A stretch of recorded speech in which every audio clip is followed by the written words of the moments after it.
Thank you, Mr Speaker. Individuals' personal data is not safe in Tory hands. A recent article in The Guardian reported that senior Tory party officials plan to make millions from selling off their own members' data through the True Blue app. Now, if the Tory party is happy to sell off personal data of their own members, how can the public possibly have confidence that their data is safe under this government? The allegations that the lady has put forward, I mean, they were written in The Guardian. They're not any that I have seen myself. I'm presiding over the data bill. I have seen no evidence to suggest that we are trying to bring forward laws that would do such things. Thank you, Ford. Thank you, Mr Speaker. Ofcom is the independent regulator of the Online Safety Act. The Government is working with them to implement the Act as quickly as possible, including the relevant secondary legislation.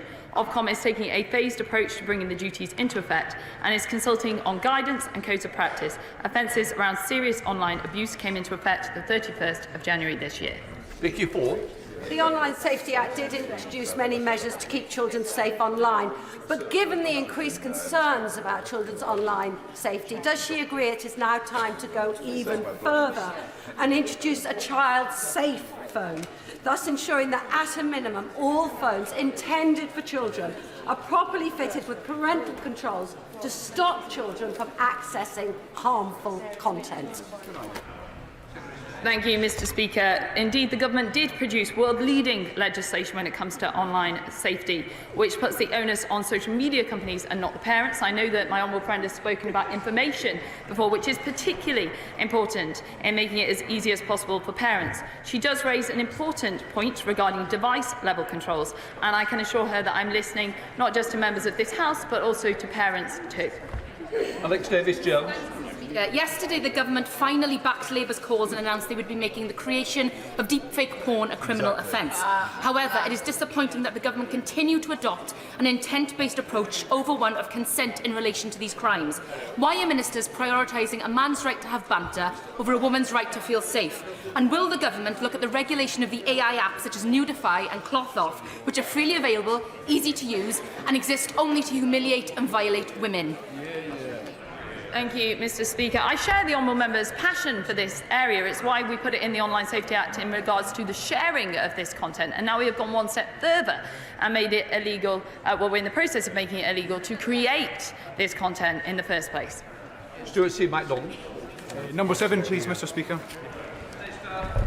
Thank you, Mr Speaker. The Government is clear that artificial intelligence is a defining technology of our time, with the potential to transform humanity positively, but it also recognises the challenges that AI can pose. As has already been said, we are working to ensure that we respond to the full range of threats to our democratic processes, including through the DEFDEM task force. DCIT is engaging with social media platforms, civil society groups, academia and international partners to tackle the risks AI can pose to democracy. Stuart C. MacDonald.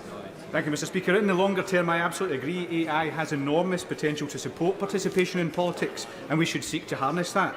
But in the short term, disinformation and deepfakes, often put together by foreign actors, threaten to have the most immediate impact on democracy. So what risk does he believe that AI poses to this year's election in particular, and what steps is he taking to alleviate those risks?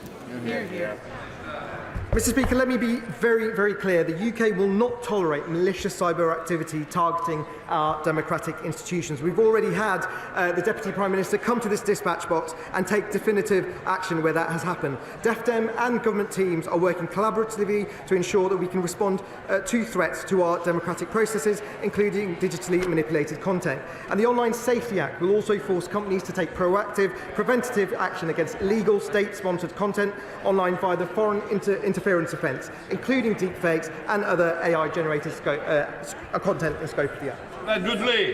In 2 short sentences, will the Minister reassure us that AI is not going to destroy not just destroy democracy, but the human race as well?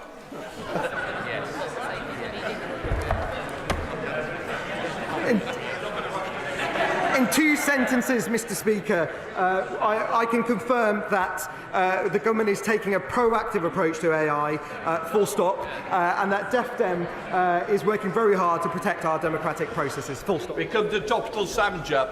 Number 1, Mr Speaker. Thank you, Mr. Speaker. I want the British people to be able to seize the extraordinary opportunities that AI offers, but that can only happen if we address the risks. At Bletchley Park, we kick-started a global conversation, and since then, the Bletchley Effect has seen countries from around the world collaborating on the development of safe, responsible and trustworthy AI. 2 weeks ago, I signed an agreement with the United States allowing us to collaborate seamlessly on AI safety testing, and last week, we announced the date of the second AI Safety Summit in Seoul. We also remain laser-focused on implementing the landmark Online Safety Act, which will make Britain the safest place to be online. And last month, we saw the first sentencing under the cyber flashing offences that we brought in January. Yeah. Thank you, Mr. Speaker. A fast and reliable internet connection is vital for everyday life and so many local businesses. I conducted a broadband survey in East Devon. Some rural parts of my constituency still sadly lag behind: Sidbury, Fluxton, Marsh Green and Tallerton. What steps is the government taking to make sure that broadband providers improve connections across our county?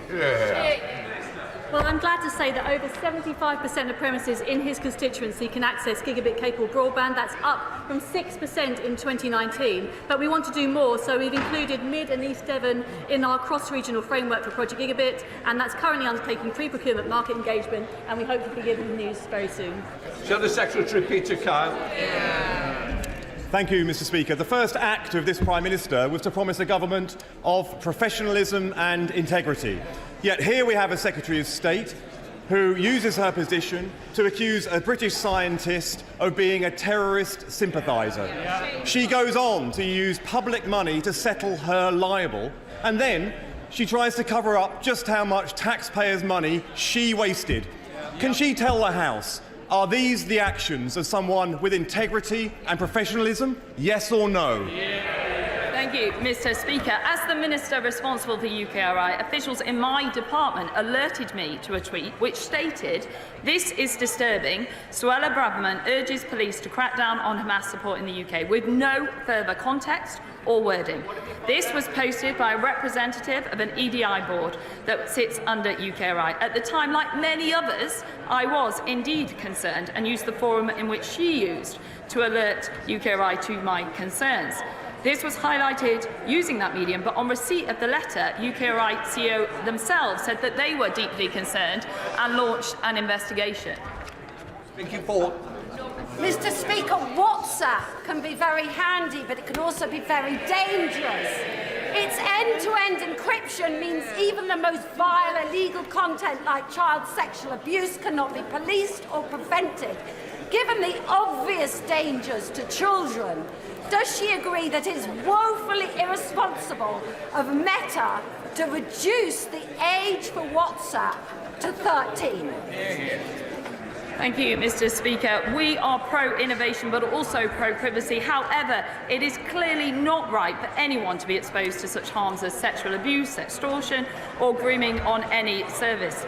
Platforms must have robust processes in place to safeguard children in response to the Online Safety Act. Responsible encryption has an important role to play in protecting privacy, but it shouldn't compromise safety, and Ofcom will take robust action when this is compromised. Thank you, Mr. Speaker. At the Lord Science Committee, the Secretary of State said there had been no surveillance of academics in that case. Mr. Speaker, what was the evidence which she based her decision to write to the UKRI Chief Exec on then? Mr. Speaker, I've answered that multiple times. An official alerted me to these concerns. I then saw the tweet myself, and also I asked the department for further advice. The Kettering-based company Intertech is the only company in the world that can manufacture and completely recycle circuit board technology. The potential for it and for the UK is huge. Would the Minister for Science, Research and Innovation be kind enough, please, to visit Intertech in Kettering to see this groundbreaking innovation for himself? Mr. Speaker, Intertech is indeed a great example of innovation in sustainable electronics. I was pleased that they've benefited from £250,000 in UK support, and it would be my pleasure to visit my honourable friend's constituency in Kettering, and I believe we've got a date soon. Gregory Campbell.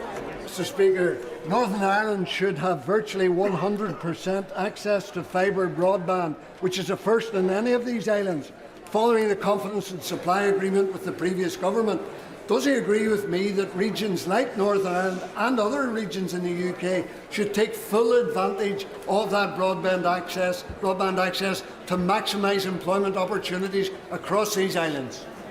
Absolutely, he's right about the importance of gigabit broadband to the economy. And I'm very glad to say that 95% of Northern Ireland has that access. So it's the highest percentage in the country, and that's a tribute to the work done between the central government and the Assembly. Sir Edward Lee. Why should people living in rural areas be second-class citizens when it comes to mobile phone coverage? Well, we agree. That's why we have the Shared Rural Network programme that is dealing with a lot of those not-spot problems. Tim Johnson.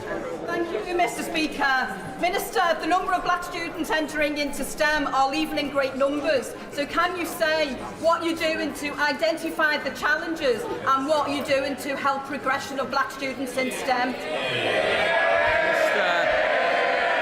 Speaker, the government is absolutely committed to expanding STEM opportunities. A key way of doing that is building mathematical capabilities, helping girls and minorities stick with maths. That's why the Prime Minister announced our ambition to see all young people receive maths education until aged 18. Final question, Nigel Mills. Amber Valley has a high incidence of respiratory disease, so what more can the government do to increase investment in research into respiratory conditions in the areas that need that research the most? I'm clinging on you. The Medical Research Council is benefiting from the highest ever level of research spend. I'd be very happy to meet with my honourable friend to talk about what more we can do in this important area. We now come to Prime Minister's questions. Sir Lane Saxby. Question 1, please, Mr. Speaker. Prime Minister. Mr. Speaker, we are joined today in the gallery by postmasters caught up in the Horizon IT scandal. It is one of the greatest miscarriages of justice in our history, and that is why we've introduced a bill to quash convictions, delivered schemes to ensure swift compensation, and established an independent inquiry. Mr. Speaker, this morning I had meetings with ministerial colleagues and others. In addition to my duties in this House, I shall have further such meetings later today. Sir Lane Saxby. Mr. Speaker, does my right honourable friend agree towns like Barnstaple, the main transport hub in North Devon serving hundreds of square miles, should have a fully functioning bus station, as Lib Dem run North Devon Council has not reopened ours since the pandemic, leaving residents out in the cold with no public facilities? As people start to feel the difference with tax cuts and falling inflation, does he agree we should be making it easier for people to use the bus, come to town and support Barnstable's local economy? And will my right honourable friend join me in calling on the Lib Dems to get on with reopening the bus station? Well, Mr. Speaker, we know how vital bus services are for communities right across the country. That's why we're providing Devon with £17 million to deliver better bus services, and we introduced the £2 fare bus cap. But I know my honourable friend, the Secretary of State for Transport, was recently visiting my honourable friend, seeing the benefits of reopening Barnstable bus station, and it's clear that the local Liberal Democrats should just get on and do it. We now come to the Leader of the Opposition, Keir Starmer. Can I too welcome the postmasters in the gallery in their quest for justice? And Mr. Speaker, this week we marked 35 years since the disaster at Hillsborough, and the enduring courage and determination of the families must be marked by the passing of a Hillsborough law. Mr. Speaker, we also lost Lord Richard Rosser, a lifelong member of the Labour Party. He will be greatly missed, and our thoughts are with his wife Sheena, his family and friends. Mr. Speaker, I'm privileged to be the proud owner of a copy of the former Prime Minister's new book. It's a rare, unsigned copy. It's the only unsigned copy. It's quite the read. She claims the Tory party's disastrous kamikaze budget that triggered chaos for millions was, her words, the happiest moment of her premiership. Has the Prime Minister met anyone with a mortgage who agrees? Well, Mr. Speaker, all I'd say is he ought to spend a bit less time reading that book and a bit more time reading the Deputy Leader's tax advice.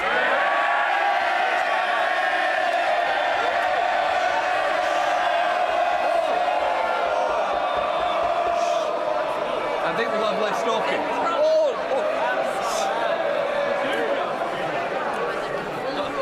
I want to get through PMQs.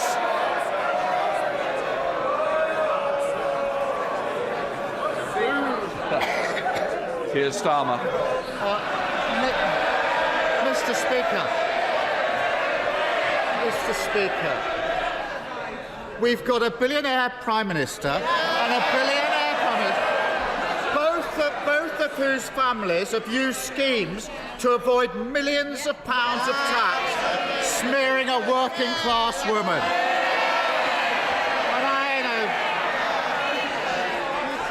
And the Prime Minister, the former Prime Minister, has a long list of people to blame for the economic misery. They don't want to hear it. They made her Prime Minister, and millions of people are paying the price. She's got a long list of people to blame. She blames the Governor of the Bank of England, the Treasury, the Office for Budget Responsibility. The American President is blamed at one point. We even learned that the poor old lettuce was part of the deep state. Does the Prime Minister agree with me that it's actually much simpler than that? It was the Tories' unfunded tax cuts, tens of billions of pounds of unfunded tax cut, that crashed the economy and left millions paying more on their mortgages, wasn't it? Mr. Speaker, everyone knows that 2 years ago I wasn't afraid to repeatedly warn about what her economic policies would lead to, even if it wasn't what people wanted to hear at the time. Mr. Speaker, I was right then, but I'm also right now when I say that his economic policies would be a disaster for Britain. He would send inflation up, mortgages up and taxes up, and working people would pay the price. Well, I appreciate the Prime Minister having the stomach to say it out loud, but everyone knows it's the Tory party's obsession with wild, unfunded tax cut that crashed the economy. We know it, he knows it, they know it, and the whole country is living it. So when is he finally going to learn the lesson from his predecessor's mistakes and explain where the money is coming from for his own completely unfunded £46 billion promise to scrap national insurance? Mr. Speaker, when my predecessor was running for leader, to use his words, I did have the stomach to argue out loud about her economic policies, had the conviction to say that they were wrong, but not once, but twice. He tried to make his predecessor Prime Minister. Despite him opposing NATO and Trident, ignoring anti-Semitism and siding with our enemies. It's clear what he did. He put his own interests ahead of Britain's. I think actually when he was running for Prime Minister, for leader, he was explaining how he's funneling money from poor areas to pay it into richer areas. We know what his record is. I notice he's not denying the £46 billion promise to scrap the national insurance, but he's refusing to say where the money will come from. And we've been trying for months to get to the bottom of this. So now's his chance. No more spin, no more waffle, no more diversion. I know that'll be difficult. He can either, Mr. Speaker, this is the choice, he can either cut state pension or the NHS that national insurance funds, that's route one, or he can put up income tax. Which one is it? Prime Minister. Mr. Speaker, we've just cut taxes by £900 for a typical worker. We've delivered the biggest tax cut for businesses since the 1980s. But while we're cutting taxes, Labour is already putting them up. In Wales, putting up taxes right now for small businesses. In Birmingham, putting up council tax by 21%. And in London, his mayor has put up taxes by 70%, Mr. Speaker. And this is just a glimpse of what they'd do if they got in power. A few weeks ago, he finally admitted it to The Sun. What would he say he would do? I quote, he said, "We would put up taxes." It's always the same, Mr. Speaker. Higher taxes and working people paying the price. No single politician has ever put tax up more times than he has. But Mr. Speaker, just hang on, because He was given the chance. He was just given the chance to rule out cutting the NHS or state pensions to pay for scrapping this. No, I was a lawyer long enough to know when someone's avoiding the question. So I'm going to give him another chance. Will he now rule out cuts to the NHS, cuts to the state pension, or putting up taxes to pay for his unfunded £46 billion promise to scrap national insurance? Which is it? Mr. Speaker, I make absolutely no apology about wanting to end the unfairness of the double taxation on work, Mr. Speaker. The NHS is receiving record funding under this Conservative government. Pensioners have just received a £900 increase under this government. But if he wants to talk about tax, let's have a look at what Labour's brand newly appointed tax advisor has to say. This advisor thinks that supporting pensioners is a complete disgrace, Mr. Speaker. He believes their free TV licences are ridiculous. And if it wasn't bad enough, this advisor has called for increases in income tax, in national insurance and VAT. It all makes sense now. That's who the Shadow Chancellor's been copying and pasting from. So this is genuinely extraordinary. Two chances to rule out, Mr. Speaker, two chances to rule out cuts to state pension, cuts to the NHS, or income tax rises to fund his promise to abolish national insurance. Order. Mr. Hull, I want you to set a good example, not a bad one. Keir Starmer. Mr. Speaker, this really matters. He's had two chances to rule out these cuts to NHS, cuts to tax or pensions or tax rise. This matters to millions of people watching who want to know what's going to happen to their NHS and pensions. It really does matter to millions of people who are watching. So I'll be really generous now and give him one last chance. Very simple, very clear. Is his £46 billion promise to abolish national insurance being paid for by cuts to the NHS, cuts to the state pension, or yet another Tory tax rise? Mr. Speaker, he's really got to keep up, Mr. Speaker, right? It's this government that's just delivered a £900 increase to the state pension. It's this government that's already committed to the triple lock for the next Parliament. He had 6 opportunities. I didn't think I heard him say that, Mr. Speaker. And when it comes to the NHS, you'd much rather be treated in Conservative-run NHS in England, not the Labour-run NHS in Wales, Mr. Speaker. But it's another week where all we heard is political sniping, Mr. Speaker, not a word about their plans for the country. He's failed to acknowledge that since we last met, taxes have been cut by £900, state pensions gone up, free childcare has been expanded, wages have risen for 9 months in a row, Mr. Speaker, and just today, inflation down again to 3.2%. Our plan is working and the Conservatives are delivering a brighter future for Britain.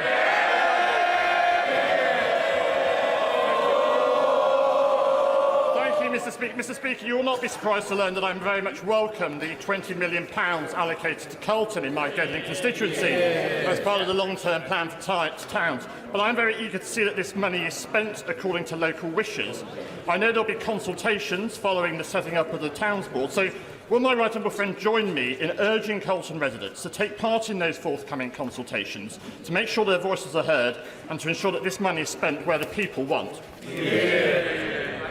Can I thank my honourable friend for his tireless campaigning on behalf of the residents of Carlton. Our long-term plan for towns means that 75 towns across the country, including Carlton, will benefit from £20 million each to invest in their local area. But crucially, as he said, that will be in the hands of local people deciding on their priorities for the place that we live, whether it's regenerating local high streets, investing in parks and green spaces, or tackling antisocial behaviour. We're levelling up across the country, and he deserves enormous praise for his role in securing that investment.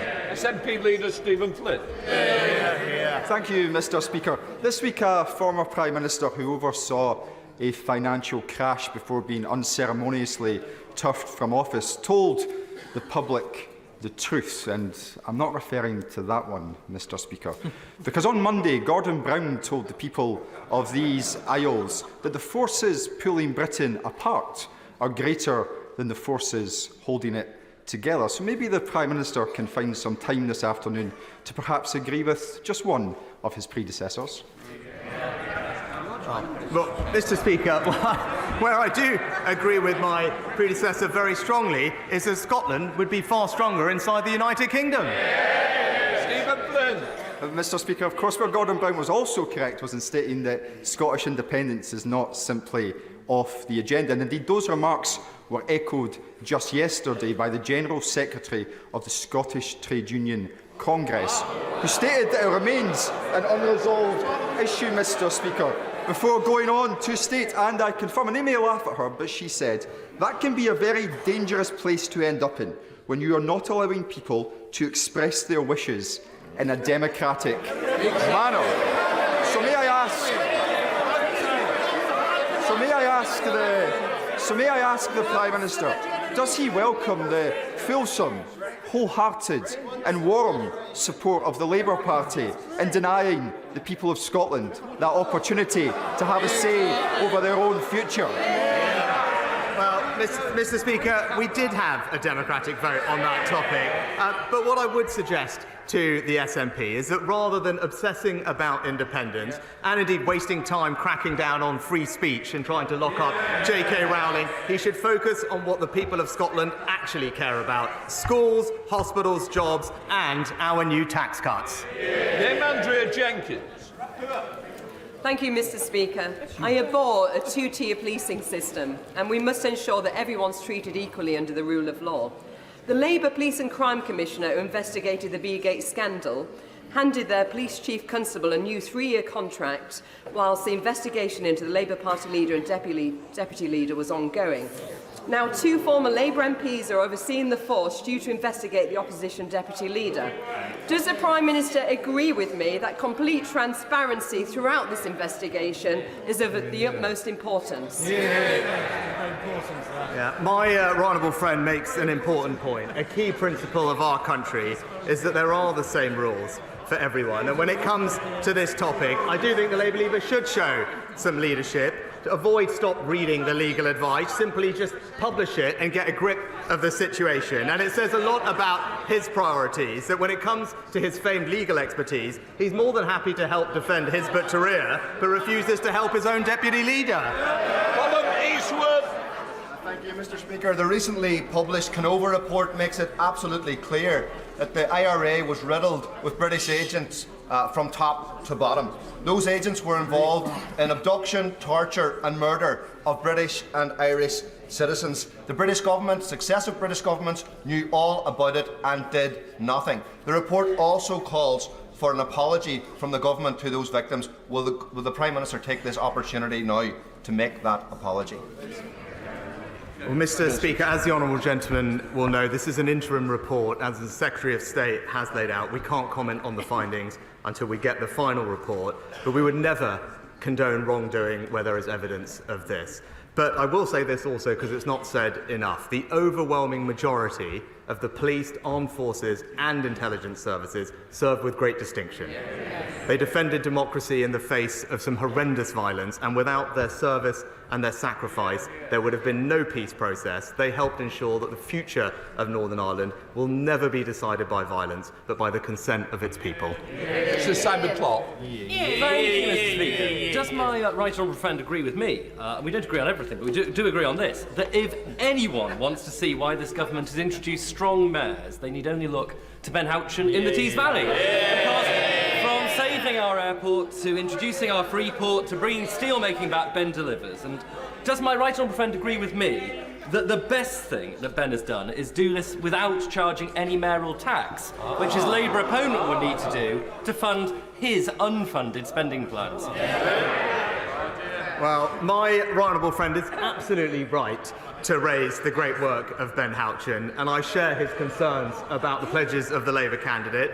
Over £130 million of unfunded spending, showing that Labour can't be trusted. And we all see the results of this, Mr. Speaker, in Labour-run Birmingham. Taxes going up by 20%. And that is the story of what Labour in local government means. Working people paying the price, and it's exactly why he and I completely agree on this. The people of Teesside should vote Ben Houchen and vote Conservative.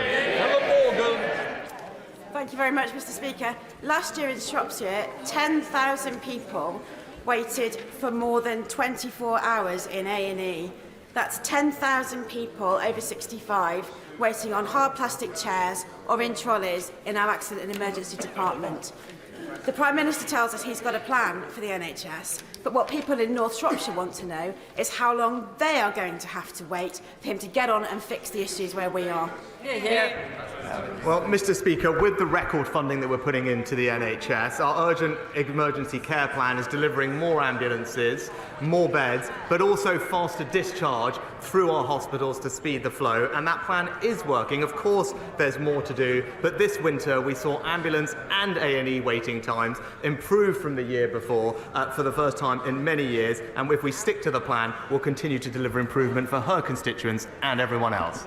Gareth Johnson. Thank you, Mr. Speaker. Mr. Speaker, in 2010, somebody earning £15,000 a year paid £1,700 in income tax.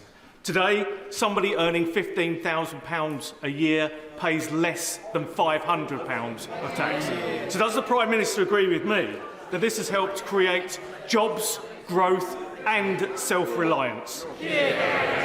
My honourable friend is quite right, and because of our plan, the economy, after a tough few years, has indeed turned the corner. Inflation has fallen from over 11% to 3.2%. It's forecast to return back to target in just a few months, a year ahead of expectations. And that's why, Mr. Speaker, we've been able to cut people's taxes, a tax cut, as he mentioned, worth £900 for an average worker, which, by the way, is part of our plan to end the long-term unfairness of the double taxation on work.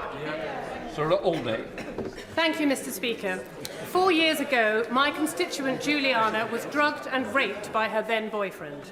After his conviction, Juliana was advised that reading a transcript of his trial would help her to come to terms with her experience. But when she requested that transcript, she was told that she would have to pay more than £7,000. Astonishingly, Juliana is not alone. I have heard about victims who've been quoted fees of up to £22,000 just to read trial transcripts that are part of their own story. Mr. Speaker, justice should not have a price tag. The Liberal Democrats' amendment to the Victims Bill would give all victims the right to read sentencing remarks and summings up free of charge. Juliana is here in the gallery today, and she asks if the Prime Minister will support that amendment. Will he look her in the eye and say yes? Mr. Speaker, I'm extremely sorry to hear about Juliana's case, and my sympathies with her and indeed her family. We are committed to improving victims' access to court transcripts to help them move on and rebuild their lives. We already offer a free service to families of homicide victims, for example, and that's why we have already committed to a one-year pilot to help identify the current demand, inform our next steps, and alongside this, we're actively looking at other options to immediately reduce the costs. James Sunderland. Mr. Speaker, Bracknell Forest Council has a particular challenge with special educational needs, and I'm keen to support them. I am grateful to the Government for the recent SEND review, the significant increase in resources and the bespoke safety valve programme for Bracknell, but additional school places are needed now. Could the Prime Minister please agree today to release the funding for our new SEN units at Sandhurst and Edgebarrow schools and commit to fully funding up front our new SEN school in Crowthorne? Can I thank my honourable friend for highlighting how Bracknell Forest's local authority has worked positively with the department through the safety valve programme, and as part of that agreement, over the next few years the council will receive £16 million in extra funding to provide the vital education that my honourable friend's constituents deserve. I'm told that the department is still reviewing capital bids for the safety valve programme, but they will be in touch with local authorities directly as soon as possible. Daniel Zagler. In the exchanges earlier, we didn't hear much of a defence from the Prime Minister of his predecessor, so perhaps he could tell the House, what does he consider to be her greatest achievement? Mr. Speaker, Mr. Speaker, while the party opposite were busy trying to take us back into the EU and reverse the referendum result, my predecessor was signing trade deals around the world, which have now meant, Mr. Speaker, that Brexit Britain has overtaken the Netherlands, France and Japan to become the 4th largest exporter in the world. Thank you, Mr. Speaker. My constituent, Claire Massey, and one of her two children almost lost their lives in a fire at her home in February 2023.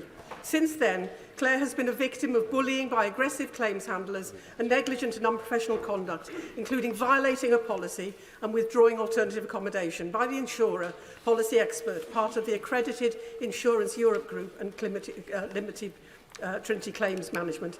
Claire has raised institutional failings with the Financial Conduct Authority, which appears toothless. She's also successfully raised individual issues with the Financial Ombudsman, but the delaying tactics of the insurance means she is no closer to a resolution. Claire is here in the gallery today and is asking, will the Prime Minister meet with her and me to look at how we can better protect consumers against bad practices in the insurance industry? And does he agree with me that it is time to establish an Office of the Whistleblower?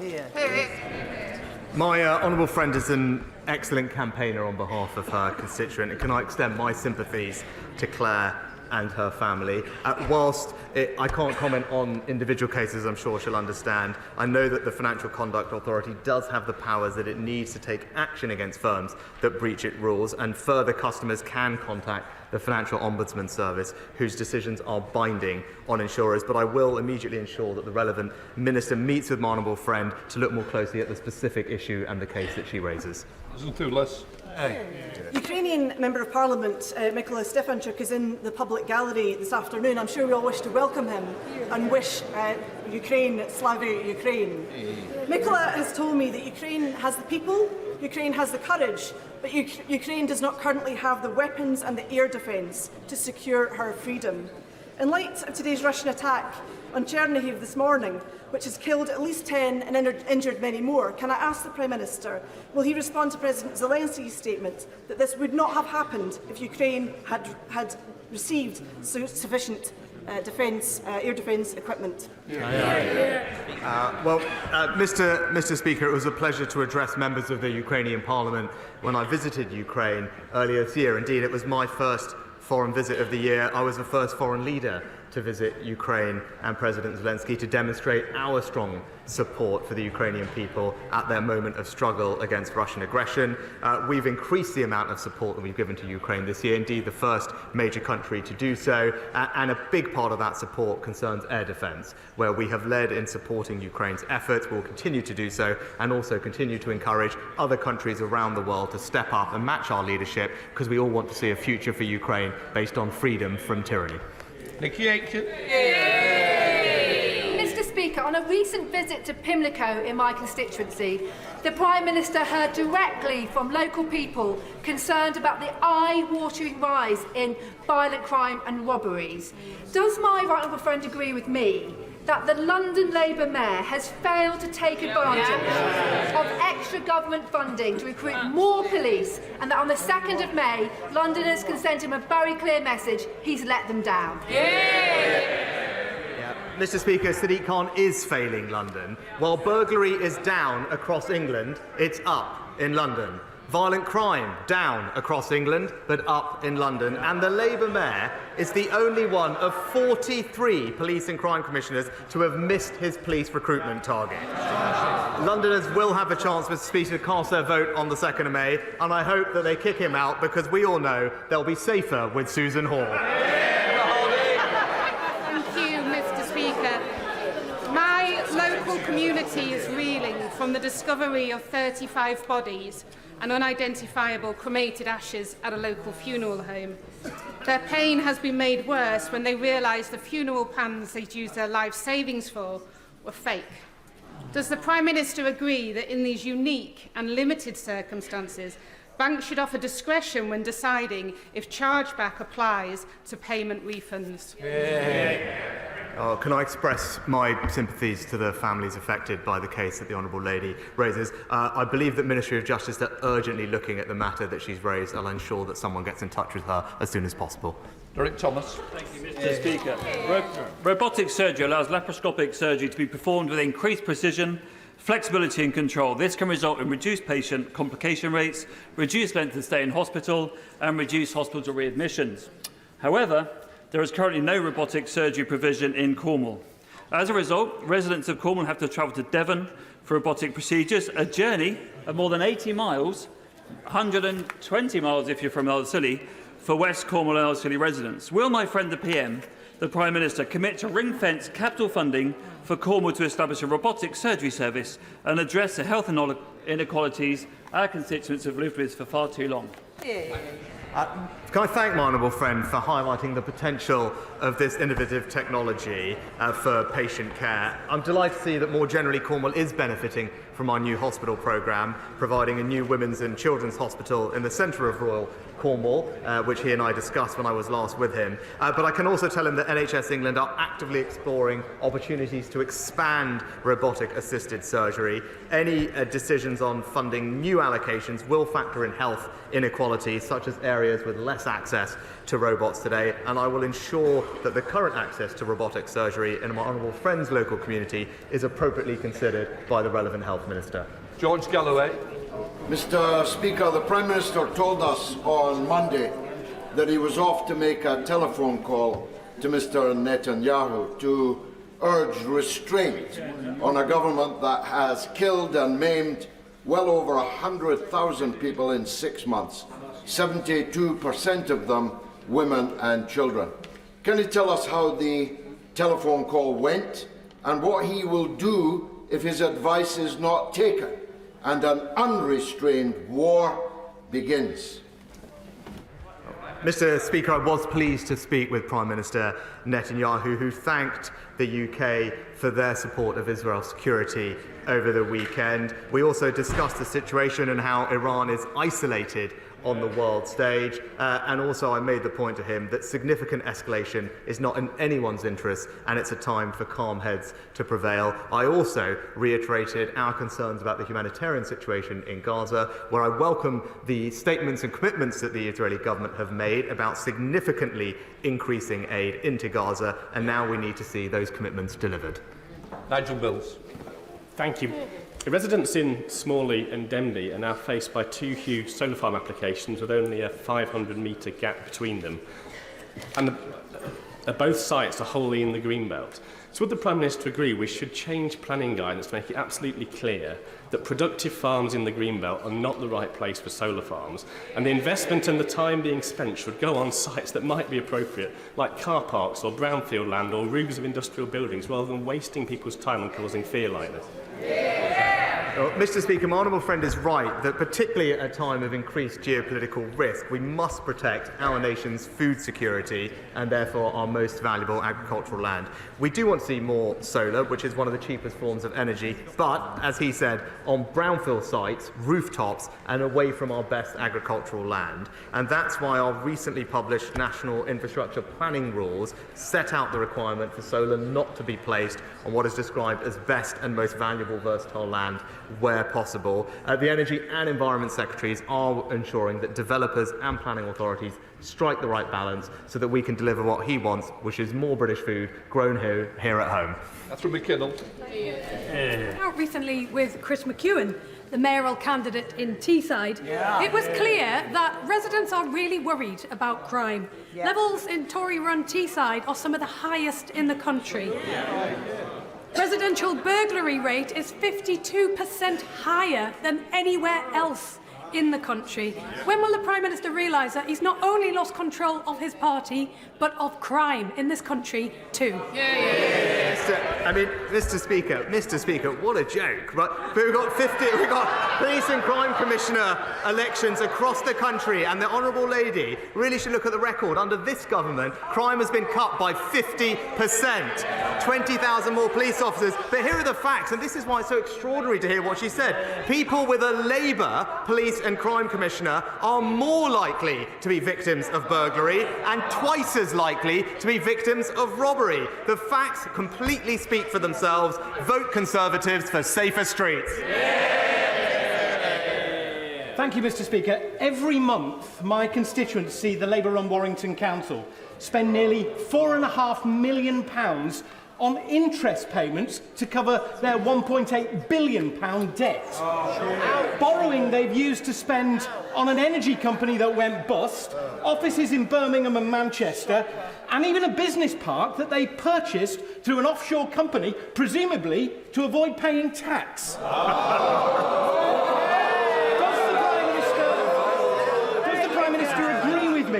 It's time to send in the inspectors. Warrington Council has gone too far in its money-making schemes, and local councils should focus on delivering great services, and the way to achieve that is vote Conservative on the 2nd of May. Well, Mr. Speaker, this year the government announced a further £600 million in extra funding for local councils, a real terms increase as it has done every single year of this Parliament. But we all know what happens when Labour are in charge, whether it is racking up debt in Warrington, as my honourable friend said, the 21% council tax increase in Labour-run Birmingham, or indeed slashing services in Nottingham, or, as I just said, higher crime on average in each Labour Police and Crime Commissioner area. It's crystal clear, Mr. Speaker, that whenever Labour are in charge, it's working people that pay the price. Mr. Speaker, while 64,000 people are on the waiting list for a council house in the West Midlands, families are living in hotels, in cold and damp homes and mouldy flats. The Mayor of the West Midlands, Andy Street, has built 46 social homes in 8 years. Does the Prime Minister think that is good enough? Yes. Mr. Speaker, Andy Street is absolutely delivering for the West Midlands. Unlike the Labour Mayor in London, he's delivered on all his housing targets, in fact. But it's the Labour-run council in Birmingham that's imposing on her constituents and others a 21% council tax rise. And what are they getting in exchange for that? 600 job losses, cuts to services, and on some streets, they're even turning off the lights, Mr. Speaker. I tell you, what Labour have done to Birmingham, the Conservatives will never let them do to Britain. Thank you, Mr. Speaker.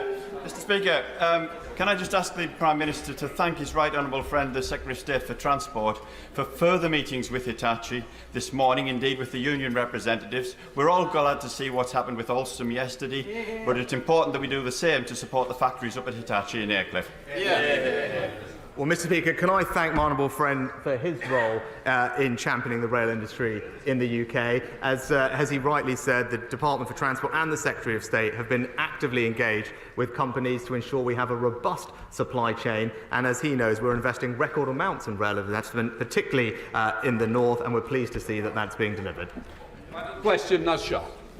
Speaker. The Prime Minister is no doubt aware of the collapse of SSV law, and many constituents, including hundreds in my constituency, have been affected and have bills of hundreds, up to hundreds of thousands. One constituent had to sell his wedding gifts, and his father had a heart attack with the stress.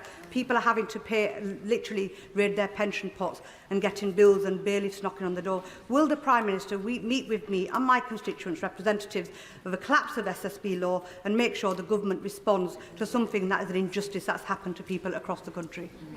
Well, Mr. Speaker, I'm sorry to hear about the situation impacting the Honourable Lady's constituents. I'll be more than happy to make sure the right Minister looks into it and we get back to her as soon as possible. That completes Prime Minister's questions.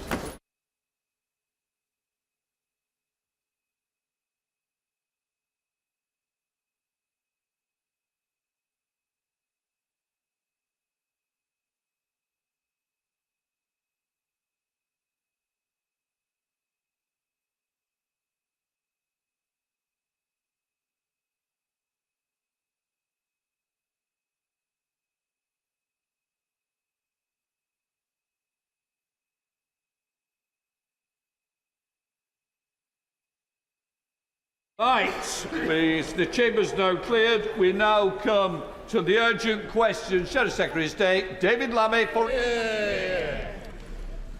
Speaker, I ask an urgent question to ask the Secretary of State if he will make a statement on the humanitarian situation in Gaza. Minister. Thank you, Mr. Speaker. The Deputy Foreign Secretary is regrettably unable to respond to this question in person as he is in the World Bank Spring meetings in Washington. I will respond on his behalf. Earlier this month, we passed a grim milestone, 6 months since Hamas's horrific terrorist attack on Israel.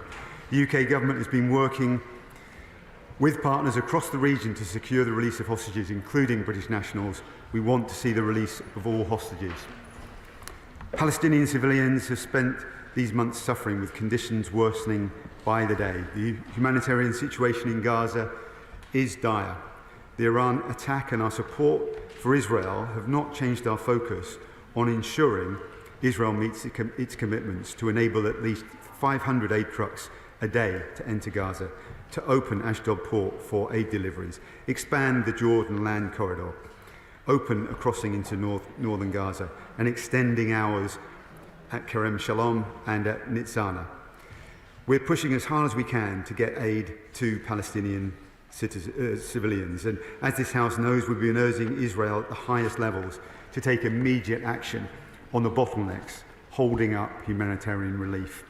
We have recently seen a small increase in the number of aid trucks being allowed to enter Gaza, but not all of them are full, and numbers are not yet close to reaching the levels required, given the severity of the humanitarian situation we now see. We will continue to press Israel to take immediate action to open Ashdod fully for humanitarian aid.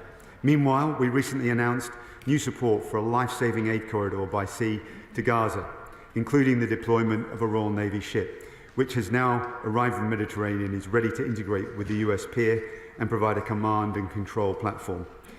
We're also committing up to 9.7 million for aid deliveries through this corridor, as well as providing logistical expertise and equipment.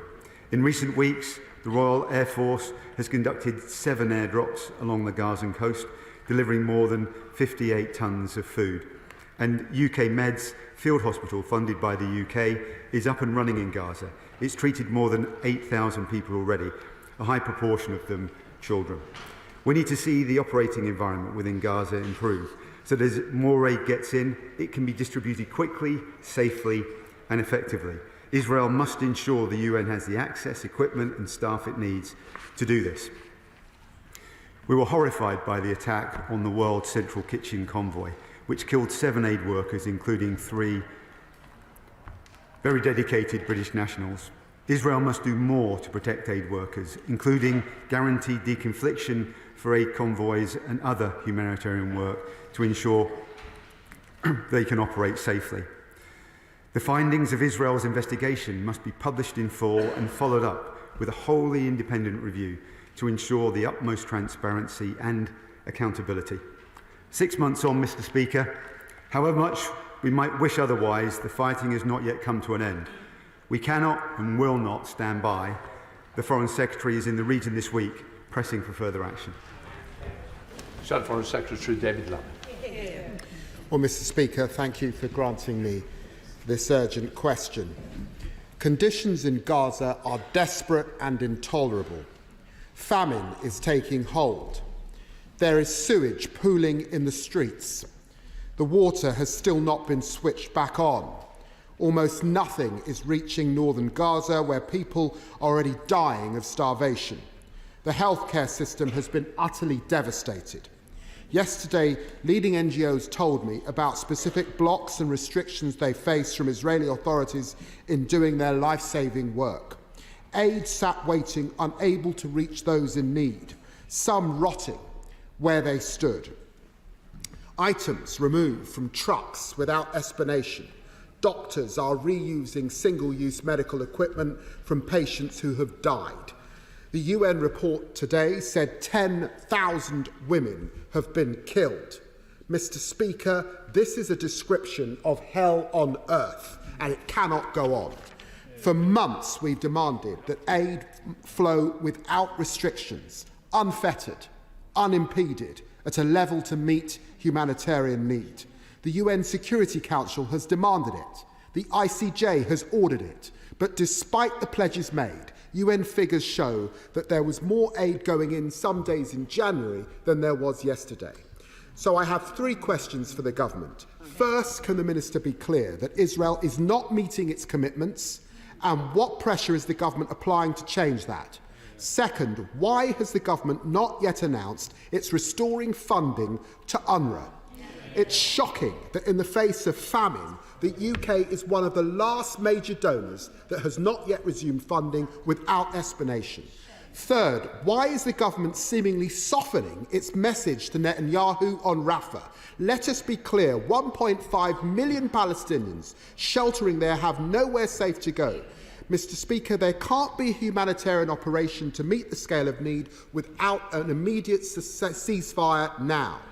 Both sides must agree to comply, and we note that it is Hamas and their leader Sinwar which rejected the latest ceasefire deal. They must urgently agree to end this war now, to prevent the further loss of innocent life, to free the hostages still cruelly held by Hamas, to allow a surge of aid into Gaza. Minister. Thank you, Mr. Speaker. Important points have been made, and I think it's important to welcome that Israel's commitments to increase the amount of aid getting into Gaza and the limited steps that have been made. But, this is important, but more must be done, as the Right Honourable Gentleman was saying, to realise these commitments. And we continue to urge this. As I said, the Foreign Secretaries in the region, we're working hard on these issues. The Right Honourable Gentleman also talked about UNRWA. The final report from Kelowna is due at the end of April. We'll review that and then make a decision on the future funding. We do recognise the important role that UNRWA plays. And on the wider point, the more strategic point as well, in terms of our approach, it's very clear we want to see humanitarian pause and then push for the conditions for a sustainable ceasefire. Sir Oliver Hill. Right honourable friend, agree with me that the position of the hostages is absolutely key to this. And is he able to report any more progress? I mean, he's explained that Hamas have not agreed to the latest situation, but doesn't he agree with me that pressure needs to be put on them by their interlocutors who are working with them to really do something solid on the hostage problem and do it speedily? The government continues to call for an immediate humanitarian pause, as we said, to allow for the release of hostages. While we cannot provide a running commentary on negotiations, which are highly sensitive and ongoing, the UK is using all of our diplomatic channels to support international negotiation efforts being facilitated by Egypt, Qatar and the US. We come to SNP spokesperson Brendan O'Hara. Mr. Speaker, understandably, perhaps, the world's attention has been on the shocking Iranian missile attack at the weekend, but we cannot and we must not forget about the humanitarian crisis in Gaza and the plight of millions of innocent civilians facing a man-made famine and living with the constant threat of attack. Neither can we forget those immensely brave humanitarian aid workers, particularly the 7 World Central Kitchen employees whose status as humanitarians appears to have offered them little or no protection from the IDF. And despite the promises made, the United Nations has reported that this week more than 40% of what they tried to take into Gaza was rejected. And those of us who have been to the border and have seen the efforts of the Egyptian Red Crescent and their warehouse full of rejected medical equipment have a pretty good idea what those items were. And this is an area which has no single operational hospital. But the elephant in the room is arms export licences. And for how much longer is the UK going to send humanitarian aid to Gaza while simultaneously licensing weapons sales to Israel? And wouldn't the best form of humanitarian aid for the people of Gaza be to end supplying Israel with the weapons that will kill them?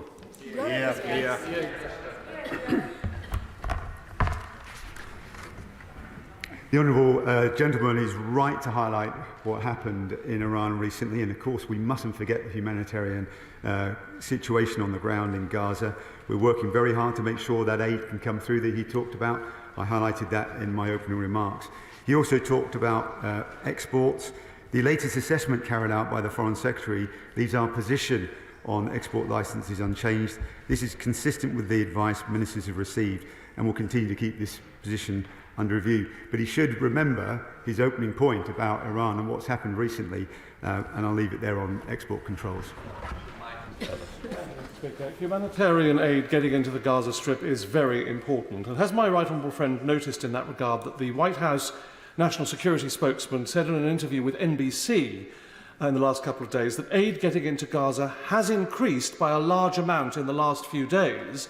More than 2,000 trucks have been able to get in, about 100 trucks in the last 24 hours alone.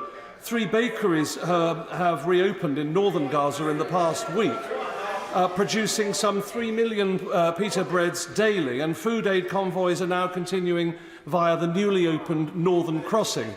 There's always more to do, of course, and as I said, it's very important.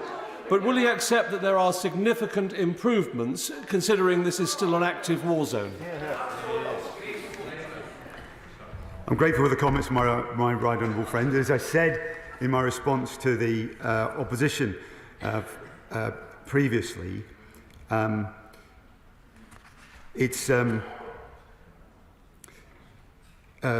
can you just remember the question again? Sorry, on... Just about aid is improving. Excuse me. Sorry. So we've seen a limited improvement. He says it's been significant, it has, but from a low base. And clearly our aspirations are a lot higher, as I set out before. There are a number of key areas we want to see further improvements. We're working closely with Israel on that. Excuse me. Select Committee Chair, Sarah Champion. Thank you. Speaker, Minister, airdrops, promises of harbours, promises of money to come. These are not even touching the sides of the scale of the problem. People are starving to death.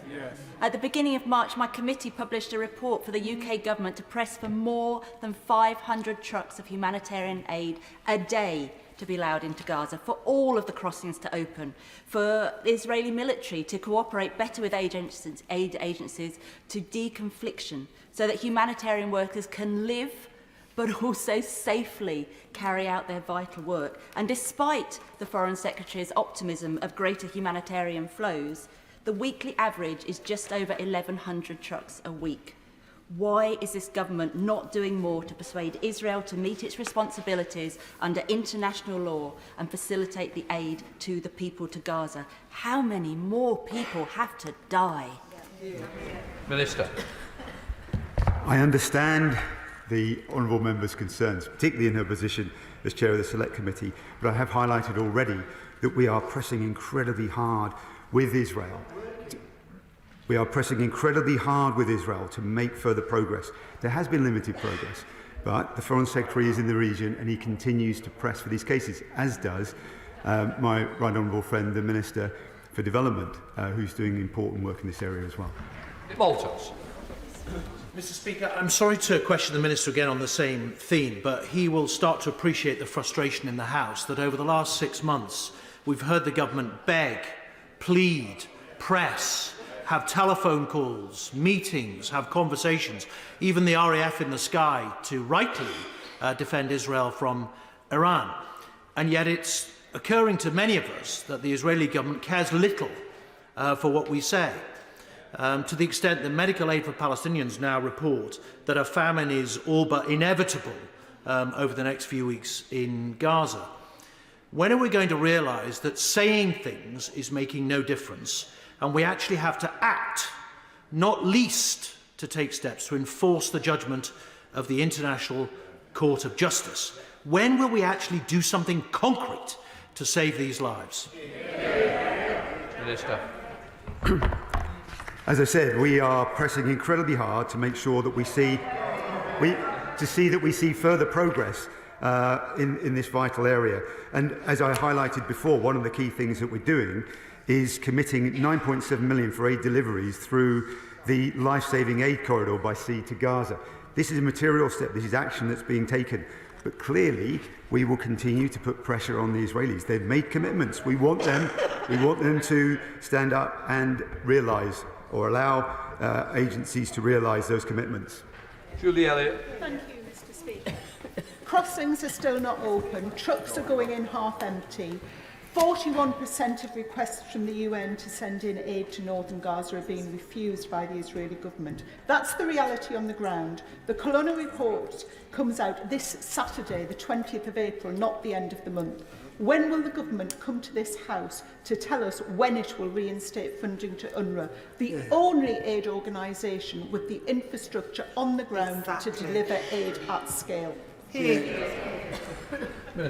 As I said, we will be reviewing that report, and when we've received it, we'll make our final decision. We'll come and explain to Parliament what that decision is. And as I also highlighted, and more importantly, as the Development Minister has highlighted, we recognise the vital role that UNRWA plays. Manchester. Speaker, the Foreign Secretary was very proud to announce that the United Kingdom has set up a contact group for the Middle East, which has members from Europe, it has from the Middle East and the United States. A key part of that link to the humanitarian situation in Palestine and Gaza is this. The European Commission and some of those members, all those members, have decided to fund UNRWA. They have. And they're part of the contact group to find a solution to the Middle East. And therefore, why is it taking us so long when our European counterparts have made that decision? And linked to that, I asked the Minister to ask the Foreign Secretary, I raised it with him and the Prime Minister to set up an international donors conference for Palestine. We did it with Friends of Syria. We now need to urgently move forward and show our leadership in this matter as the situation is getting very, very, very critical. Minister.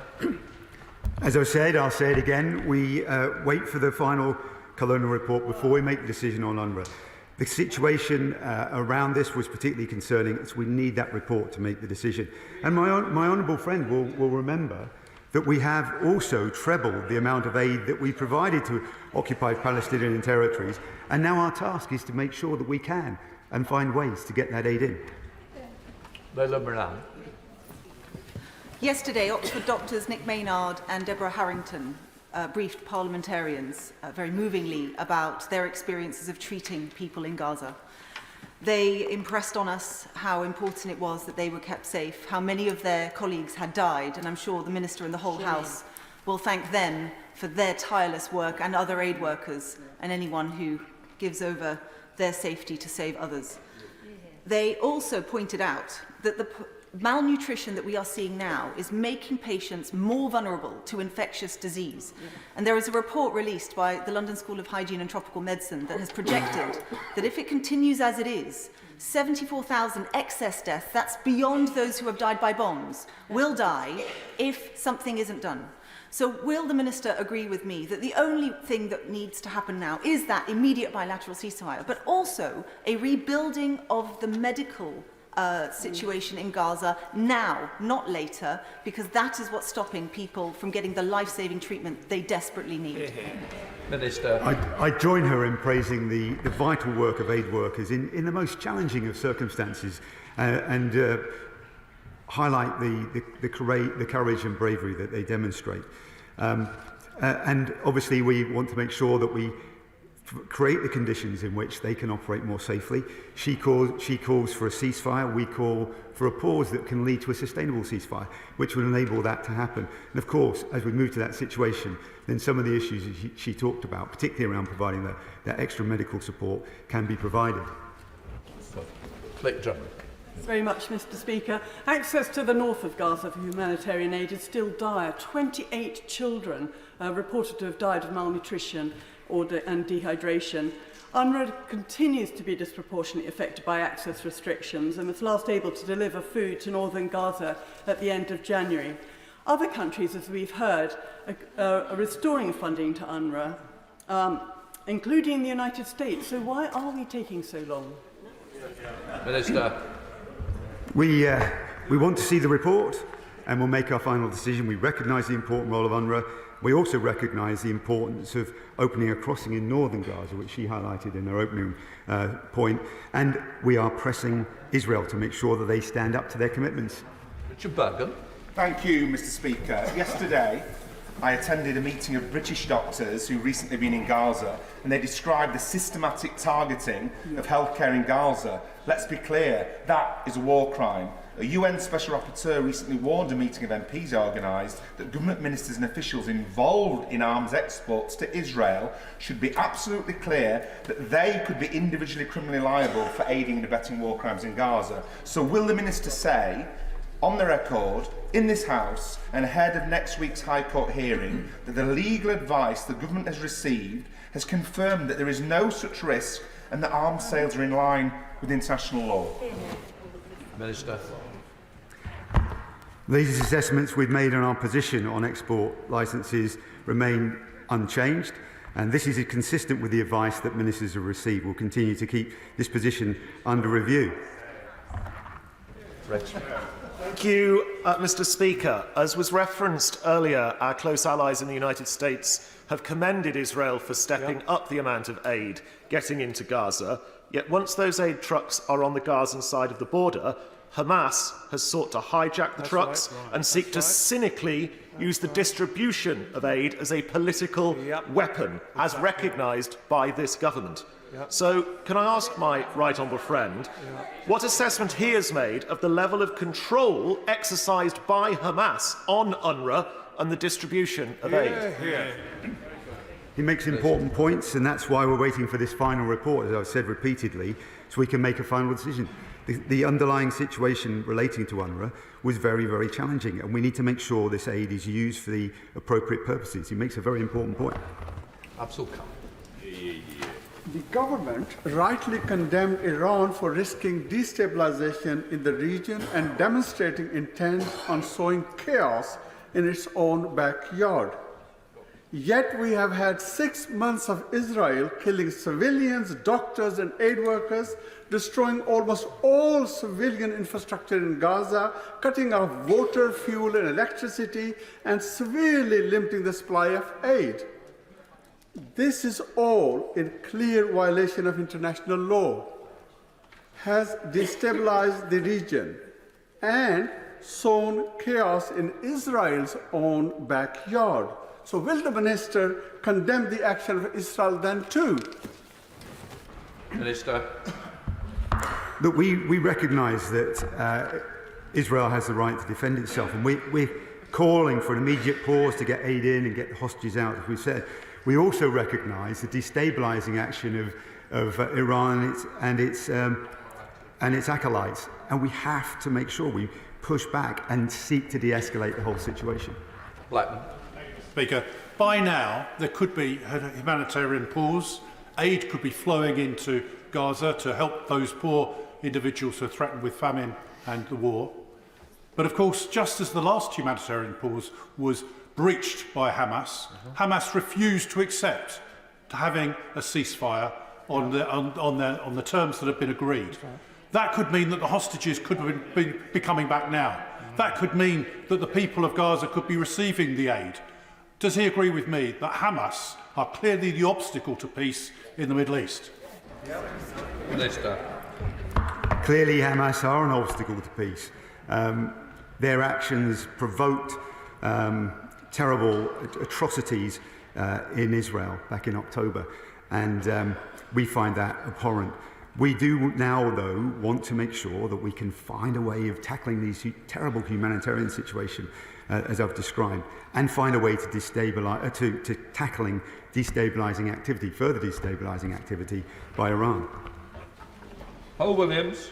Thank you, Mr. Speaker. Replying to my written question on the 15th of April, the Minister said, "We want UNRWA to give detailed undertakings about changes in personnel, policy and precedents." Has the Minister or any of his other colleagues actively sought these undertakings and changes from UNRWA by contacting them directly? And if so, on what date was that request last made? Minister. The broader issue about UNRWA, obviously, is we're waiting for this final report, and then we can make decisions on the detailed points he's made. I'll raise them with the Development Minister and get back to him. Nigel Bills. On the UNRWA funding issue again, would the Minister confirm that it is inconceivable that the money we would earmark for them will not be given this year?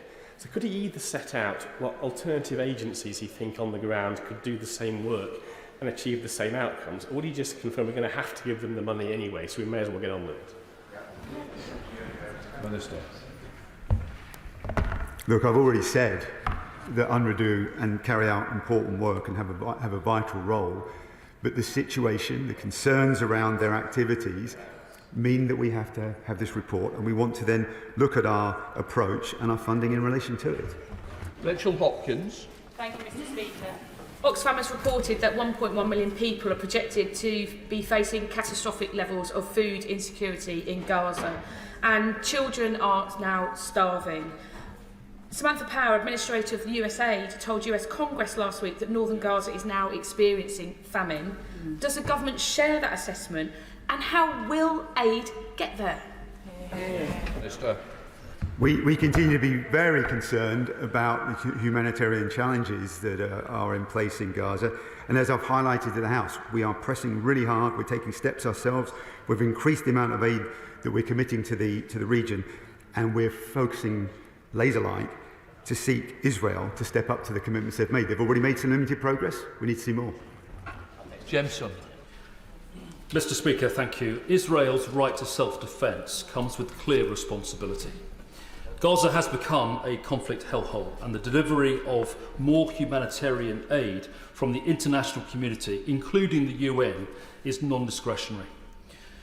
But could the Minister please confirm to the House that everything possible is being done with the Israeli government to ensure that non-combatants are being supported and are not being inadvertently targeted or hit? We've highlighted this with the Israeli government, and I can confirm to my honourable friend that we are pushing incredibly hard.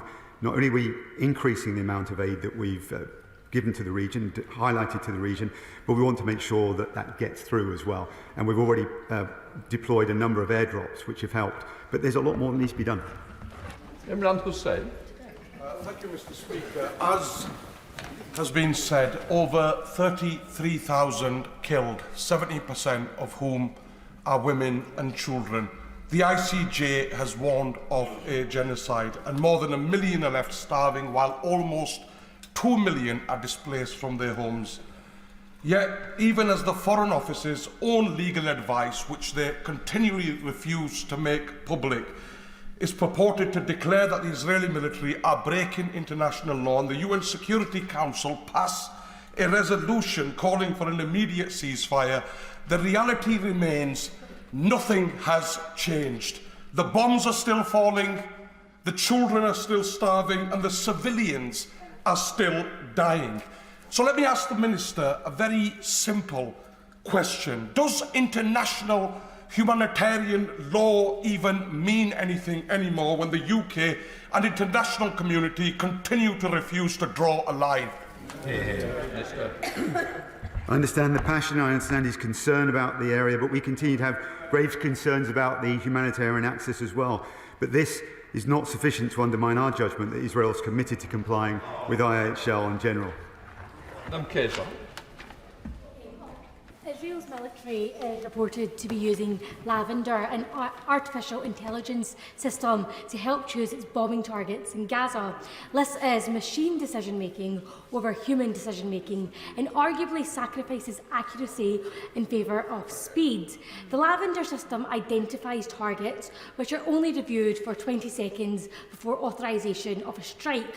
What discussions has the Minister had with MOD colleagues about the use of AI in combat, the concerns over error rates and the humanitarian impact on the ground? Minister.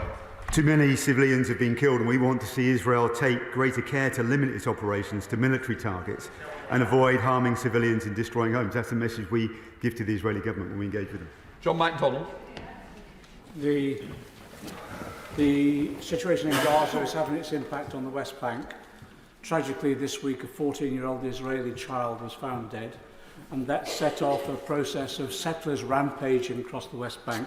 We now know that 4 Palestinians have been killed and others brutally attacked. The evidence is that the IDF soldiers stood to one side and allowed that to happen. A meeting with Israeli colleagues this morning, we hear that the Israeli government now is arresting legal and peace observers in the West Bank. Could the government now make it very, very clear to the Israeli government that observers should be allowed to operate within the West Bank to ensure that peace is maintained, but also could we have a report now in detail on the sanctions that the government is applying to Israeli settlements and Israeli settlers? Minister. I don't know the detail of some of the earlier points that he'd made. I'll welcome receiving that. But in terms of the sanctions, we put them in place. My understanding and memory is that on 2 individuals, we keep this under review constantly because those actions and what happens in the settlements are important and the implications it has for the West Bank. Lahama. Thank you very much. The escalation of recent days has been deeply worrying. We have 2 nuclear-armed countries exchanging ballistics, and neither with any reputation for care about civilian lives, and both with agendas of their own. That escalation has occupied the headlines, but the people of Gaza continue to suffer unrelenting military attacks and starvation. The rules-based order and international law have suffered lasting damage, including by the targeting of aid workers and medics. The UK's influence with an out-of-control Netanyahu government has yielded very little. One of the few legal tools available is the suspension of arms export licences. When will the government use that? Minister. As I said in previous answer, our assessment on export license remain unchanged. We've got one of the world's most robust export systems in the world, enshrined in law through the Export Control Act and implemented through our strategic export licensing criteria. I think it's really important that she recalls and notes not just the humanitarian situation in Gaza, but also what's happening through Iran's destabilising activities as well. Thank you, Mr. Speaker. Humanitarian agencies have concluded that we have passed the point of being able to avert famine in Gaza. Whatever we do now, it will be too late for those people who will have starved to death by the time the aid arrives. That is a stain on the international community. Can the Minister update the House on what specific steps this government has taken to bring about the full implementation of Resolution 2728 passed by the UN Security Council over 3 weeks ago? Pleading, pressuring, pressing the Israeli government clearly is not a strategy that is working. So why doesn't the UK government recognise that consequences and concrete actions can start with the stopping of arms sales to Israel? Minister.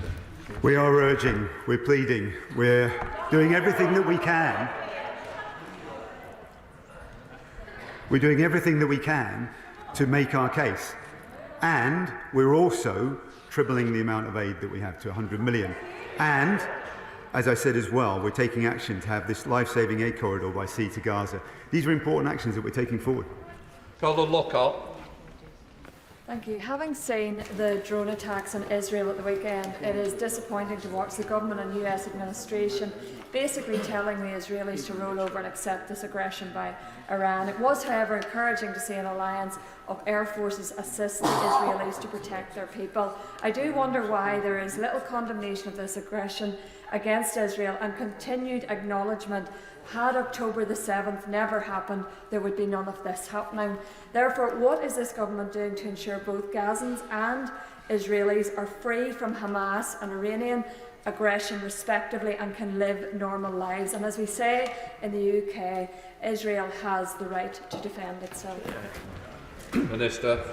I agree, the government agrees that Israel does have the right to defend itself, and as part of our approach to finding and putting in place, enabling to put in place a sustainable ceasefire, the role of Hamas has to be put clearly in place. It must not have the influence it has at the moment, and its ability to fire rockets into Israel will need to be completely diminished to enable that sustainable ceasefire to take action. Stella Creasy. Mr. Speaker, the Minister will know his words are not cutting through. Hamas was wrong to reject the ceasefire, but what Israel does next is not inevitable. And yet the Minister for Defence on Monday evening said that they were waiting for aid to be delivered to Rafah and for civilians to leave, and then they would begin the military operation. He will know there is nowhere for these people to go, and there is no food elsewhere. It is an impossible choice for people. A few pita breads will not cut it for millions of people at risk of starvation and at risk of harm from a military operation in Rafah. So what will the UK do if Israel proceeds with its threat to enter Rafah? Minister. As the Honourable Member knows, I respect her enormously, and we've worked together on a number of issues. All I would just say on this, vitally important, is that we want to urge restraint about this proposed military operation by the Israelis. We are also calling for restraint in response to what's happened with Iran, although notably the RAF and others were there to provide support to defend Israel from that attack from Iran. So the Foreign Secretary is in Israel, is in the region this week to tackle these very issues and address the points that I've made. Marshal de Cordova. Thank you, Mr. Speaker. On Monday, in response to my question about restoring UNRWA funding, the Prime Minister said that, along with allies, he was reviewing the interim findings. In subsequent responses to other honourable members, he said he was waiting for a final report, now which was due at the end of April. We know that this report is due on the 20th. Can we have a government statement on Monday where the government sets out a clear pathway back to restoring funding? The UK is the only major donor, aside from the United States, that have not restored their funding. Time is running out and lives are being lost. I recognise the importance of the point she's made, and all I would say, as I said previously, we're waiting for the report and then we will update Parliament on our decision. We need to review this report in detail. George Galloway. 17 repetitions of "we're waiting for the report" will become the new definition of complacency. The more I listen, Mr. Speaker, to both front benches describing the bloody, putrid sea of misery that is Gaza, the more I was amazed that both of them continue to support the supply of British arms and military components to the country that's doing all this. No one could understand that. And the more he said how hard they were trying, and personally I believe him, seems a sincere chap, but why isn't it working? If you're trying so hard while scrambling your jets to defend Israel, giving arms to Israel, why won't they listen to you?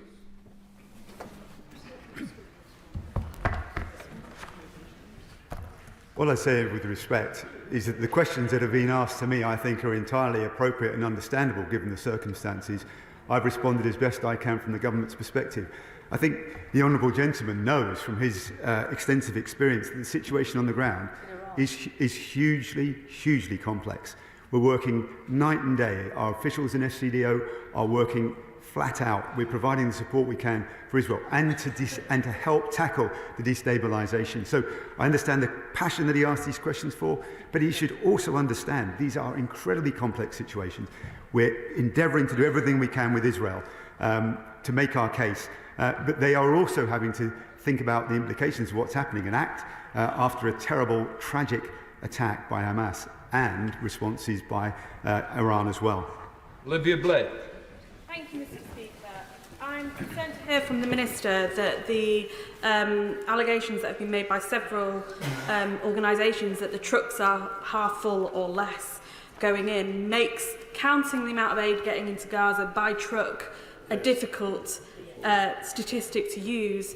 Can I ask the Minister what he's doing to ensure that tonnage of aid is getting to the right places? Because quite clearly Israel authorities seem to not be able to deliver on their duties under international law to get aid to the right places. And what more can the Minister do to put pressure on Israeli authorities to do what is legally binding and right to do? Minister. To make an important point, we need to not just think about the trucks but the tonnage as well. I will speak to Minister Mitchell, the Development Minister on this particular issue as well, and make sure we have extra focus on it. We do need the trucks, we do need the tonnage as well. It's vitally important. Newlands. Mr. Speaker, it's good to finally hear the Labour frontbench seemingly find its voice on this issue after months and tens of thousands of deaths, of shameful prevarication, yet still willing to potentially sell Israeli arms. And on the UK government's policy, own policy regarding sales, the criteria for halting arms sales does not require a legal confirmation that breaches of international humanitarian law has occurred, only that it might have occurred. Does the Minister not consider the ongoing investigation by the ICC of war crimes and crimes against humanity and the consideration by the ICJ of potential genocide as an indication that breaches of international law might have occurred? In any event, why would we be so keen to sell arms to someone we've been pressing so hard to cease operations?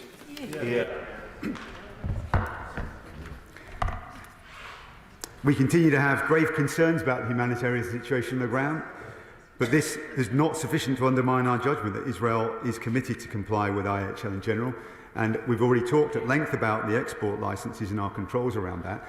We do recognise that Israel has the right to defend itself.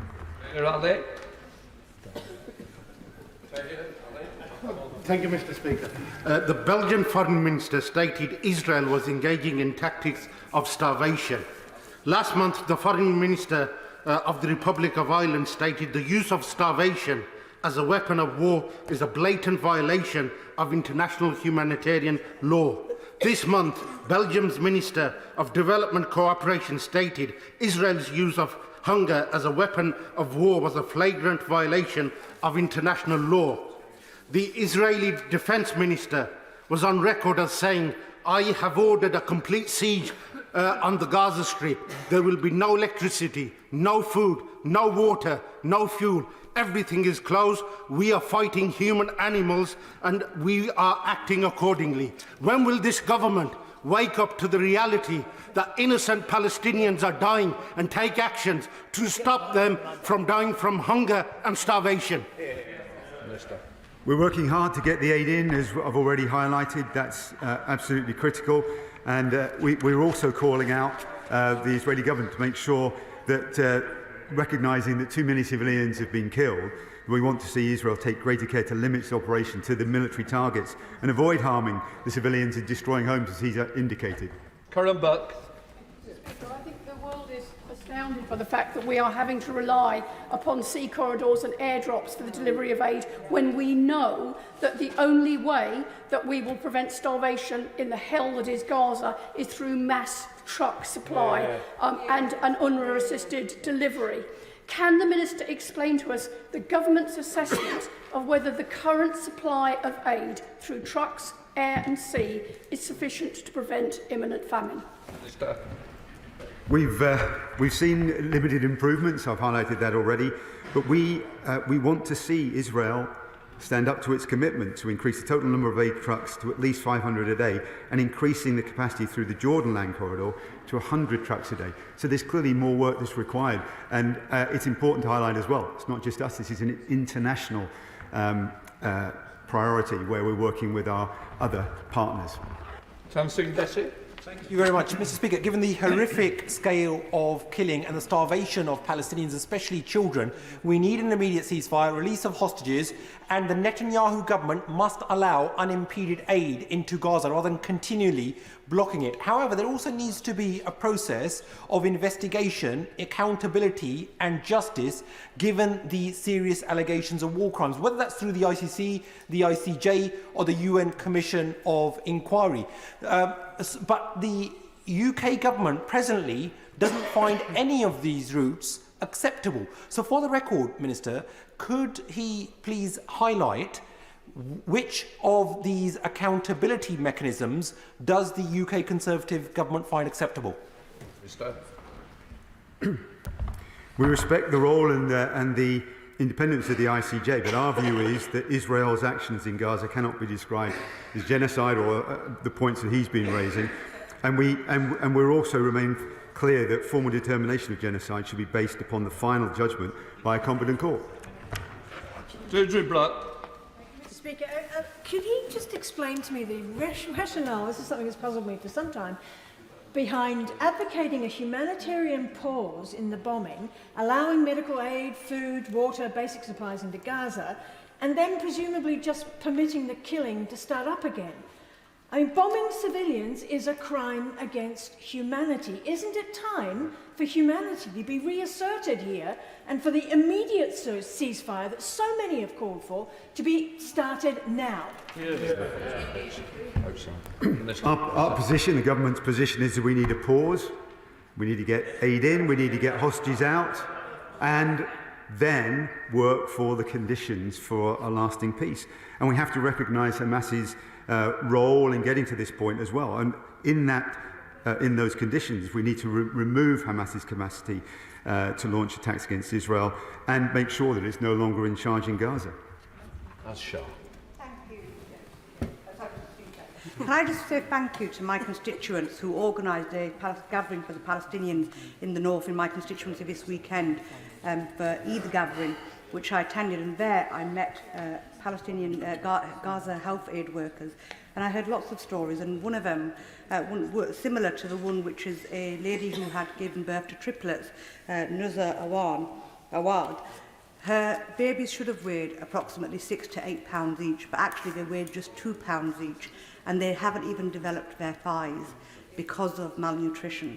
Now, we know that 27 children have died so far, according to confirmed reports of malnutrition. We send the RAF jets in to support Israel when they are attacked, yet Israel does not heed the British government's warnings to get humanitarian aid in. So rightfully, people are asking, why is our government so weak when it concerns saving the lives of children? Minister. Some of the points you've made are absolutely tragic. It's heartrending to hear. But I just want to reiterate that we do want to see change. We're pushing for change, and we're taking the action to make sure there's more aid available. We just need to get those conditions now to enable the aid to come forward and get through to the people that need it on the ground in Gaza. Live effort. Mr. Speaker, I wasn't, I beg your pardon, not standing. Will the minister say why it is when the Israeli government is not listening to him about aid getting in, that the government are still considering selling arms to Israel? It cannot be the case that we are pleading with them so much that the government then accepts that situation and continues to sell those arms. We're working hard with the Israeli government on humanitarian issues which I've highlighted. Our export controls are in place and our approach remains unchanged. We do have to recognise that Israel does have the right to defend itself. Thank you, Mr. Speaker. The Minister says the government recognises the importance of opening a northern crossing, but as my right little friend on the front bench said earlier, almost no aid is entering northern Gaza. The situation there is most desperate, in a desperate situation everywhere. Just what pressure, exactly what pressure is the government applying to ensure that routes to northern Gaza become operational as soon as possible and remain open?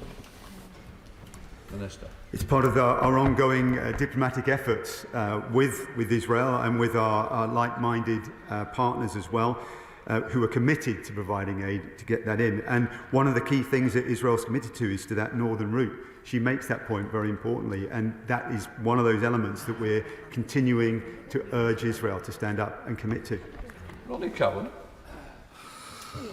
F-35s are reducing Gaza to dust.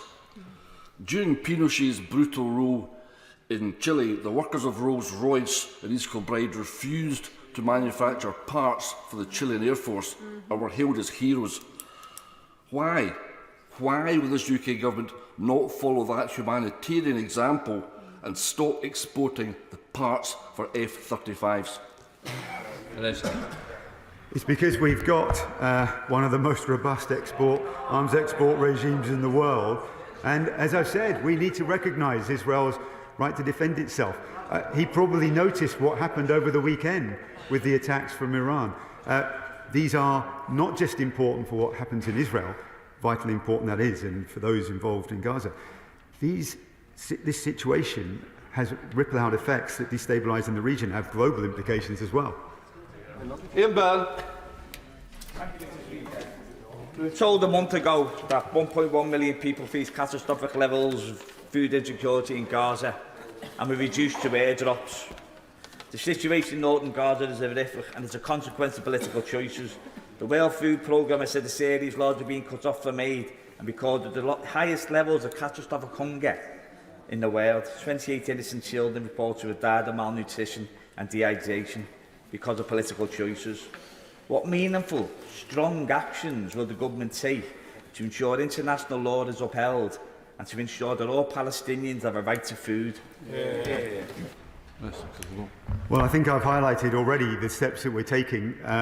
We also highlighted the commitments that Israel have made, and that's what we're asking Israel to do, is to step up to its commitments. It's made limited progress. We want to see much further progress to help those people on the ground. Thank you, Mr. Speaker.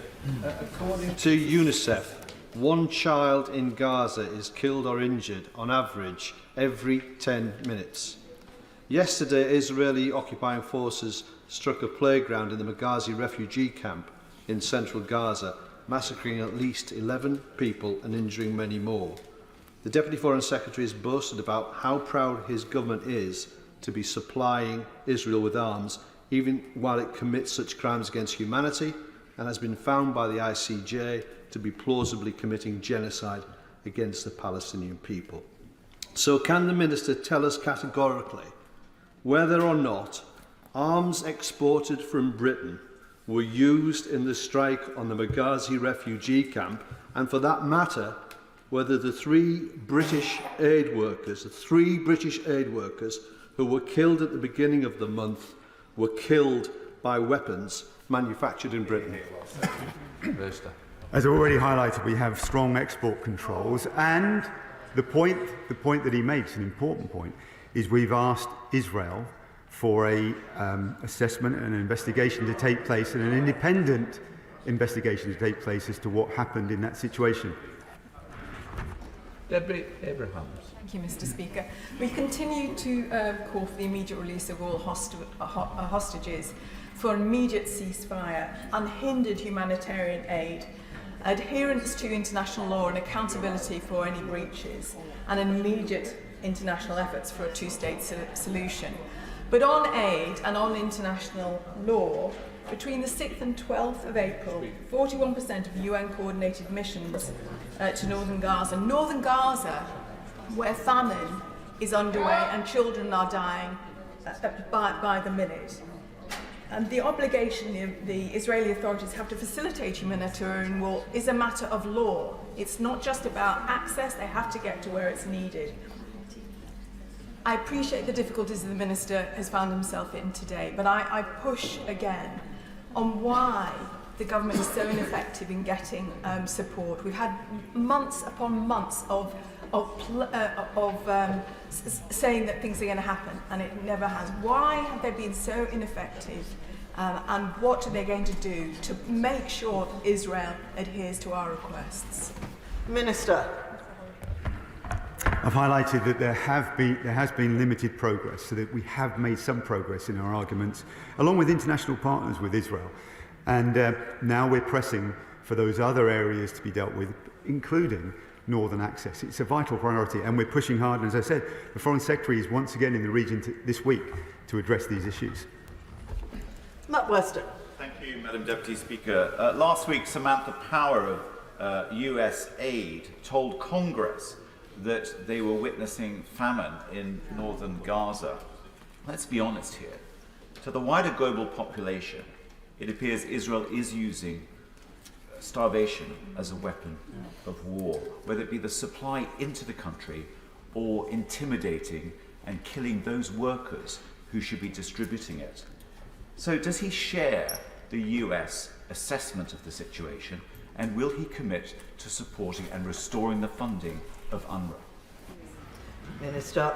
We remain concerned about the implications and the targeting of civilians. Too many have been killed, and we want Israel to make sure they take greater care to limit its operations to military targets. And as I've said repeatedly, we await this report from Kelowna about the UNRWA situation, and then we can examine our response.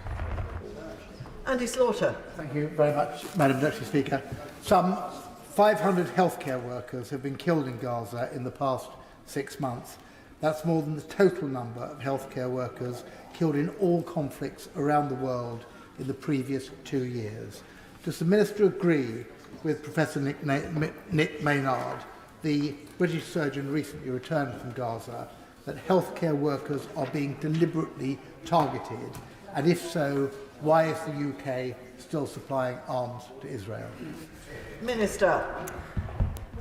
I've addressed the point about arms, but I think it's important the point he makes about protecting aid workers, and we believe they need to do much more to protect them, and that includes the guaranteed deconfliction of aid convoys and other humanitarian work to ensure that they can operate safely. Clive Betts. Thank you, Madam Speaker. I've heard the Minister repeatedly, in answer to questions, talk about pressure on Israel, encouraging Israel. I hope that Israel will respond. When will he actually stand at the dispatch box and accept that for all the government's urging and encouraging, the situation is actually getting worse? So what is he going to say in concrete terms that the government is going to do now to get aid through, to make sure Israel lives up to the promise it makes and doesn't deliver on? And just in addition to that point, please don't give me an answer about the strength of our arms sales licence regime. How can it be morally right to provide arms to Israel being used in the killing of women and children and worsening the humanitarian crisis? Minister. As I've highlighted, we've trebled the amount of aid that we are putting into to support those people. We recognise as well that Israel is an occupying power, so we have to work with them to enable these things to happen. And the important thing is we are seeing limited progress, and as I've said, now we're pushing and pressing to see further progress in achieving the aims and the commitments that Israel has already set out. Chiomura. Thank you, Madam Deputy Speaker. The Minister, I hope, remembers Hind Rajab, the 6-year-old Palestinian girl who was trapped in a car with nothing but a mobile phone, her own cries for help, and a paramedic queue struggling to get to her. They and Hind were all killed that day. An IDF investigation concluded that its forces were not present near the vehicle within firing range. A subsequent Washington Post investigation disagrees. I raise that case, Madam Deputy Speaker, to remember Hind, but also because whenever the Israeli Defence Forces' actions result in increased civilian suffering or reduced humanitarian aid, as in the killing of aid workers, the government's response is to call on Israel to investigate itself. Is that really the only way to ensure accountability and reduce suffering? On the specific point about aid workers, I did highlight that we also want to have an independent review as well. It's really important that they're protected. We need to understand the situation that happened on the ground.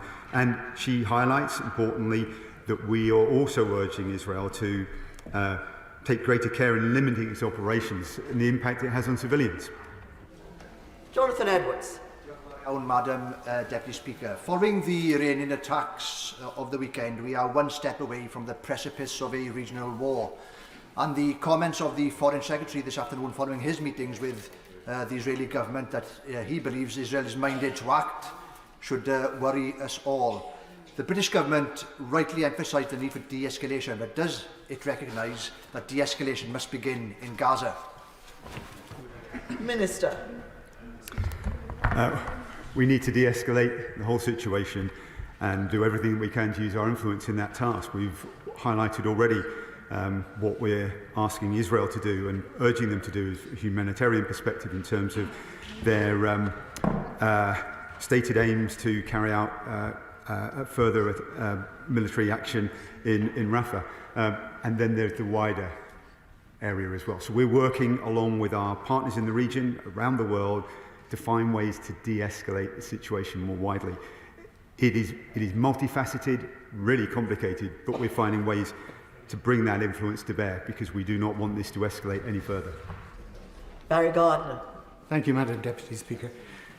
Every member of this House knows that it was that great conservative statesman who said that all it takes for evil to prevail is for good people to stand by and do nothing. Today, the Minister has, and he's a good man, we know that. He must have been embarrassed. He stood there, he's wrung his hands, and he's told us that the Prime Minister, our Prime Minister, has pleaded with the Israeli Prime Minister. When did the party of Edmund Burke become the party of complicity and appeasement? Minister. I'm not really sure that question deserves an answer, to be honest. Look, we've already highlighted cross-party these situations are complex. We're working incredibly hard with all our partners. I think that's recognised by the opposition front bench as well. Of course, it's challenging, but please don't lower the tone that way. Alan Bryan. Madam Deputy Speaker, so 1.1 million civilians in Gaza are currently at risk of starvation due to Israeli aid blockade. It's clearly a breach of humanitarian law and a breach of interim ICJ ruling. Now, the UK government actually tacitly recognises the breaches because they're trying to bypass the Israeli blockade using the Royal Navy. But the UK government's incoherent position is rather than call out Israel, the Minister says they're urging and pleading Israel to change tack, while still selling arms to Israel and withholding funding to UNRWA. Now, the interim Kelowna report confirms UNRWA's neutrality. All other major donors, apart from the US, have restored funding. So what is it that's making the UK government wait in the final Kelowna report before restoring funding? Are they sitting intelligence that's somehow not available to all these other partners? Minister. We've made it clear that we want to see the full report and then we'll make a decision. Ruth Cadbury. Thank you, Madam Deputy Speaker. Between the 6th and the 12th of April, 41% of UN-coordinated aid missions to northern Gaza were impeded or denied access. The Israeli authorities' obligation to facilitate humanitarian support is not just about getting trucks in, it's about getting aid to where it's actually needed. That is a matter of international humanitarian law. So does he really think that less than 60% getting in is an acceptable rate? And does it really show the government's diplomatic efforts to be successful? Minister. We're seeing some success enabling and encouraging Israel to allow more of these trucks in. And as I said, it's limited progress, but it is progress. But clearly there's a lot more that needs to be done. And we're working with our partners to make sure we can do that. Carol Monaghan. Madam Deputy Speaker, testimony from an Israeli intelligence officer reveals that IDF soldiers were authorised to kill 20 uninvolved civilians for a single Hamas operative. Israel is flagrantly in breach of the principle of proportionality, and frankly, UK diplomacy is not working. So what will it take for the government to finally admit that Israel is breaching international humanitarian law and cease arms sales? Minister. We talked about this a number of times in this urgent question and our responses. And I'm just about to answer that particular question. Thanks for the encouragement there. We have grave concerns about the humanitarian access, but this is not sufficient to undermine our judgment that Israel is committed to complying with IHL in general. James Murray. Last week, Samantha Power, the Administrator of US Aid, told Congress that northern Gaza is now experiencing famine. Almost no aid is entering northern Gaza. So does the Minister agree this situation is intolerable and unacceptable? And what exactly is the government doing to make sure it changes urgently? Minister. Yeah, the situation is incredibly challenging, and one of the things, I've said it already in answer to one of the earlier questions, is that in the commitments that Israel have made, one of them is about access in the north, and that's what we continue to urge Israel to now live up to its commitments so that aid can come in from the north, as well as more aid more generally into help those on the ground in Gaza. Richard Ford. Thank you, Madam Deputy Speaker. Jim Henderson from Cornwall served in the Royal Marines for 7 years before working in Gaza. He and the aid convoy that was travelling from the north that he was supporting, they were following the right procedures and they remained on the correct route. It is understandable that the death of Jim and his fellow Brits should have seized our attention here at home and led to an investigation by the IDF. But The Secretary-General said a fortnight ago the death of all 196 aid workers killed in Gaza in the last 6 months should be subject to independent investigations. Does he agree? Minister. I've already highlighted how important it is that we urge Israel to do much more to protect aid workers. We want to make sure that there are guaranteed deconfliction of aid convoys, and we need to do other humanitarian work to help. And I want to pay tribute to those individuals who've done heroic work, including those that he highlighted. I think the honourable member will recognise that that individual he referred to as a constituent of my honourable friend, the member for Truro and Falmouth, who've been working, as I understand it, closely with their families, and I'm grateful to her for that. Michael Shanks. Thank you, Madam Deputy Speaker. The Minister, on a number of occasions today, has said how complex the humanitarian situation is on the ground. UNRWA is the aid agency with most of the logistical and organisational network to deliver that. On Monday, the Prime Minister was asked a number of times around the interim report that he says the government has received. Will the Minister commit to publishing that in full, and the discussions that he says he's having with allies on what should happen next? Will those be published so that we know what it is that's holding back the UK from being the last country not to fund UNRWA? The thing that's holding us back from signing off our approach is seeing the report. That's what we need to wait for. It's coming very, very soon, and we will be responding to that in full. Alison Thulis.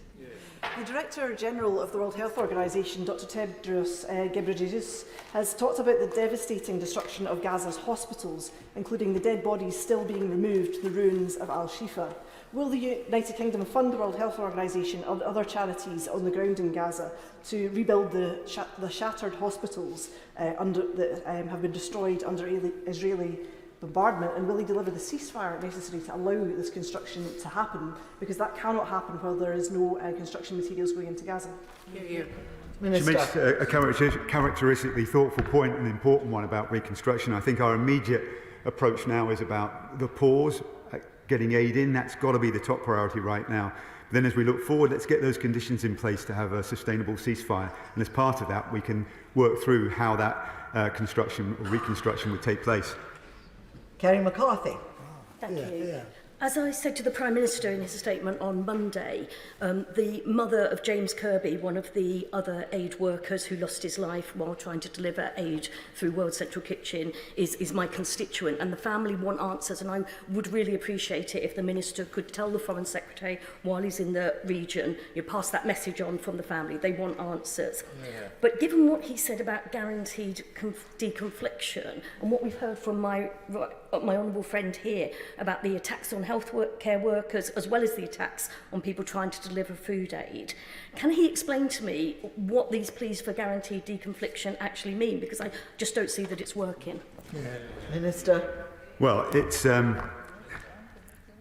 also just like to pay tribute, as she has, to James Kirby, and our thoughts are clearly and our prayers are with his family. The work that we're doing to raise this point with Israel is important, and we want to find ways to make sure that we deconflict these aid convoys. I think Israel has recognised that there are challenges there. They're going to be carrying out their own report, and there needs to be this further independent review that can help find ways to make sure that this deconfliction can be meaningful and strong.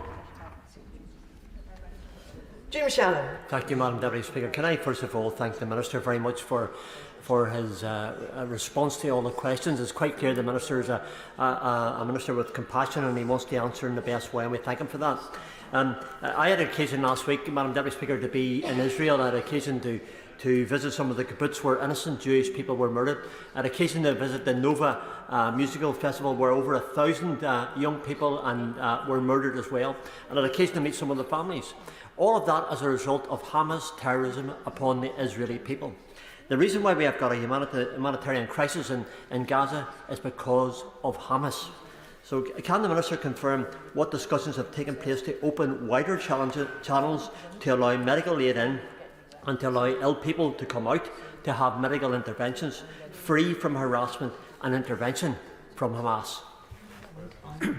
I thank the Honourable Member for Strangford for his comments, and I regard him as a very good friend. He's right to highlight the role in Hamas and what they've done to get to this situation. And now, we are working collectively to figure out how we can best address these situations. Medical supplies are key. We will be providing those. We're providing support in terms of shelter. We've been helping with airdrops. We know there's more that needs to be done.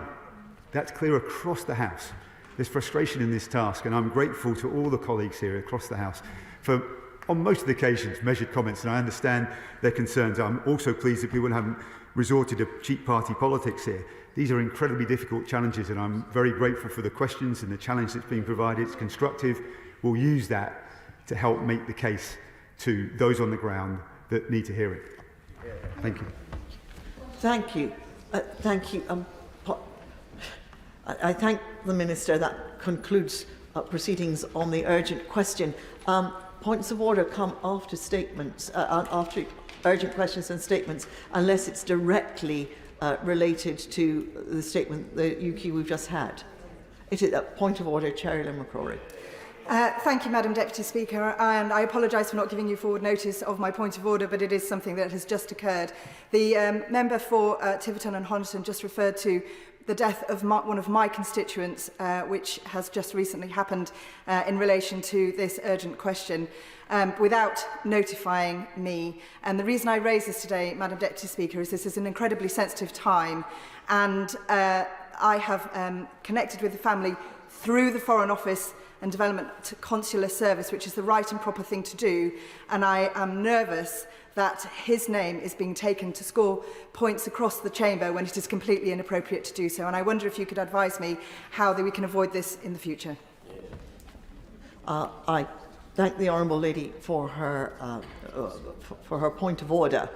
I noted the exchanges to which she refers, and it did occur to me as the exchanges were taking place that the Honourable Member for Tiverton and Honiton should have thought twice before mentioning the name in very, very, very sensitive, sad, indeed tragic circumstances of the constituent of another Member of Parliament.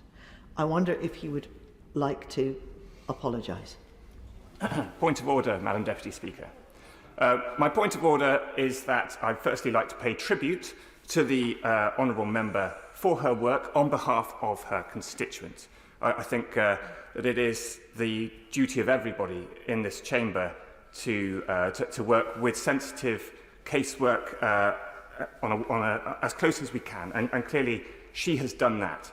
I should add that I used my point about an individual who has unfortunately suffered a terrible, awful circumstance, and I think draws a parallel to the 196 aid workers who've been killed in this awful, terrible war. I thank the Honourable Gentleman for responding, and we must be very careful because this is as sensitive as a subject possibly can be, and there are bereaved people who will be watching our proceedings. My heart goes out to them, and I'm sure the whole House feels like that. But I understand the Honourable Lady's point, and I think the Honourable Gentleman has said that he will be more careful in future. Thank you. We now proceed to the next urgent question. Wendy Chamberlain. Thank you, Madam Deputy Speaker. To ask the Secretary of State for the Foreign, Commonwealth and Development Office if he will make a statement on the deportation of Afghan refugees from Pakistan to Afghanistan. Minister Trevelyan. Thank you, Madam Deputy Speaker. The UK has a long-standing and close relationship with Pakistan. We engage regularly with the government of Pakistan to advance key priorities and interests, including on human rights and adherence to international law. We are closely monitoring Pakistan's policy on the deportation of Afghanistan's citizens from Pakistan, and we are working with the UNHCR and with IOM to ensure that Pakistan adheres to its international human rights obligations with respect to those affected. We understand that the recently elected government of Pakistan intends to resume their programme of deportations from mid-April following a winter pause, although this has not yet been formally announced. and whilst we respect Pakistan's sovereign right to control its borders, the UK, alongside the international and donor community, are urging Pakistan to do so in accordance with their international obligations. The UK has committed £18.5 million to the International Organisation for Migration, IOM, in Afghanistan to support vulnerable, undocumented returnees from Pakistan and Iran. As part of this work, we have been engaging closely with the government of Pakistan on these measures, and they have assured us of their support in relation to preventing the deportation of Afghans eligible for resettlement in the UK under Afghan Relocations and Assistance Policy, ARAP, or Afghan Citizens Resettlement Scheme, the ACRS scheme. Since the formation of the new Pakistani cabinet, the Foreign Secretary and the British High Commissioner have received assurances from Foreign Minister Dar during discussions on the 25th and the 28th of March, respectively, that the Ministry of Foreign Affairs would support our relocations work. So, Madam Deputy Speaker, we continue to work closely with the UNHCR and IOM to ensure that all Afghans who have been found eligible, including eligible family members, for resettlement in the UK under the ARAP and ACRS schemes have been provided with the necessary documentation to verify this and to prevent their deportation. Wendy Chamberlain. Thank you, Madam Deputy Speaker. Saying that Afghanistan is not a safe place is something of an understatement. Almost two-thirds of the Afghan population were in need of humanitarian aid by the end of last year. And in the words of the United Nations High Commissioner, human rights are in a state of collapse. The restriction on women and girls amount to nothing less than a gender apartheid. Afghanistan is not a safe place for anyone, but is particularly not safe for the Afghan who worked along Western forces and diplomatic efforts, for civil society advocates, for women who formerly held high-profile political or legal roles, for members of the LGBTQ community, and the many, many others who were forced to flee when the Taliban took control. And many of those who fled to Pakistan are desperately awaiting resettlement to safe countries, including the UK. And yesterday, reports suggest that Pakistan has started that deportation of Afghans back to Afghanistan. And resettlement, the hope of safety and being reunited with families, is now at risk of being completely lost. And for some of those waiting to come here, the routes are open, but the process is achingly slow. Many await family reunion, which was promised to start this spring, whilst others believe that they will be eligible to apply to come to safety in the UK under ACRS Route 3 Pathway 2, as yet unopened, almost 3 years after the fall of Kabul. I urge the Minister's Home Office colleagues to act in this regard. Pakistan's decision to deport the migrants they deem to be illegal is deeply worrying. In the first round of deportations in October last year, which was the subject of an urgent question by a mobile member for Glasgow Central, there were news reports of Afghans eligible for resettlement here being arrested during immigration enforcement. There is every reason to believe that this will happen again. And indeed, this round, Madam Deputy Speaker, puts even more people at risk. Afghans in Pakistan are meant to hold a Pakistan-issued Afghan citizen card. However, there are reports of long delays for applications to be processed, leaving people undocumented through no fault of their own. And more concerningly, it has been reported that the latest round of deportations will even include those carrying cards. And effectively, this puts at risk every Afghan in Pakistan, no matter their reason for being there. The UK has a responsibility here, not just to those Afghans who we promise safety to, but in relation to the region as a whole. We can all understand the desire to flee from persecution, but we also understand the difficulties placed on support systems in Pakistan in response to those fleeing reaching their borders. If we want to show the UK as a global power and a global force for good, then we must act. So I ask the Minister what steps the Department is taking to ensure that all individuals eligible for resettlement or reunification in the UK are able to register themselves as being legally in Pakistan, what steps the Department is taking to prevent deportations of Afghans in Pakistan if they are likely to be eligible to settle in the UK, what steps they are taking with foreign allies to encourage Pakistan to halt these repatriations, and finally what steps the UK can take to assist Pakistan in supporting that refugee population. People are being sent back to Afghanistan now, and all the dangers that entails. We must act. Thank you. Minister. Thank you, Madam Deputy Speaker, and it's good to have the opportunity to discuss this issue. The Honourable Lady raises an important question, but I can repeat the assurances that we have now had from this newly elected Pakistani government. They have repeated assurances that we had from the previous government that all Afghans who are eligible for our UK resettlement schemes, various, will be exempt from deportation. We have had 2 instances of temporary detentions where the British High Commission has intervened to secure those, and that has gone well. And since November, all those eligible Afghans eligible for resettlement in the UK are provided with identification, a letter by the British High Commission, and that is being considered acceptable by the Government of Pakistan. None of those have been detained or deported as a result of that letter, which is that commitment from us through the High Commission to assure them that our commitment to those eligible Afghans to come to the UK are under our umbrella of protection. James Heapy. Gosh, Madam Speaker, 5 years since my last question, but the first time ever being called first. Madam Speaker, it seems curious that we're having a question on the sovereign decision of another government, and whilst the Honourable Lady wants to challenge the front bench on our representations to that government, I thought it important to reflect that throughout my time owning the Arab scheme, at least the MOD, the Pakistan government was extraordinarily supportive of everything we asked them.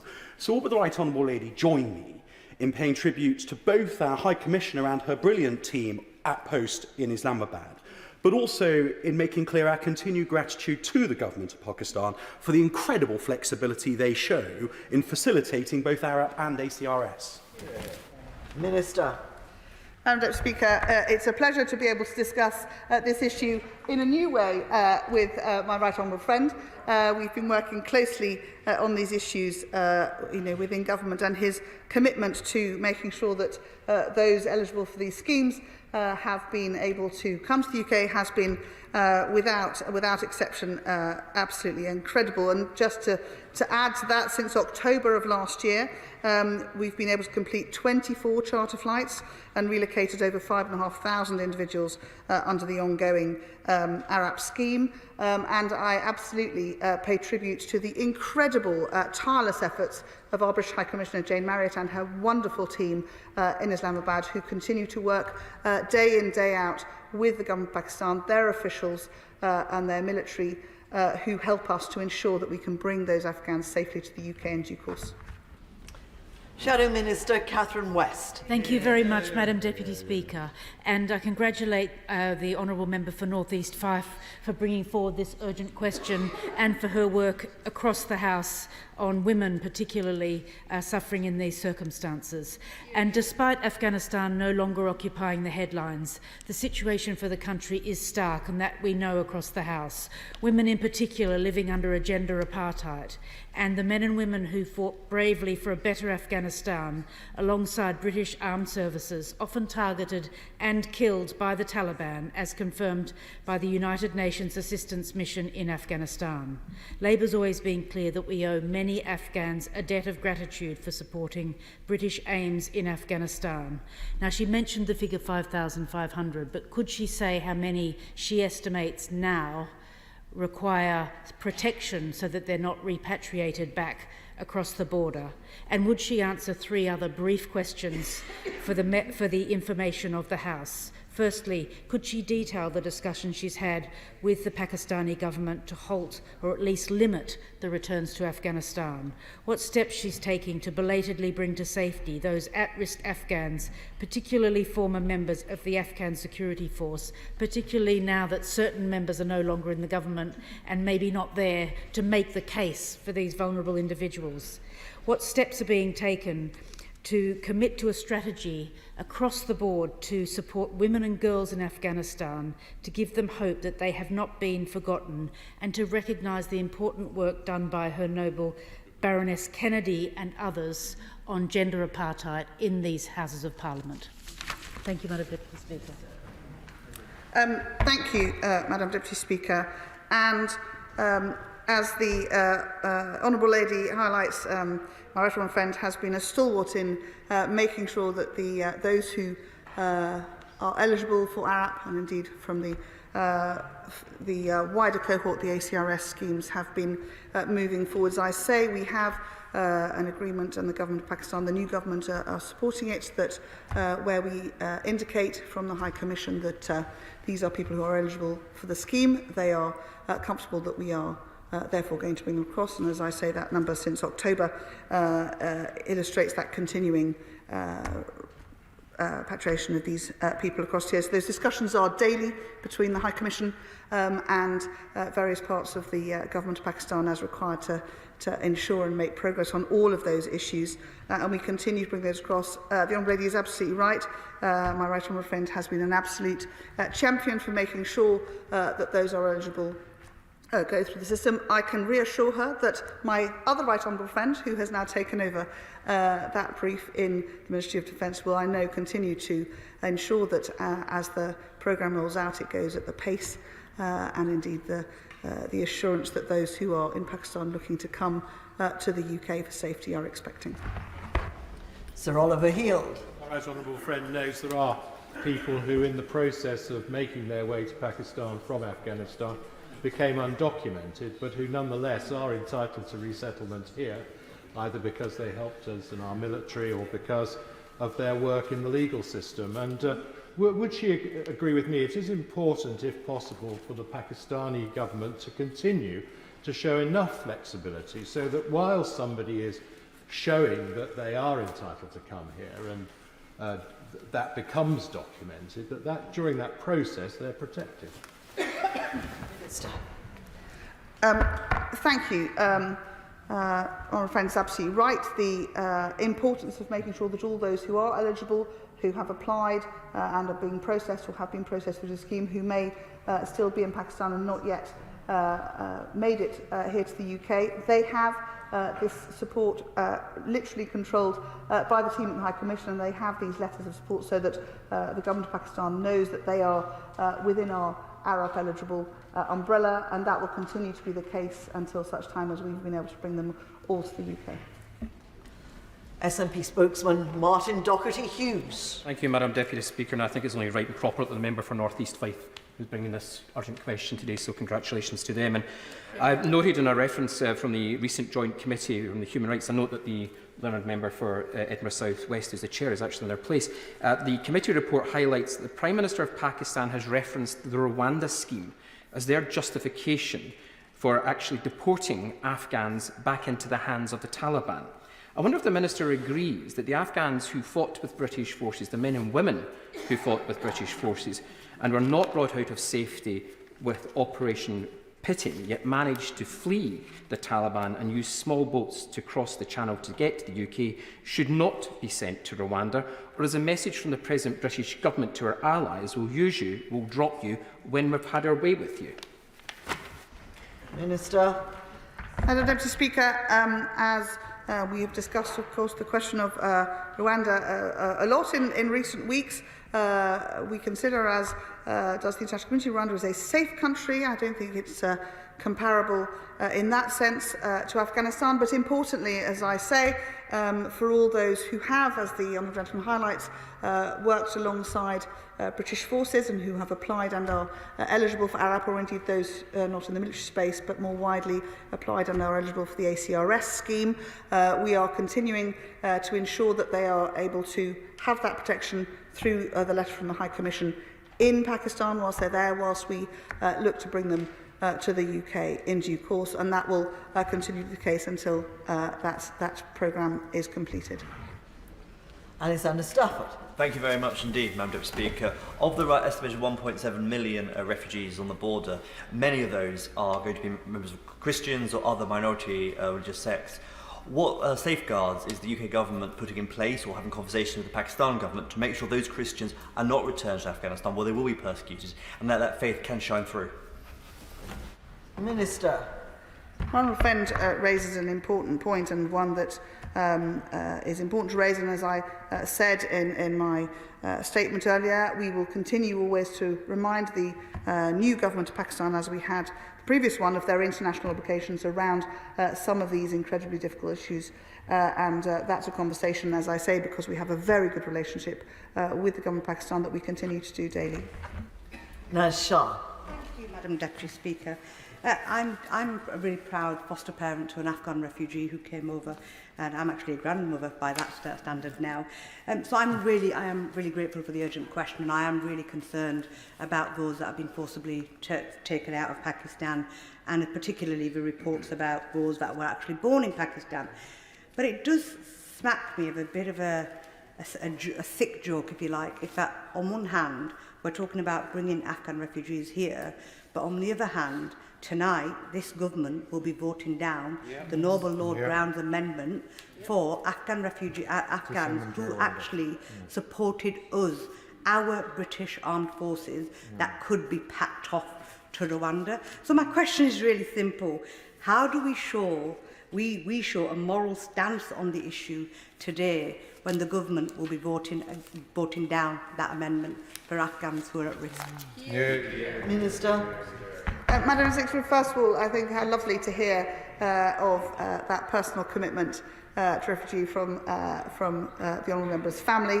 I think so many stories like that are so important. It's lovely to hear them brought here, because I think to champion and show that the commitment is much more than just words is lovely to hear, and congratulations on becoming, as it were, a granny. It's a lovely story to share. I think really importantly, and the Honourable Lady raises the question of those who worked and served alongside our armed forces or in other areas. Those two schemes, incredibly generous schemes, Arab and ACRS, are there precisely to be able to provide the opportunity for those who wish to apply, who are eligible, to come and have safe harbour in the UK. And that's a scheme, particularly Arab, which will continue for as long as is needed, and we encourage those who perhaps haven't, though the numbers suggest that very large numbers have already applied to do so, and it is a long-standing, as I say, and very generous scheme which we will continue to do. And week in, week out, we are able to bring these incredibly brave people who served and supported our armed forces to the UK. Mark Logan. Thank you, Madam Deputy Speaker. And my Afghan diaspora in Bolton takes this matter very seriously under the leadership of Dr. Aziz, who I should also know is opening a new medical centre next week in Bolton. What we'd like to ask is what discussions has government had with the Pakistani High Commissioner to the UK to make sure that those who are eligible won't be adversely affected by this 15th of April deadline that the Pakistani government is now working to deport Afghans from the country? Minister. The honourable member raised an important point, and it's good to hear that a new medical centre is opening, which will provide, I'm sure, for the whole community important services. As I say, both our British High Commissioner in Islamabad, and indeed the conversations that we have with senior officials here and the Pakistani High Commissioner based in London continue day in, day out. It's a very close relationship. That commitment that we have in provision of a letter of support for those who are in Pakistan waiting to come to the UK because they have been found eligible for one of the two schemes is one that is respected, and the new government of Pakistan have indicated as the other one did. Joanna Cherry. Madam Deputy Speaker, as my honourable friend, the member for Western Bartonshire, has already mentioned, in our report on the Rwanda bill, the Joint Committee on Human Rights warned that other nations might be influenced by the way in which the United Kingdom treats its international law obligations. This was earlier this year, and we noted that at that stage, the Prime Minister of Pakistan had already referred to the UK government's Rwandan policy in defence of his decision to deport Afghan refugees. Now, I would suggest to the Minister this is actually quite a serious matter. And does she appreciate that while the Pakistani policy might not be identical to the British government's Rwanda policy, the fact that the British government has been prepared to set to one side its international treaty obligations in respect of refugees and asylum seekers acts as an encouragement to other countries who wish to do the same? Mr. Madam Secretary, as I say, I would not compare what we consider Rwanda a safe country for those who would be ineligible for asylum here to be compared to Afghanistan. But really importantly, those Afghan refugees who are eligible to come under one of our two incredibly generous, very broad schemes have that layer of protection until such time as they get here through the High Commission and that relationship that we have with the government of Pakistan, who are very clear that they would not look to deport any of those eligible Afghan refugees to come to the UK. Gary Sambrook. Thank you very much, Madam Deputy Speaker. Can my right honourable friend the Minister explain the assessment which has been made of the adequacy of the humanitarian assistance available to those at the Pakistan and Afghanistan border? Minister. The honourable member raises an important point, and I think just to highlight that in terms of our UK commitment, we obviously continue to be one of the largest donors to Afghanistan on a number of humanitarian areas, 113 million in aid last year. And whilst not wishing to speak out of turn because the Development Minister isn't here, he's been in Paris working on an Ethiopian peace package, we hope to be able to invest something near £150 million in the coming financial year in support of those humanitarian challenges for Afghanistan. Dan Jarvis. Thank you, Madam Deputy Speaker. It's possible, indeed likely, that some of the Afghans in Pakistan are those whose ARAP application is currently being reassessed by the MOD. The outgoing Minister for the Armed Forces, and we heard from him just a moment ago, updated the House on this just recently, and I'm due a response to a written question on the progress of this from the Ministry of Defence today.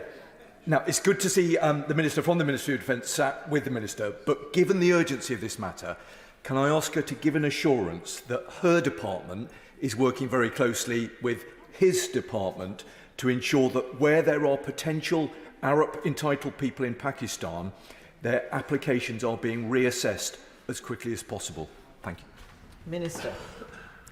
The honourable gentleman raises an important point, and I am comfortable in committing to him that he will receive the reply he hopes to have by the close of play, and that he's absolutely right. We are, the FCDO and the MOD are working hand in glove. The teams are incredibly well joined up, and they are, I mean, to give them a gentle shout out, because they work tirelessly to make sure that everyone's application is properly scrutinised, and as I say, these schemes are very generous, and we will continue to run them until such time we'll be able to bring all of those eligible back to the UK for safety. Alison Thewlis. Thank you, Madam Deputy Speaker. Madam Deputy Speaker, it is absolutely ludicrous that after 3 years since the fall of Afghanistan, that we are still talking about people that the UK government has left behind. Absolutely appalling and incompetent that those that supported UK ambitions in Afghanistan have been so woefully neglected. Hear, hear. Can she tell me exactly how many people exactly are waiting for the UK government to get their act together and process their ACRS and their ARAP applications? Hear, hear, hear. Minister. Thank you, Madam Deputy Speaker. As I say, these are broad and generous schemes, and I can update the House today, because these are the figures I have in front of me, that since October of last year we have been able to complete 24 charter flights and relocated over 5,500 individuals, and we will continue to work on that, and our High Commissioner and her team in Islamabad and the teams here through the Ministry of Defence, the teams who work from the Ministry of Housing, an incredible team of officials working together to make sure that we bring all those who are eligible back to the UK. Debbie Abrams. Thank you, Madam Deputy Speaker. While I acknowledge the role Pakistan has played in hosting Afghans after the pitting exercise, we need to recognise that many of the people that are being returned from Pakistan will be at significant risk.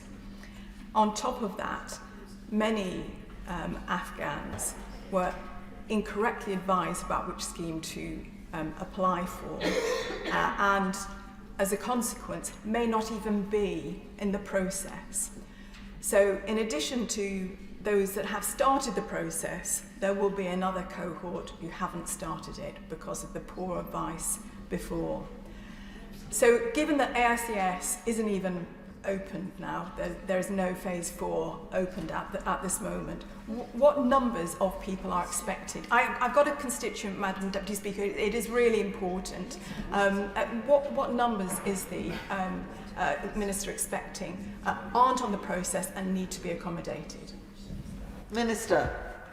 Madam Deputy Speaker, as I say, the ARAP programme is a very generous one and it remains open. And and with ACRS, obviously the first part has been running, and we will continue to run these schemes as we need to. But so the Honourable Lady is very welcome to write to me. She says she has a very specific constituent connection that she wishes to raise. She's very welcome to write to me, and I'm happy to look at that. But the schemes continue to work, and our teams are working day in, day out to make sure that those who are eligible are able to get to the UK. Matt Weston. Thank you, Madam Deputy Speaker. I've raised before about the special forces, and who may be stuck now in Pakistan, but also the matter of those who are working in local government, who may have been magistrates and others. Family members, Afghan family members in my constituency, suggest that this could have long-term reputational damage on the UK in terms of how this has been handled. What's her assessment? Minister. Madam Speaker, the honourable gentleman highlights the fact that the review of further potential eligible applicants is ongoing by the Ministry of Defence, and as decisions on eligibility are determined, they will of course have the support of those who are already in the scheme and eligible to come to the UK. I'm very proud of what is a very broad and generous scheme, and it will continue to run for some time, I have no doubt, whilst we bring many of these refugees to the UK. Jim Shannon.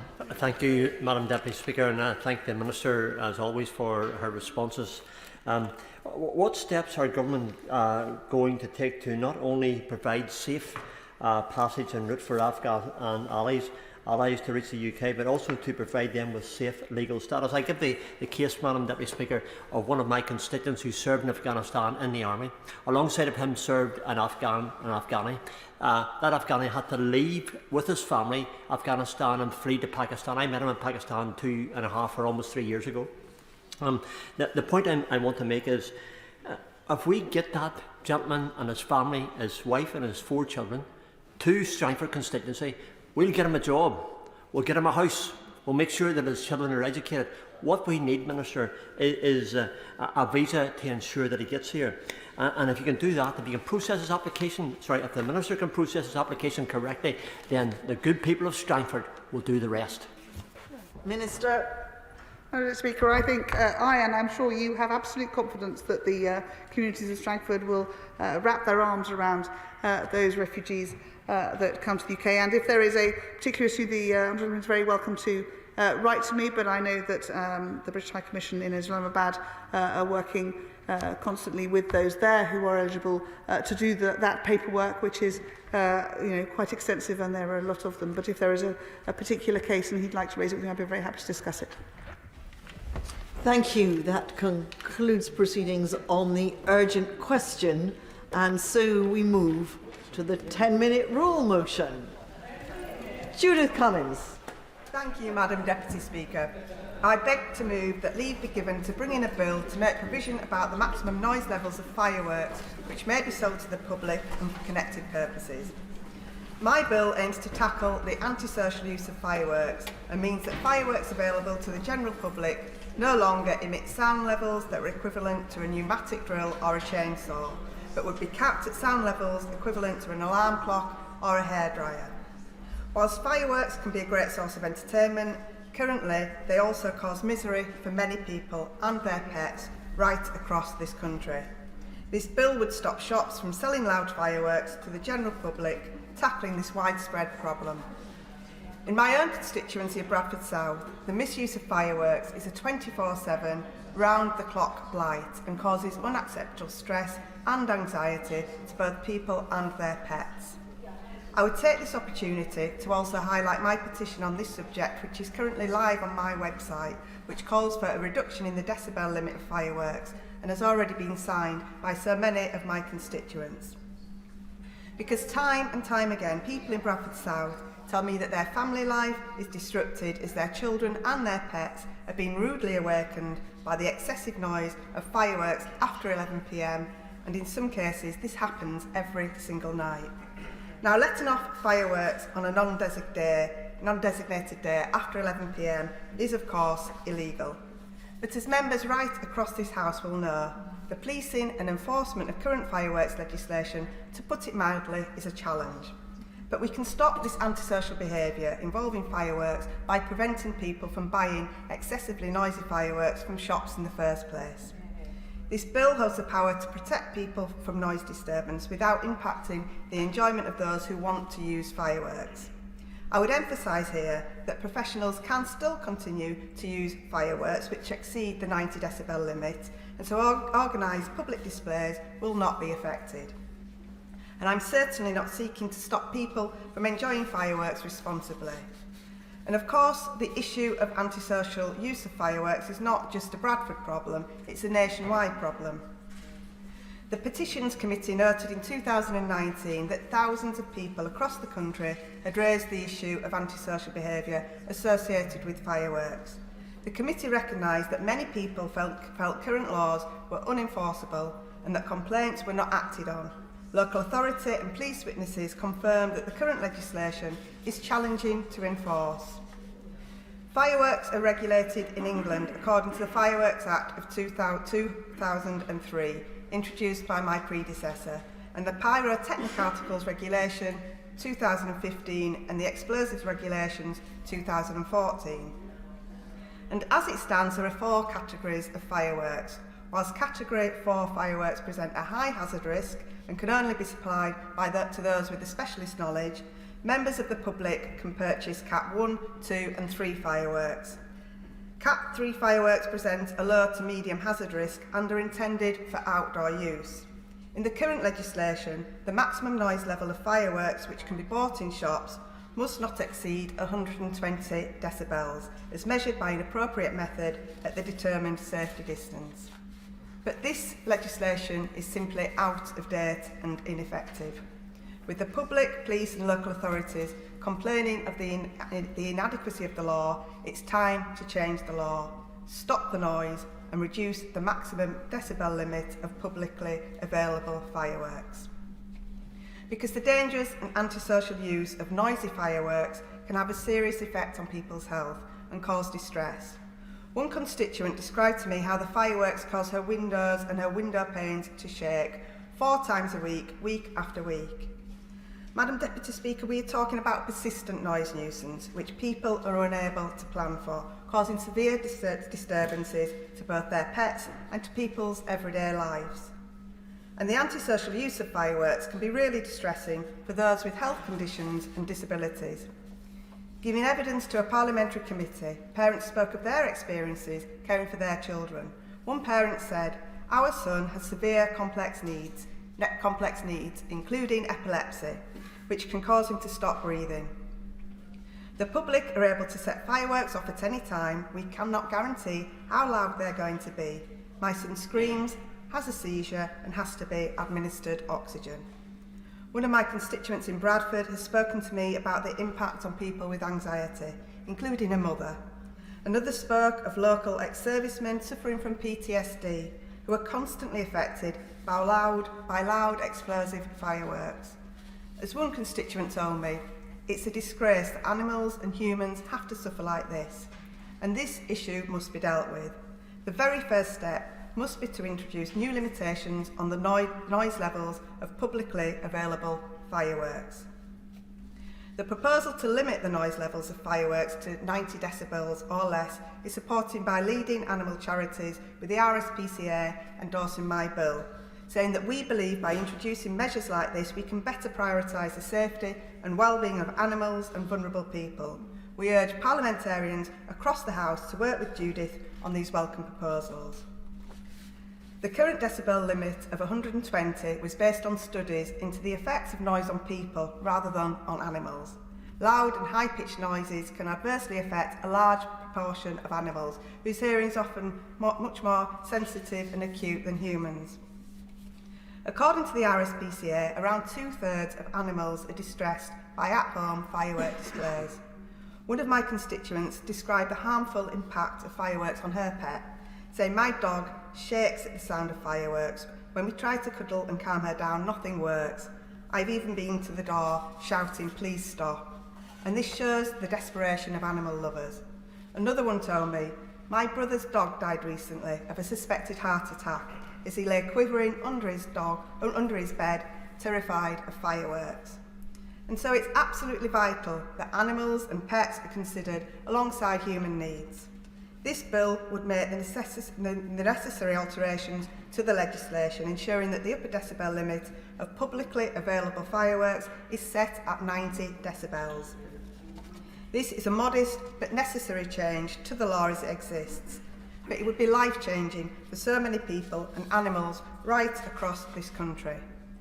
This is a bill for those who fear the excessive noise of fireworks, a bill for people whose pets are left terrified by the noise of fireworks, a bill that would end the broken sleep of children, a bill for those who want to end the misery that these noisy fireworks bring. It is time that this House acts to defend people across this country from the harmful impact of the illegal use of noisy fireworks. This bill tackles the issue in a practical and workable way. The bill will take pressures off overstretched and under-resourced police and law enforcement agencies by eliminating the availability of noisy fireworks in the first place. Importantly, this bill also allows for people to still enjoy fireworks, just in a way that means that other people and animals won't be disturbed. It aims to end the misery caused to people and their pets through the illegal and antisocial use of fireworks at all hours of the day and night, day in, day out, week after week. It puts an end to this relentless bombardment because people should not have to put up with this, and this bill provides this place with the opportunity to act. Thank you. The question is that the honourable member have leave to bring in the bill. As many as that opinion say aye. As many as of that opinion say aye. Aye. Of the contrary, no. I think the ayes have it. The ayes have it. Who will prepare and bring in the bill?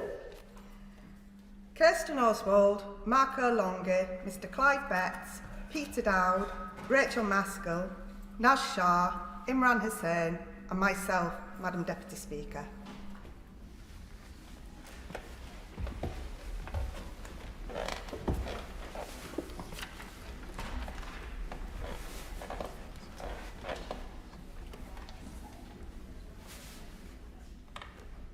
Judith Cummins.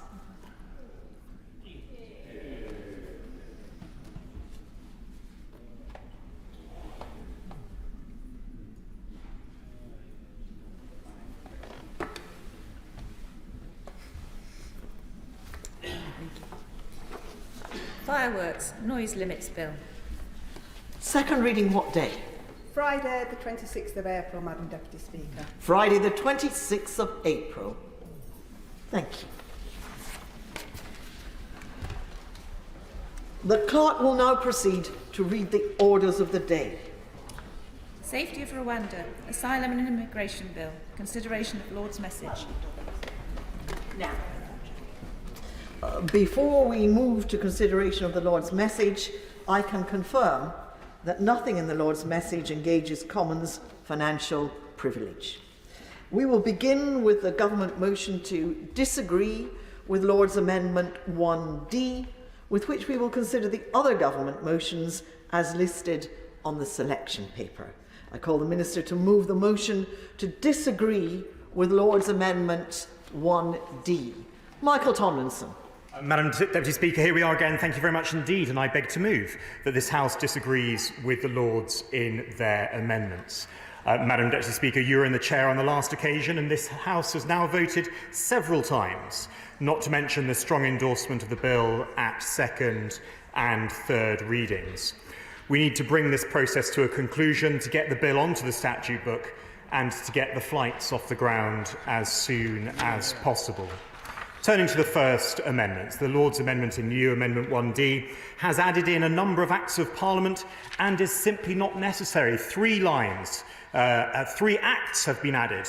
So we should have due regard for the Children Act, the Human Rights Act, the Modern Slavery Act. Why stop there? Why not the Equality Act? Why not the Data Protection Act? Why not any other act? Why not have the whole statute book listed out there on the face of the document? The answer is because it is not necessary. The treaty, the bill, and the evidence together demonstrates that Rwanda is safe for relocated individuals, that the government's approach is tough but fair, that it's lawful, it has justification, and it seeks to uphold our international obligations. As I've set out in our earlier debates, the government respects the decision of the Supreme Court, and it's precisely to address those concerns of the Supreme Court that this government has brought forward the treaty with the Republic of Rwanda, as well as preparing an evidence pack on what has changed and how those concerns are being addressed. The government is now... Of course I'll give way to somebody. I was struck listening to Lord Hope's amendment earlier today, that how reasonable it seemed setting up an independent body to assert what the Minister is saying, that Rwanda is a safe place. What could possibly be wrong with that? Well, I'll turn to that amendment in a few minutes, but there already is an independent body. It's the Monitoring Committee, it's there, it's part of the treaty. That's not this amendment that I'm speaking to. I hope to allay some of her concerns, and I hope to see her in the division lobby in a few minutes. The short answer to her question is there already is an independent body. It's the Monitoring Committee, and hopefully she'll hear that in a few minutes' time, but I'm grateful to her for her intervention, because what the government is now doing is inviting Parliament, having considered the lengthy and extensive exchanges, Madam Deputy Speaker, throughout the passage of this bill, to agree with our assessment that the Supreme Court's concerns have indeed been properly addressed, and to enact the measures in this bill accordingly. Of course I give way. Thank the Minister for we as a party will, with the exception of one of the amendments, probably indeed we will support the party tonight. I asked a question of the Minister in a previous engagement in relation to the freedom of religious belief. Because we have freedom of religious belief here in the United Kingdom, and there has been some disquiet expressed to me in my position as chair of the APPG for freedom of religious belief about the same freedom in Rwanda. And because of that, and because people have come back to me and asked me the same question, can I again ask the Minister very sincerely and very graciously to answer that question? Is there the same freedom of religious belief in Rwanda that we have in the United Kingdom? Thank you. Well, I don't think I can tell the honourable gentleman that any system, any two countries' systems are the same. I can repeat the point that I've made before, that it is there within the Constitution. Those freedoms are there within the Constitution of Rwanda. And I'll get to him the precise wording, because he has asked me that question before, and I've read out the precise wording to him before, but I will endeavour to do so again before the end of this debate. Of course I give way. Very grateful to the Minister. Many people share the government's ambition to stop the boats. Is it the case that these Lords' amendments would muddle the legislation in a way which would leave us open once again to unnecessary court challenge? And can you reassure us that the bill unamended would do the job? I'm very grateful indeed to my right honourable friend. I know he's taken a close interest since the outset of this bill, and he's right. The amendments fall into two categories: those that are simply unnecessary and those that are worse than unnecessary. They're wrecking amendments. They're deliberately put in order to prevent the very things that the bill was designed to do, namely to stop the boats and to get the planes off the ground. But as my honourable friend, the member for Stone, reminds us, the approach that's adopted in this bill, and he did comment that I've been repeating myself from time to time. My honourable friend has been accusing me of repeating myself, heaven forfend, but he is right, because the approach taken is justified as a matter of parliamentary sovereignty. It is justified in terms of constitutional propriety. Indeed, my right honourable learned friend has even said it's not unprecedented, and he's right about that. And it is in relation to our international obligations as well. May I turn to... Of course. May I reciprocate his comment? Was insofar as I may have suggested, rather infelicitously, that my honourable friend was repeating himself, I have to confess that I too have repeated myself. And I've done so for I have done so for extremely good reasons, because I believe that the amendment which I put forward, which I won't go into now, which got a huge amount of support in the House but was not accepted by the government at the time, still presents a serious question which has to be answered. And that is, to go back to what my old friend, the member for Wokingham, mentioned just now, there is going to come a time when this bill goes through, hopefully in the immediate future, at which the matter will then become a bill turned into an act by royal assent. At that very moment, a claim is going to come straight in from Matrix Chambers or from one of the other Doughty Chambers or whoever, as sure as anything, for claimants. And the question is then going to be, what is the Supreme Court going to do about this? And that is the subject on which I return over and over again. When we said, as I think my honourable friend knows only too well, that we were concerned that the bill would not work, it wasn't that we didn't want it to work, it's exactly the opposite. We want it to work, and I'm concerned still, at this moment in time, given the fact that the opposition is still going on about the issue of international law, that we are going to need to be sure that the words as used are clear and unambiguous in such a manner that the court will rule in favour of the government. If not, it's all over. Once again, Madam Deputy Speaker, I'm very grateful to my honourable friend for his intervention. He does have a tendency from time to time to repeat himself. He's admitted that, but he's right to do so, and he's mentioned in the past paragraph 144 of the Supreme Court's judgment, and he's absolutely right, and I can cite it in full. In any event, the principle of legality does not permit a court to disregard an unambiguous expression of Parliament's intention such as that with which we are concerned in the present case. And that has been, may I say, our joint endeavour to ensure that this legislation is clear and unambiguous. Turning now, Madam Deputy Speaker, to the implementation of the treaty. On the issue of implementation, let me reiterate that Clause 9 of the bill clearly sets out that the bill provisions come into force when the treaty enters into force, and that the treaty enters into force when the parties have completed their internal procedures. We will only ratify the treaty once again with Rwanda when all necessary implementation is in place for both countries to comply with the obligations under the treaty. And the Monitoring Committee, and I refer to our previous exchange, the Monitoring Committee will undertake daily monitoring of the partnership for at least the first 3 months. So this is daily monitoring for at least the first 3 months to ensure rapid identification of and response to any issues. This is the enhanced phase, and it will ensure that comprehensive monitoring and reporting takes place in real time. Let me give way first across the chamber, and then of course I'll give way to my honourable learned friend. Very grateful. And will the Minister ensure that the report is laid before Parliament so that we can review that? Well, the Monitoring Committee's work is independent. I'm going to develop my points in future. Commitments have already been made that there will be an update in Parliament. That was one of the amendments in lieu that was tabled and passed on the last occasion that we debated these things. But here and now and today, it is the right thing to do to push back on all of these amendments which are either unnecessary or wrecking. I give way. I'm very grateful to my right honourable learned friend for giving way, and I very much appreciate the tone and manner in which he is approaching this difficult issue. But can you just help me in one matter? I understand his point that there are some amendments which might have the effect of delaying the bill or might give rise to challenges and delay the policy objective. But I'm troubled about why that should be thought to apply to Lord's Amendment 3, which is the one proposed by the noble Lord Hope of Craighead, very distinguished jurist, and proposing very moderate and unpartisan terms.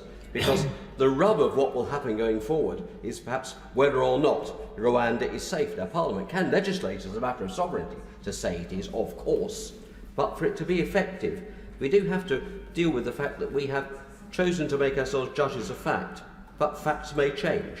And given that we have put in place the mechanism with the Monitoring Committee and the enhanced arrangements, all to the government's credit, I struggle to see what there is in the Hope Amendment that actually undermines the operationality of the bill, rather than perhaps helping it. Because if facts did change, wouldn't it be helpful to have a mechanism of that kind for us to be able to review it upon an informed basis?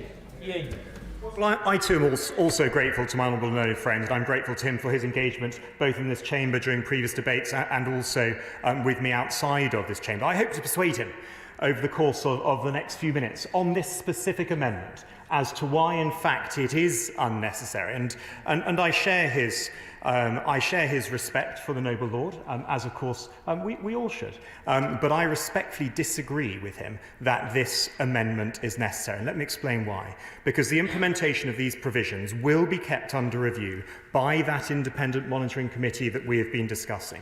That role was enhanced by the treaty, enhanced from that originally as envisaged. And the commitment from our friends and allies in Rwanda is evident given the progress that has already been made. And let me set out 2 or 3 concrete pieces of evidence to help my honourable and learned friend.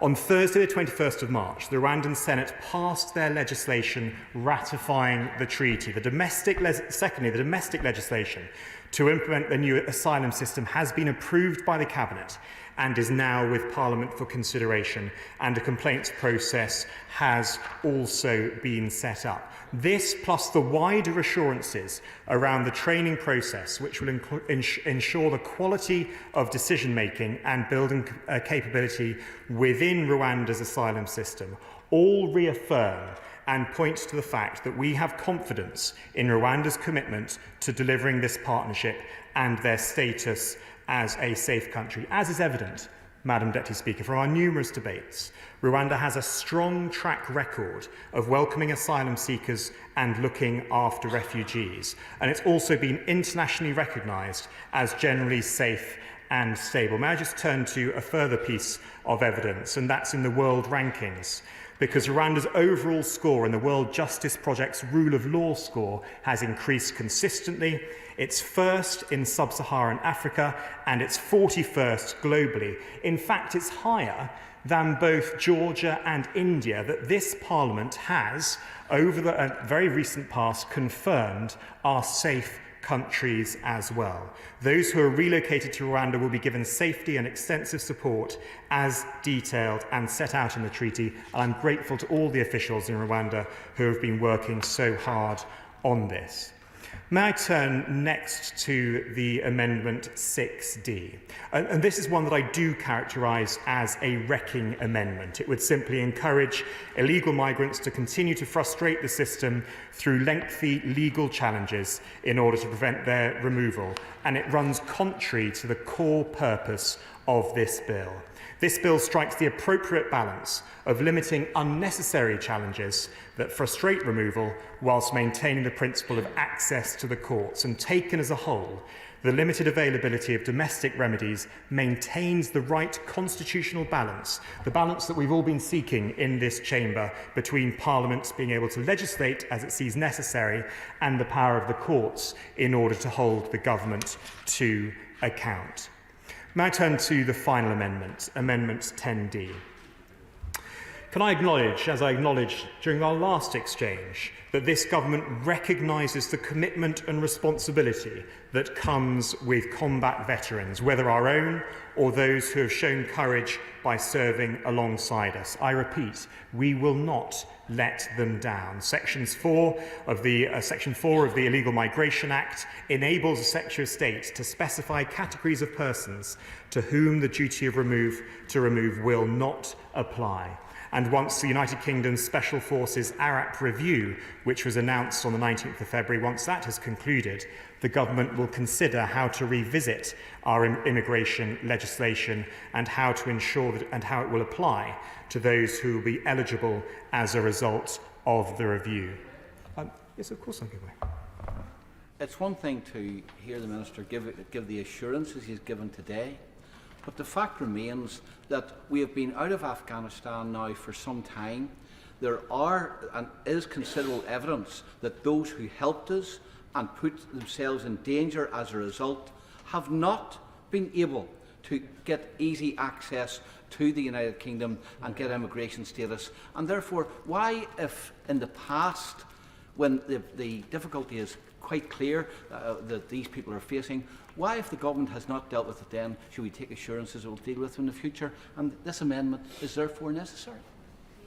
The answer is this, because this Prime Minister has placed around his cabinet table, sitting at the cabinet, my right honourable friend, the member for Plymouth Moorview, a veterans minister sitting at the highest level, my right honourable friend, the Home Secretary, is somebody who has served our country, as there are many honourable and right honourable members across on both sides of this House. We will not let them down. That is the reassurance that has been given from this dispatch box and also in the other place by the noble Lord Sharp as well.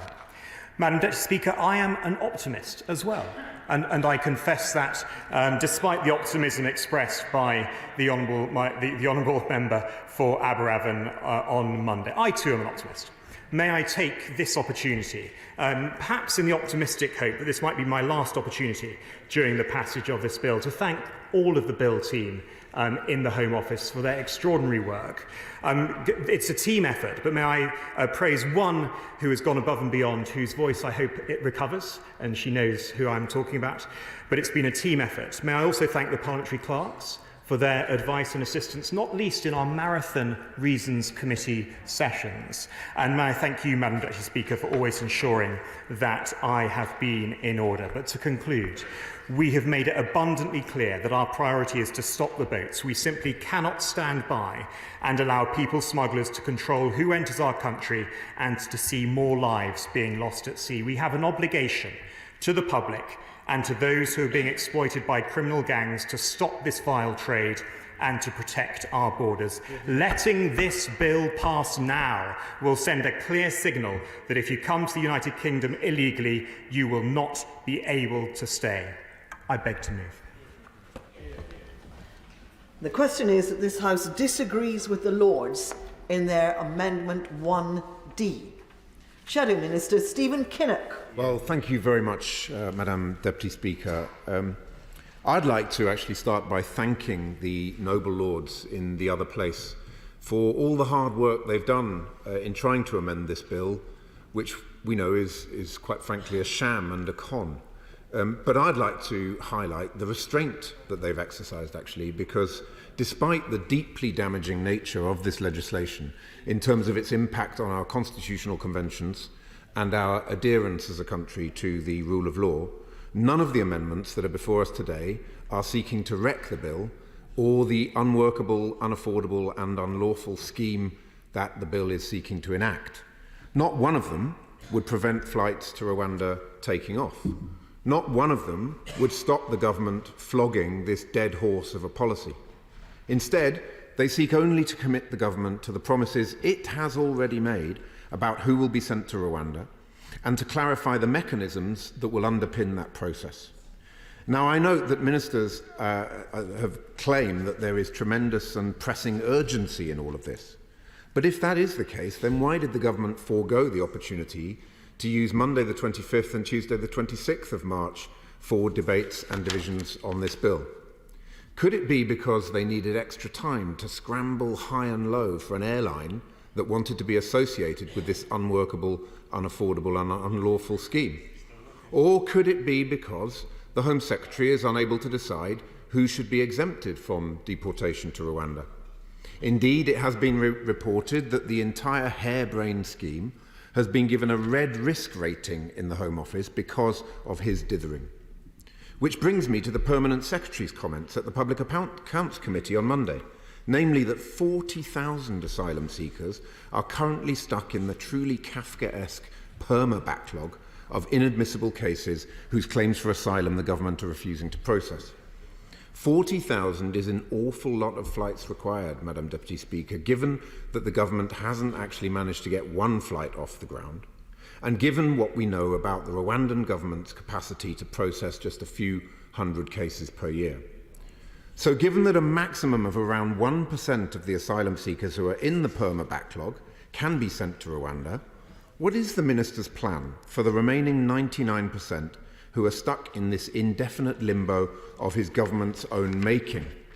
Is the plan to keep them in taxpayer-funded hotels, maybe, of which hundreds are still in operation, according to what the other immigration minister said on Monday, despite the government's boasts? Or perhaps they'll have an amnesty, which the Conservative member for South Thanet warned about last year, and his colleague, the Honourable Member for East Shoreham and Worthing, warned about at that very committee. Well, we know what we would do, Madam Deputy Speaker. We would deliver our backlog clearance plan, surging the number of decision makers to process claims quickly, and set up our new returns and enforcement unit with 1,000 new staff to remove those who have no right to be here. It is quite frankly shocking that the number of foreign criminals being removed has dropped by a staggering 27% under the Conservatives, and also profoundly worrying that the number of failed asylum seekers being returned has plummeted by 44% in that time, with just 2% of small boat crossers removed since 2018. What a sorry state of affairs. Put our plan for a new returns unit together with our cross-border police unit to go after the criminal smuggler gangs operating in the Channel upstream, funded, of course, through redirecting the money that's being squandered on Rwanda. And that gets you a compelling and realistic plan, Madam Deputy Speaker. A plan that is based on hard graft, common sense and effective international cooperation, in stark contrast with the headline-chasing gimmicks, empty gestures and blank cheques that have come to define the way in which successive Conservative governments have broken our asylum system and lost control of our borders. Madam Deputy Speaker, the government's refusal to engage constructively with the other place on this bill is deeply disappointing, given that their lordships have simply been fulfilling their constitutional duty to revise and improve the draft legislation that we convey to them. The noble Baroness Butler-Sloss received a tiny concession for her commendable attempts to stop the government sending victims of modern slavery to Rwanda. But let's be clear, that concession was barely worth the paper it was written on. And it is utterly shameful that ministers are still refusing to accept the amendment in the name of the noble Lord Brown. Madam Deputy Speaker, we owe a debt of honour and gratitude to the Afghans who so bravely fought alongside British troops. And the idea that we might send them to Rwanda is simply unconscionable. But the noble Lord Brown's amendment is not only driven by a moral imperative, it is also underpinned by our national interest and by military logic, for the simple and obvious reason that the ability of our armed forces to recruit local allies will be severely constrained if this bill passes unamended. Turning now to the other amendments that are before us today, it cannot be repeated often enough that adherence to the rule of law must remain at the heart of our constitutional conventions and as a cornerstone of our liberal democratic values. It is therefore profoundly concerning that ministers continue to refuse to recognise how important it is for Britain to abide by these principles and to have this commitment on the face of the bill. I will give it.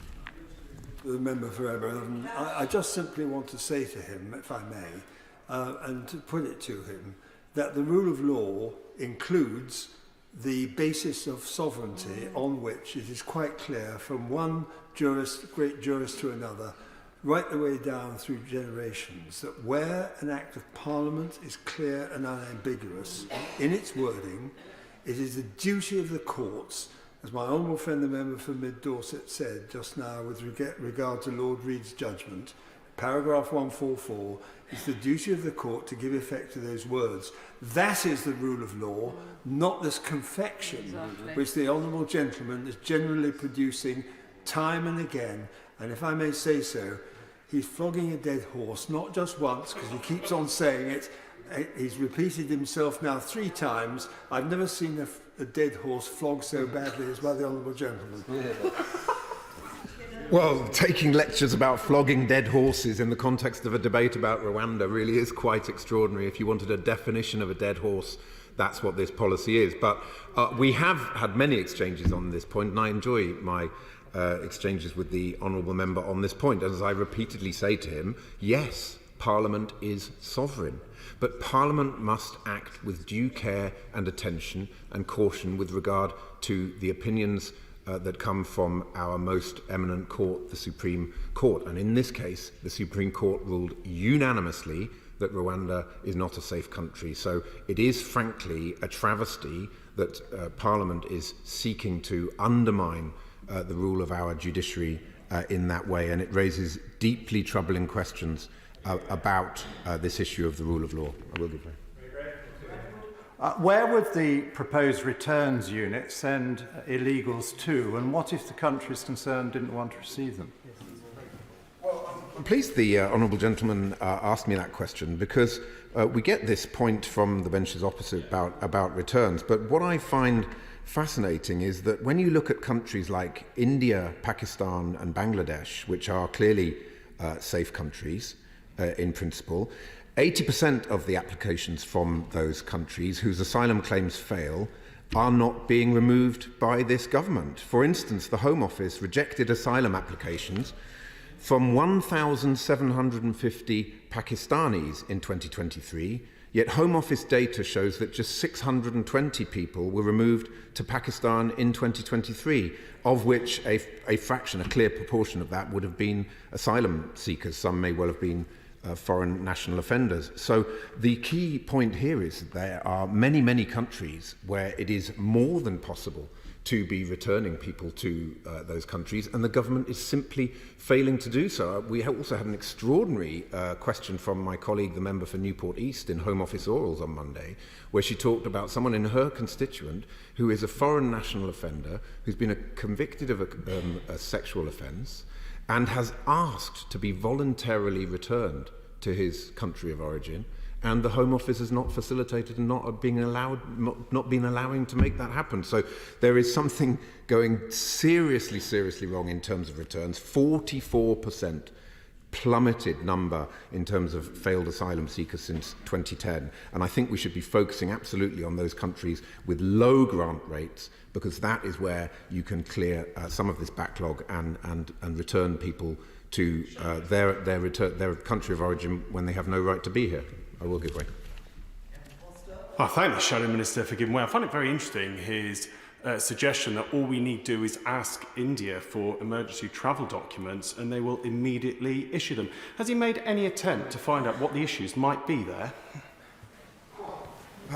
The key point here is, as I've said, that under the last Labour government, returns were working. Now, a part of that, I would suspect, is based on proper adult grown-ups being in the room and having proper adult grown-up diplomatic conversations with the governments with which we mean to engage. And I think what we've seen over the last years with this government is a consistent commitment to burning diplomatic relationships with a whole range of countries. And when you burn those bridges, it makes it much more difficult to achieve what we need to achieve in terms of our own national interest. So what we are clear is that what we're clear on is that we've seen the government promising from that dispatch box a whole range of things, and the Lord's amendments on these rule of law issues before us are simply seeking to put on the face of the bill what ministers have promised. Why else are they rejecting the amendment in the name of my noble friend, the Lord Coker, which simply asks the government to commit to promises that they have made?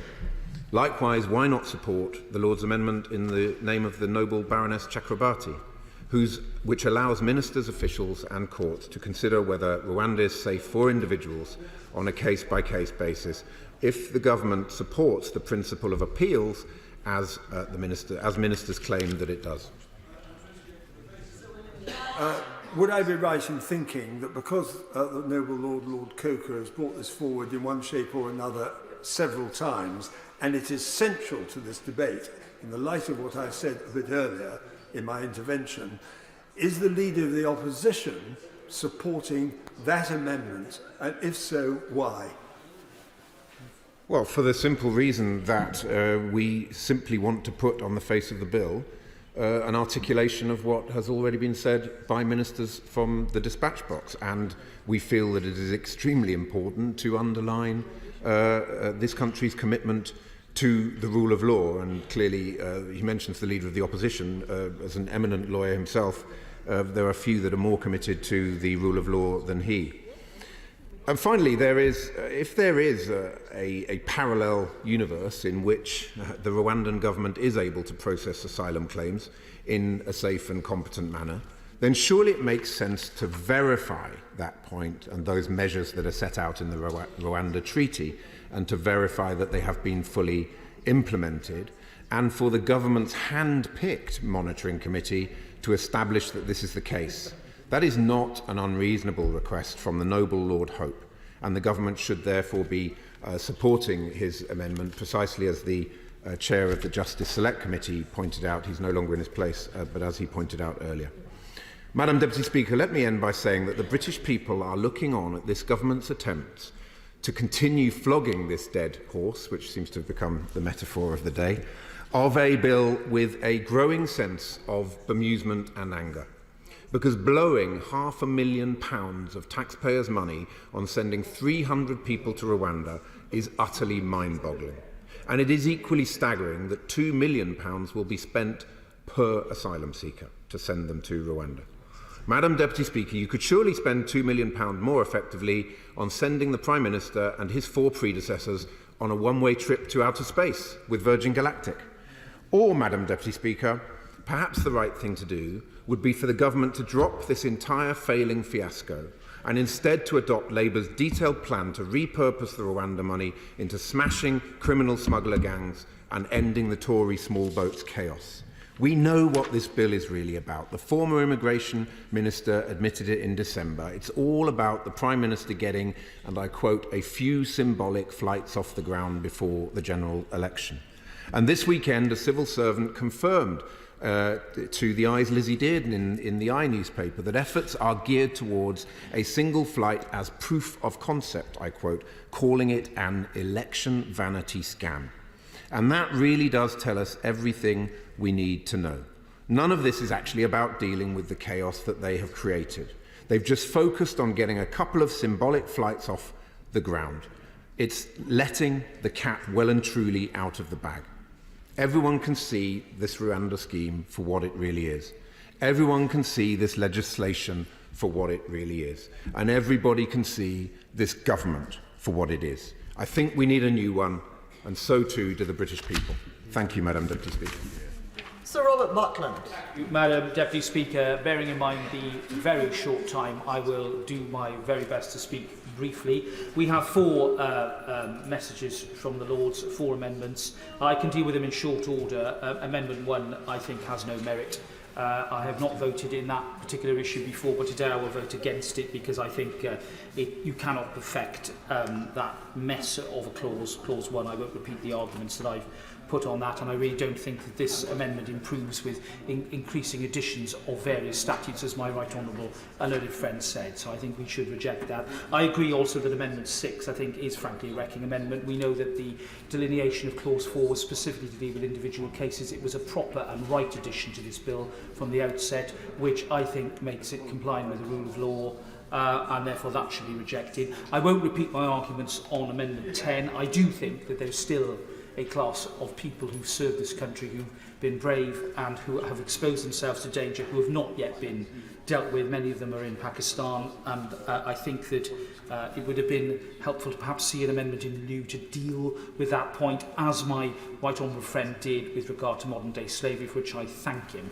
Can I say that I was pleased to hear about the detailed reference he made to the progress being made by the government of Rwanda to implement the provisions under the treaty. That is clearly the issue at the heart when it comes to Amendment 3 and Clause 2. He knows my concern about deeming provisions and the desirability of them meeting the reality of the situation, which is why I welcome his statement and the statement of the Noble Lord, the Advocate General in the other place, to say that this bill will not come into force until the treaty has been implemented. But I say this to him. I think he's conceded this properly. The amendment in the name of the Noble Lord Hope is not a wrecking amendment. It's designed to make sure that there is a mechanism through which this place can either deal with the fact that Rwanda is a safe country, or, God forbid, if it ever deteriorated to a situation where it wasn't, that we wouldn't need primary legislation to correct this situation. Because at the moment, we would.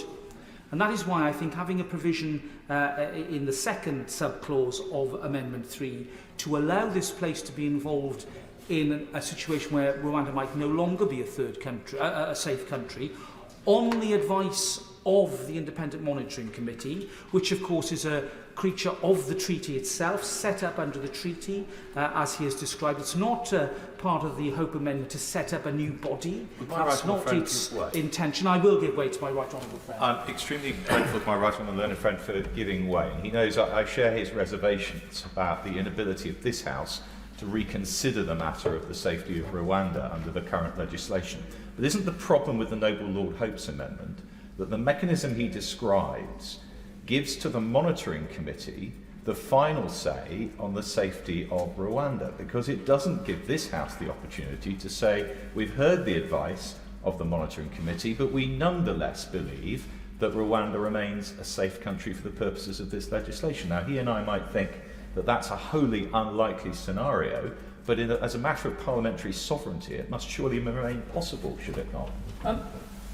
Up to a point, Lord Cochran, I think on subclause 2, there will be leeway for the government to actually disagree with the advisory committee, which might advise that Rwanda is no longer a safe country, but in the opinion of the Secretary of State, it is. And then it would be a matter for Parliament to determine, and the trigger wouldn't come in to place. On the first subclause 7, I think he's on stronger ground in the sense that the words of the Lord's Amendment does relate to a statement from the Independent Monitoring Committee. But I'll say this to him. I have no problem with an independent monitoring committee that has been set up by a treaty that has been agreed to by this government and by the government of Rwanda, which has come into force in our law through the constitutional, the CRAG provisions. And I think that, slightly inelegant though it is difficult to see perhaps another way to do this that could be conclusive and which could, I think, give certainty to all those who are involved in the operation of this scheme. My right honourable friend, an old friend at the dispatch box, knows that what I want to seek to do is to remove and reduce the possibility of legal challenge. I do not want to see this legislation becoming the subject of angst, sturm und drang, in either the High Court, the Court of Appeal, or, God forbid, the Supreme Court. We've been there, and we've seen the effects of what happened when the situation as of 2022 was determined on the evidence by the Supreme Court. He knows my views about that.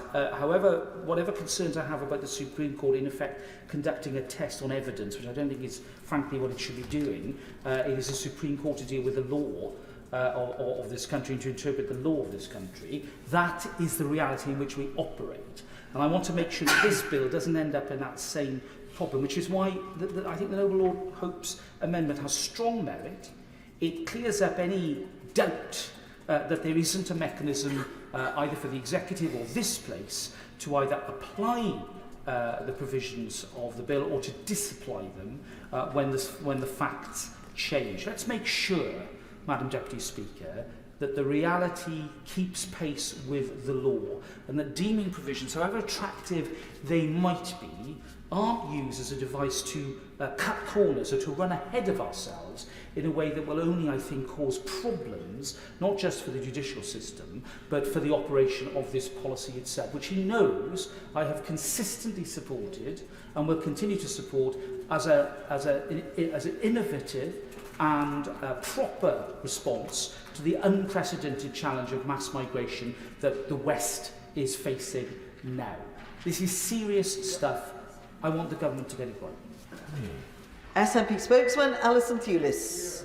Thank you, Madam Deputy Speaker. And I'll start in order here with Lord's Amendment 1D in the name of Lord Coker.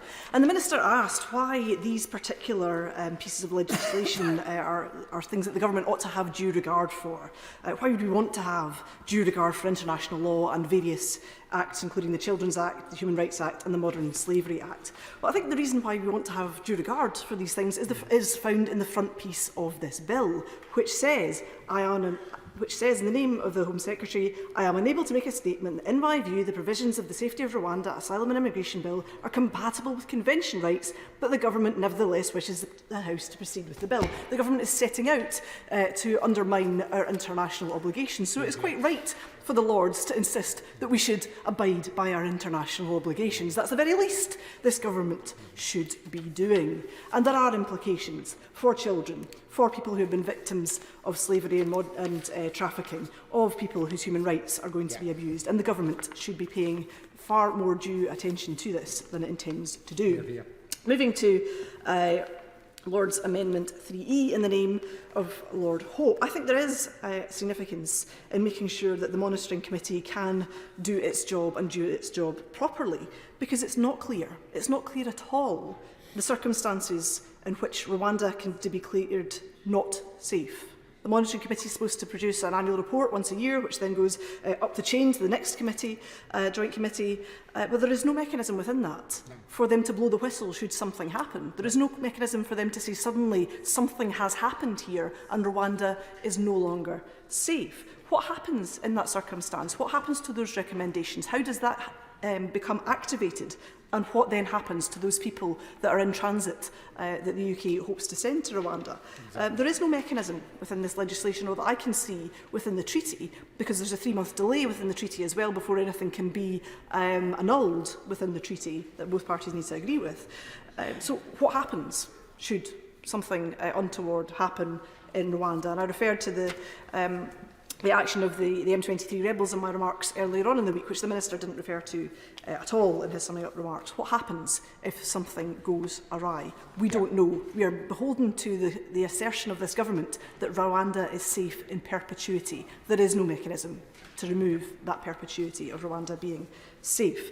And I would highlight also the experience of the Irish journalist Sally Hayden, an author and journalist. She wrote the book My Fourth Time We Drowned, and she has raised concerns about the mechanisms of scrutiny in Rwanda itself. She has raised concerns in the past about the treatment of refugees in Rwanda. She has visited the country on several occasions, but she was denied entry last month as she went to cover the 30th anniversary of the Rwandan genocide. And she believes, despite having to try to resolve this with the Rwandan authorities, she believes that the reason for her refusal of entry is precisely because she has criticised the Rwandan authorities and their treatment of refugees. Is that not something that should alarm all of us about the scrutiny of this bill, both here and in Rwanda? Exactly. And she has said, and I quote, "Proper scrutiny of the consequences of this policy are not possible because it is not a country with freedom of media and freedom of speech." Exactly. That is something we should be deeply concerned about, because without that independence and that scrutiny, we cannot be certain that what is happening is Rwanda is what the government intends to happen in Rwanda, or indeed what the Rwandan government is telling us that they intend to happen in Rwanda. That freedom of press is crucial to that level of scrutiny outside of the supposedly independent monitoring committee. So I support this amendment. Furthermore, the Amendment 16 in the name of Baroness Chakrabarti, I support this amendment also, because what this does is stand up for the rights of our own authorities here to make proper decisions. It empowers our decision makers, our courts, as they should be empowered, to look at the evidence in front of them and to make proper decisions. What this government does is ask the judiciary, ask the immigration officers, ask tribunals, everybody within the system to engage in a legal fantasy, that they should ignore all evidence in front of them and believe that the government, when it says that Rwanda is safe in perpetuity. And I would remind, with reference to 1C in here, around refoulement, that Rwanda engaged in the refoulement of several persons during the negotiation of the treaty. Never mind any other time. They were doing this during the negotiation of the treaty. So again, we should be worried about that. Here, here. Moving to clause 10D, and the exemption for agents, allies and employees of the UK overseas. Now, we had the urgent question earlier on people from Afghanistan who are currently being yeeted out of Pakistan, and the Pakistan government apparently pleading that using Rwanda as some kind of justification for this behaviour. Now, this really indicates the ripple effect of what the government is doing here, that other countries are praying in aid of this legislation when they look to do things that we also have concerns about.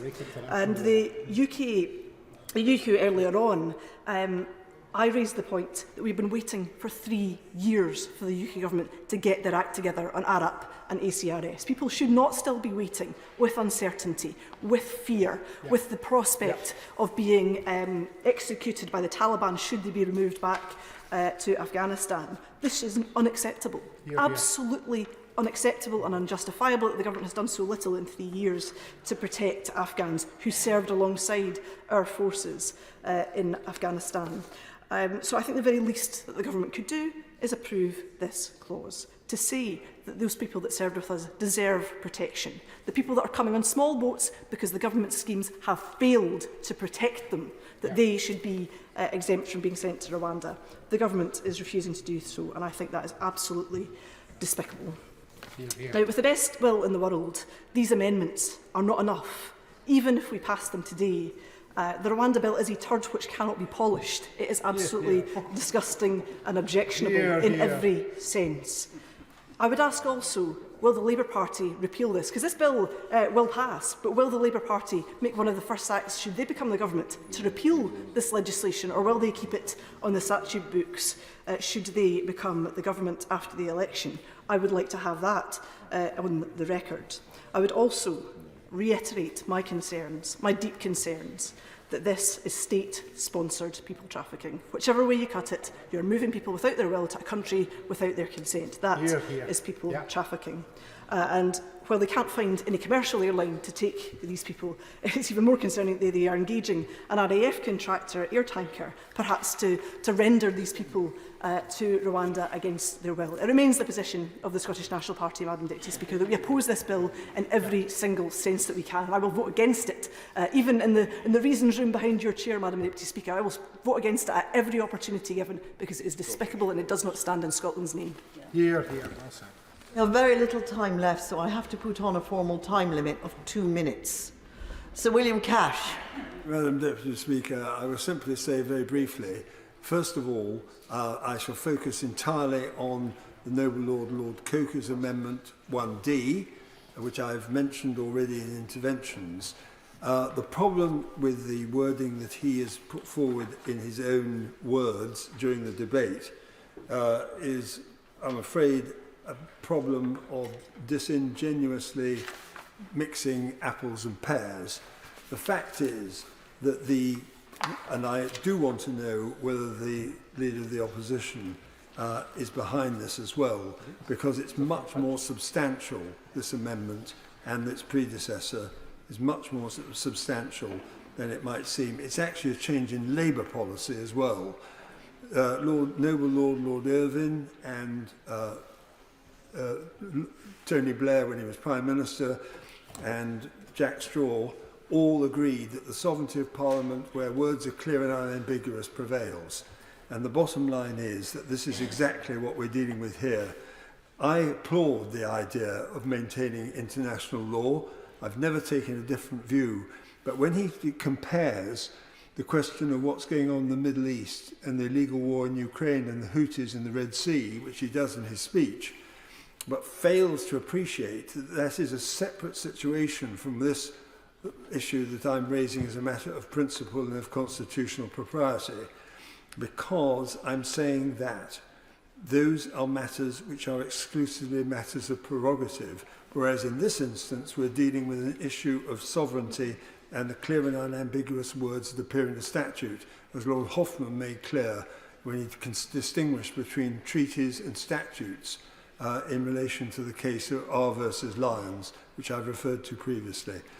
So the position is basically simply this, that I stand by what I've said in the past on the subject. I sincerely trust that the court will agree that these words are clear and unambiguous. Johnson. Mr. Speaker, the Government's motion to disagree to Lord's Amendment 1D is a motion to disagree with the obligations that in relation to the bill, the Government have due regard for international law and the Children's Act, the Human Rights Act and the Modern Slavery Act 2015. If the Government are confident that the Rwanda scheme will be fully compliant with international law and the aforementioned domestic law. I don't understand why they would reject this amendment again. Lord's Amendment 3E, that motion to disagree to Lord's Amendment 3E would scrap the requirement inserted by the Lords that Rwanda be treated as a safe country only if and when protections contained in the treaty are judged by the Independent Monitoring Committee to have been implemented and to remain implemented. Surely Lord's Amendment 3E is an entirely proper and legal amendment if the government deems the measure in its own treaties necessary. And given that members had no opportunity to debate the treaty prior to ratification, this amendment would at least provide some reassurance that the protections it contains are put into practice.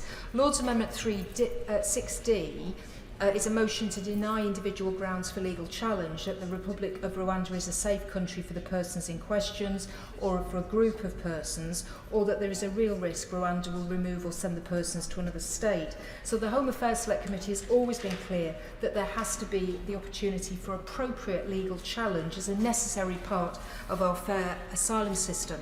I listened very carefully to what the Minister said with his future assurances about the specified category that could be used in the future. But I think Amendment 10D sets out very clearly why this should be included on the face of the bill and our obligations to those who have helped us and our armed forces overseas. And I think that this would be the right thing to add into the bill. Rachel McLean. Thank you very much, Madam Deputy Speaker. As I was watching Aston Villa smash Arsenal on Sunday, my thoughts turned to today's debate, of course, because the Emirates Stadium, as Aston Villa fans will know, is of course sponsored by the Visit Rwanda scheme, and Arsenal plays with that emblazoned on their shirts. I strongly support the government's position as set out by my honourable friend, the excellent Minister, for the reasons that he has articulated, but more than that, Madam Deputy Speaker, behind all these amendments and this ping-pong and the reasons room and this process, which is quite baffling to my constituents, lies a simple principle: is this Parliament sovereign or not? Of course, I believe I was sent here to this Parliament to make laws in the interests of my constituents in Redditch. They are a generous people. We have accepted refugees and given them a warm Redditch welcome from around the world, but in the interests of stability and security and protecting those British values and the culture that we all care about, they also ask that we enact measures to enable our country to control our borders. And this whole debate is really summed up by this whole concept of, are we in the West able to control our borders or not? Because we all know this is going to get much worse. 100 million people are on the move. I listened to what the opposition spokesman talked about. He talked about having more grown-ups in the room and talking more nicely. Perhaps the people smugglers will listen to that and stop putting people in small boats. Somehow, I doubt it, Madam Deputy Speaker. It's complete and utter nonsense. We are sent here to make hard choices, not emote and do things that make us feel good in the moment. We have to stand on one side. That is the stand of the sovereignty of this Parliament and the people of Redditch. And this is the way, this bill, let's get Rwanda done, we will stop these boats and we will make our country safer. John MacDonald. We're at that stage in the legislative process where sometimes government obstinacy overcomes rationality. And I think that's where we're at the moment. There can be no way in which these can be described as wrecking amendments. And I wish they were, but they're not. 3E is simply using the government's own mechanism to ensure that Parliament has the opportunity, where exactly has been said opposite, when the facts change, therefore Parliament's judgment can change.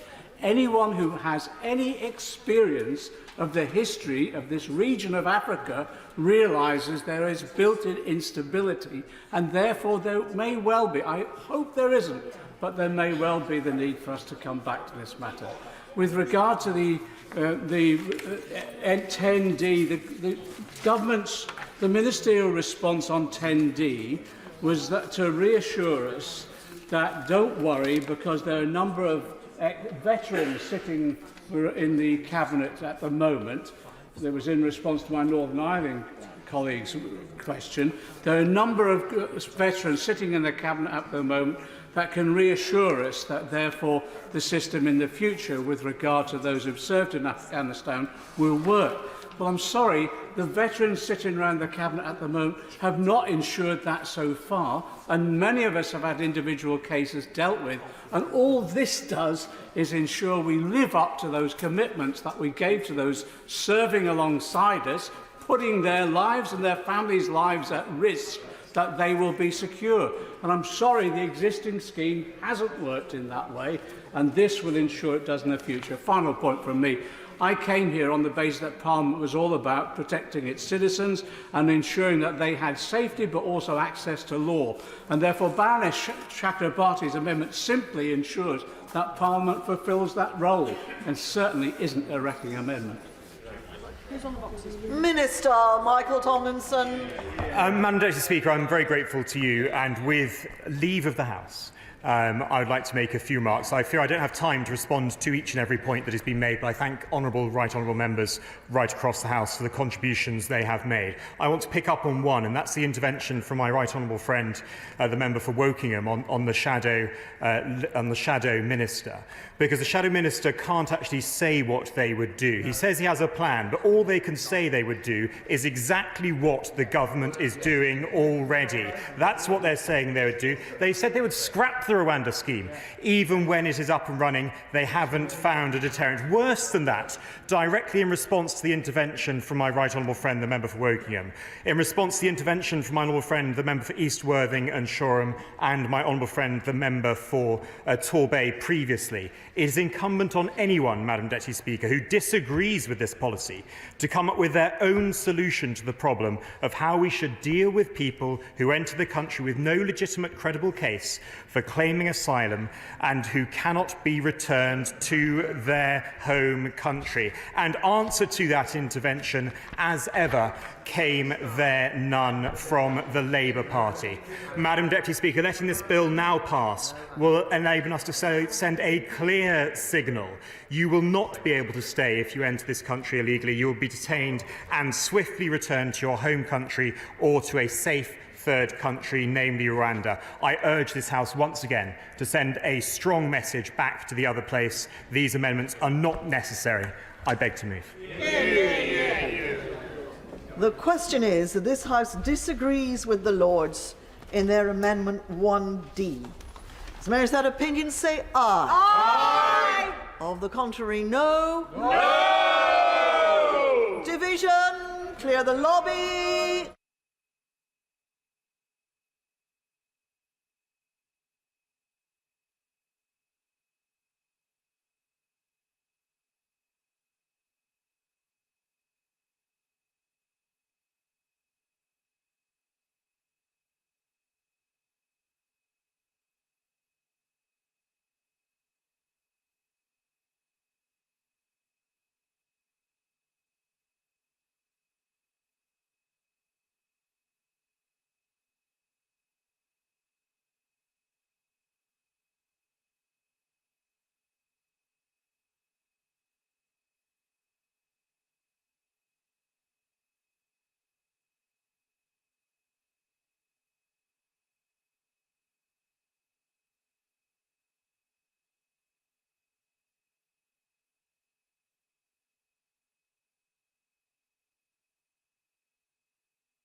Order.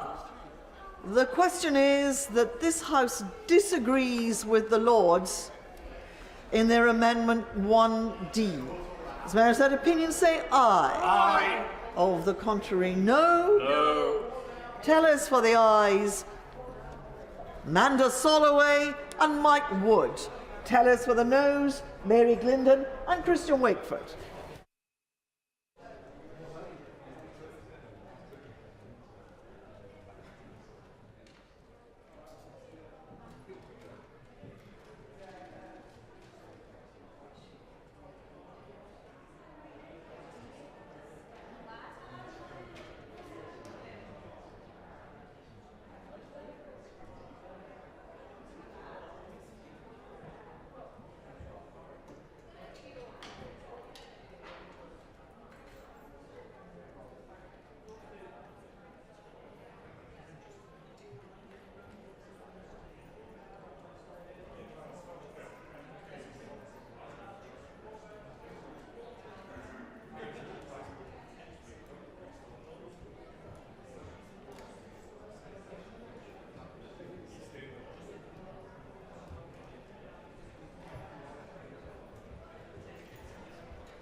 Order.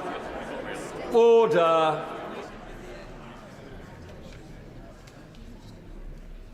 The ayes to the right, 306. The noes to the left, 240.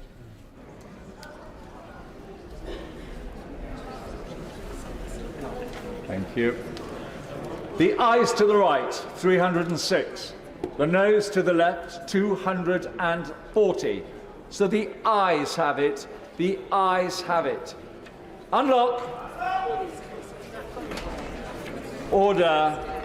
Order. Under the programme order of the 18th of March, I must now put the questions necessary to bring to a conclusion proceedings on the Lord's message. We now come to Lord's Amendment 3E. Minister, to move the motion to disagree formally.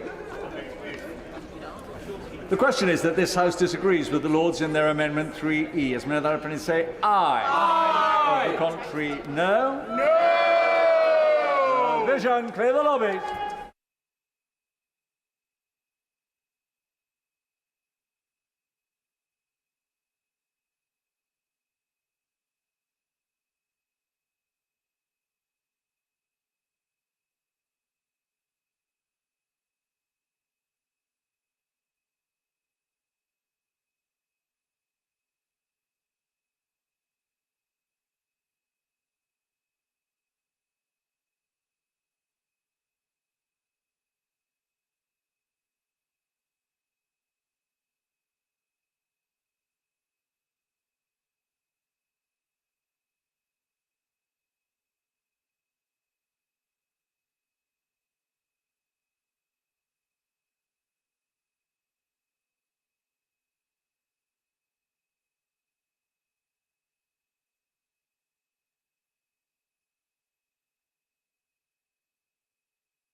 Order. The question is that this House disagrees with the Lords in their Amendment 3E. As many of that opinion say aye. Aye. Contrary, no. No. Tell us for the ayes, Amanda Soloway, Mike Wood. Tell us for the noes, Mary Glendon and Christian Wakefield.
Order. The ayes to the right, 306. The noes to the left, 240.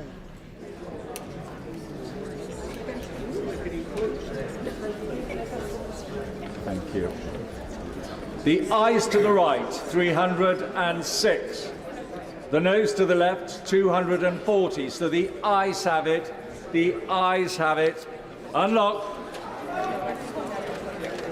We now come to Lord's Amendment 6D. Minister to move the motion to disagree formally. I beg to move. The question is that this House disagrees with the Lords in their Amendment 6D. As many of that opinion say aye. Aye. Of the contrary, no. No. Division, clear the lobby.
Order.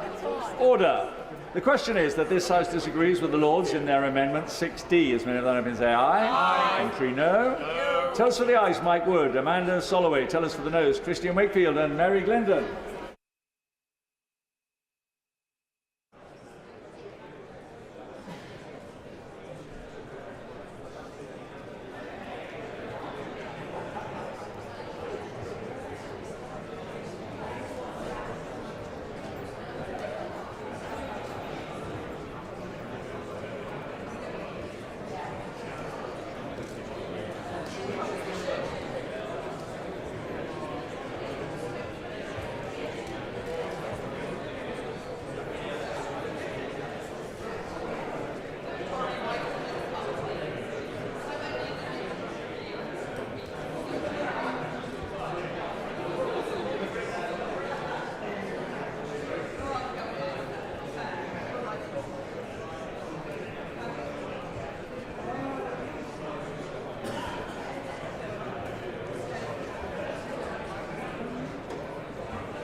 Order.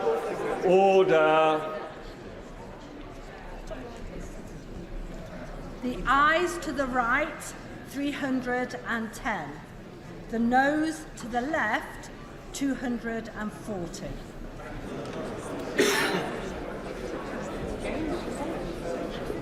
Thank you. The ayes to the right, 310. The noes to the left, 240. So the ayes have it. The ayes have it. Unlock. And finally, we now come to Lord's Amendment 10D. Minister to move the motion to disagree formally. I beg to move. The question is that this House disagrees with the Lords in their Amendment 10D. As many of that opinion say aye. Aye. Of the contrary, no. No. No vision. Clear the lobby.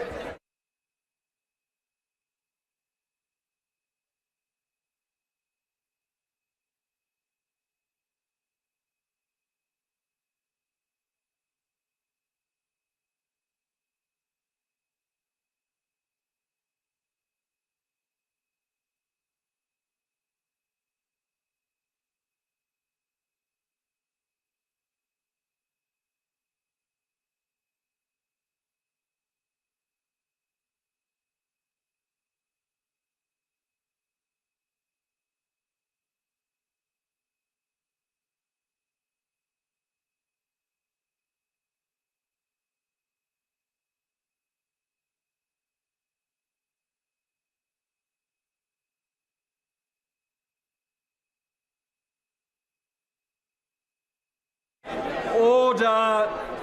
Order. The question is that this House disagrees with the Lords in their Amendment 10D. As many of that opinion say aye. Aye. Of the contrary, no. No. Tellers for the ayes, Mike Wood, Amanda Soloway. Tellers for the noes, Christian Wakeford and Mary Clinton.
Order. Order. The ayes to the right, 302. The noes to the left, 244.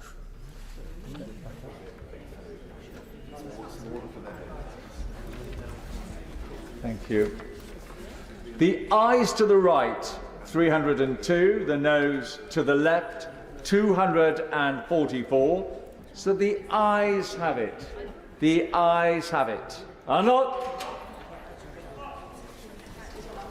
Minister, to move that a committee be appointed to draw up reasons. I beg to move that a committee be appointed to draw up reasons to be assigned to the Lords for disagreeing to their amendments. That Michael Tomlinson, Scott Mann, Kieran Mullen, James Sunderland, Stephen Kinnock, Colleen Fletcher and Alison Thewlis be members of the committee. That Michael Tomlinson be the chair of the committee. That 3 be the quorum of the committee. And that the committee do withdraw immediately. Very good. The question is that a committee be appointed to draw up reasons to be assigned to the Lords for disagreeing to their amendments 1D, 3E, 6D and 10D. That Michael Tomlinson, Scott Mann, Kieran Mullen, James Sunderland, Stephen Kinnock, Colleen Fletcher and Alison Thewlis be members of the committee. That Michael Tomlinson be the chair of the committee. That 3 be the quorum of the committee and that the committee do withdraw immediately. As many that say aye. Aye. The contrary, no. I think the ayes have it. The ayes have it. And that concludes consideration of the Lord's message relating to the safety of Rwanda asylum and immigration bill. Finance number 2 bill, second reading. Now, I have to announce as well that the reason amendment in the name of the SNP in the name of Drew Hendry has been selected, and I call the Minister to move second reading. Minister.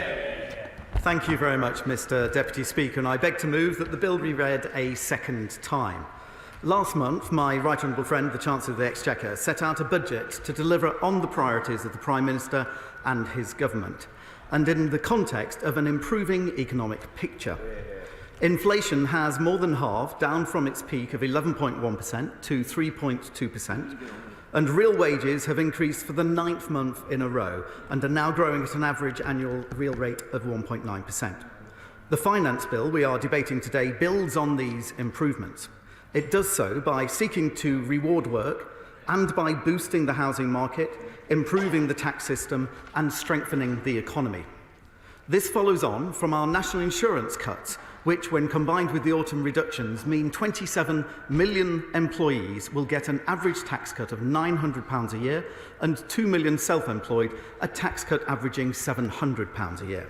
All made possible because we have a plan for growth and for better and more efficient public services. This finance bill covers 24 different measures in total, and today I will outline its most substantive powers. That's excellent. Will he consider a further measure to right a historic injustice? Would he entertain in the committee an amendment to allow those caught up in the loan charge access to a tribunal?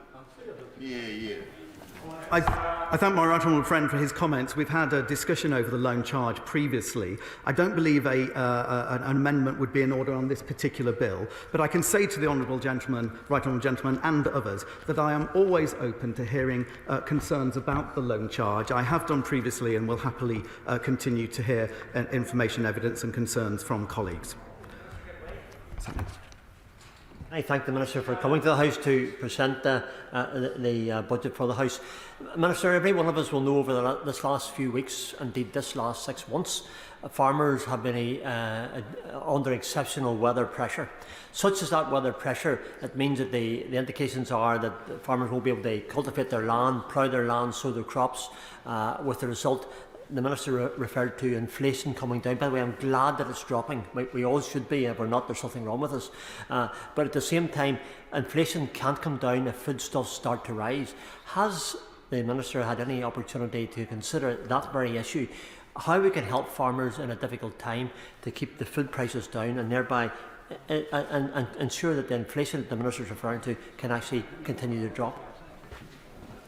Yes, can I thank the right honourable gentleman for his positive welcome of the inflation news today. He's right that it is welcome, but it's always something we need to keep an eye on. The points he's raising about farmers, I would like to join him in thanking our farmers. They've played a pivotal role in helping food prices come down, and of course the supermarkets have a role in this area as well. He's raising some points that are slightly outside of the remit of this particular bill, but I can assure him that I will continue to have conversations with ministerial colleagues and others, and I'm sure he will as well, because we always listen to the really, really important farming community in this country who do so much to create employment and, of course, provide us with food.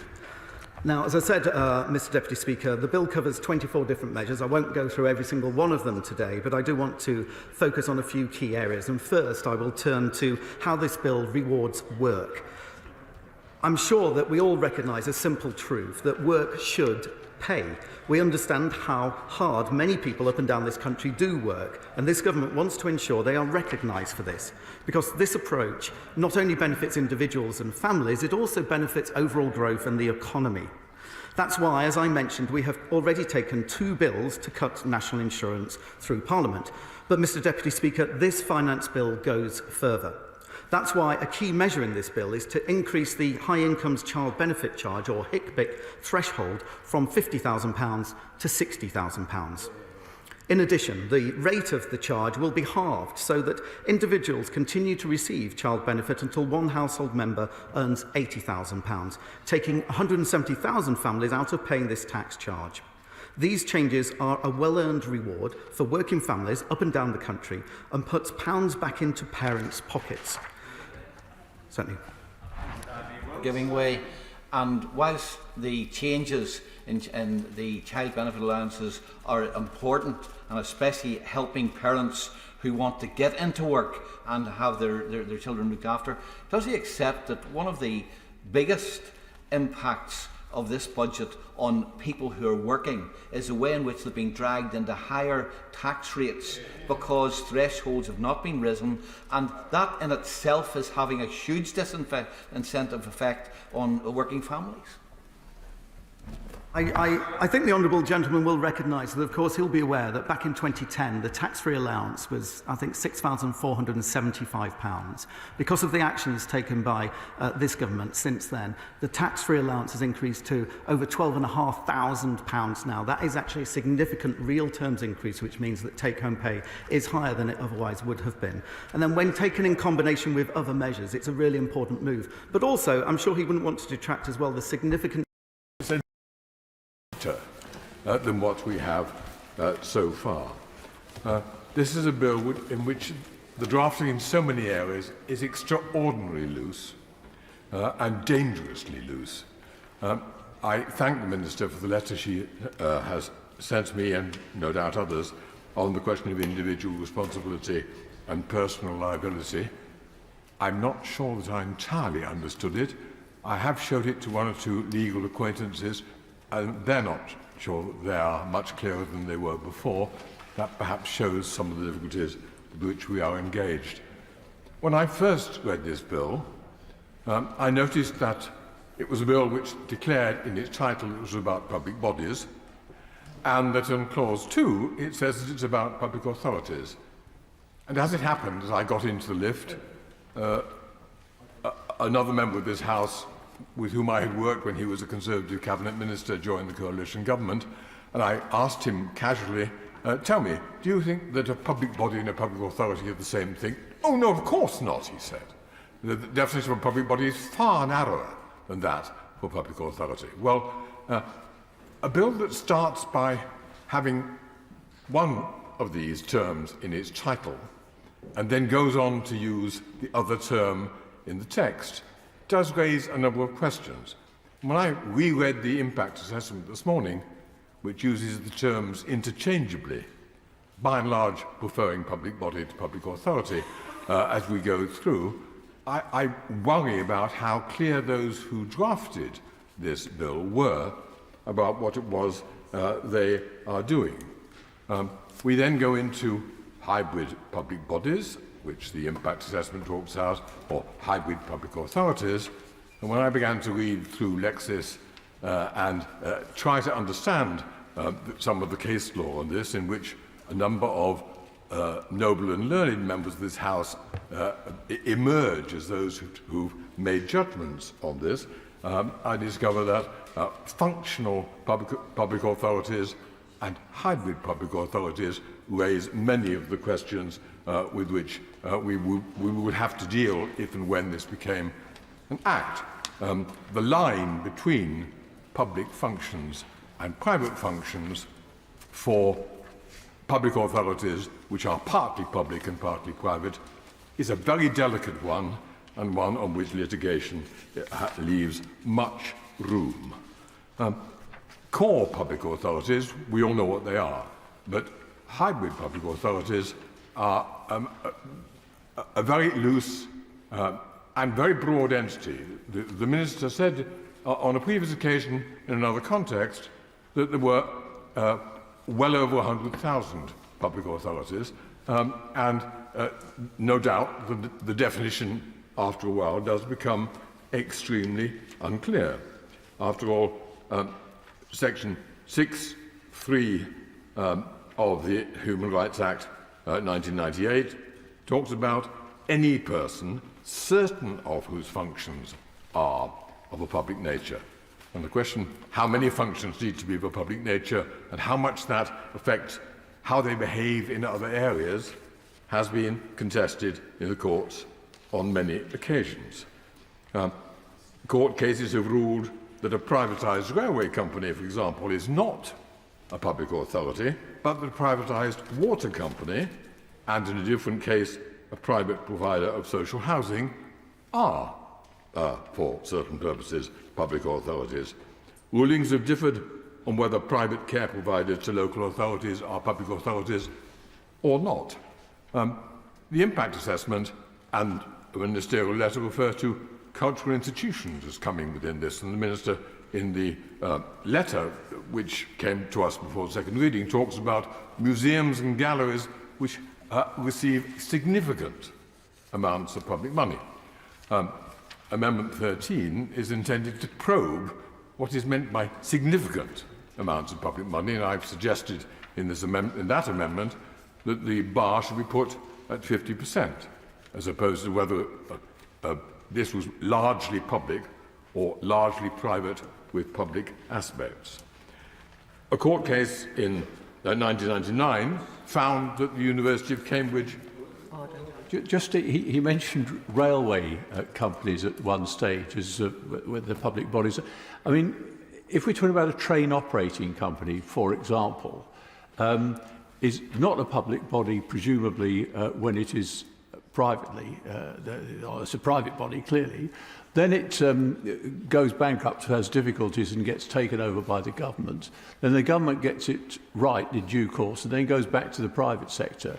So can bodies oscillate between the two categories? I mean, is that a further complication? I would defer to my noble friends on that. And part of my concern about this law is that I think there is a great deal of employment for my learned friends to be found in the act if it were to go through. And indeed, that is one of the things which appears in the the memorandum for delegated powers says, if I may find the beginning of it, it is intended that the measures will be widely construed. This is paragraph 4. And in paragraph 12 it says, the prohibition will apply to public authorities in accordance with Section 6 HRA 1998.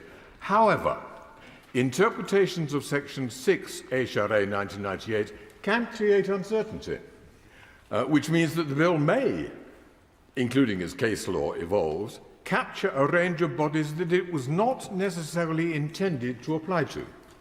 It may be necessary to put beyond doubt that certain bodies that are outside the scope of the intention to ban public bodies from boycotts and divestments do fall outside the definition of public authority for the purpose of the bill. I hope that the lack of clarity of that is clear. The impact assessment does refer to hybrid public bodies and suggests that it's concerned to prevent them from pursuing political and foreign policy agendas including with public money. Now, I interpret that as meaning that such hybrid public authorities may perhaps not be allowed to pursue such agendas, including when they're using private money. And that's a question which will concern a great many people, in particular the university sector, from which we have received further correspondence on this precise area. The Minister hasn't told us enough, I think, about the broad last category, cultural institutions, and whether this includes theatres and orchestras in foreign tours, as well as museums and galleries, and why on earth museums and galleries are in there. That's another area where I suspect that sector would prefer a little more certainty to come. Universities have been particularly concerned about the impact on their international partnerships, which are, I am assured by my university friends, part of their private functions.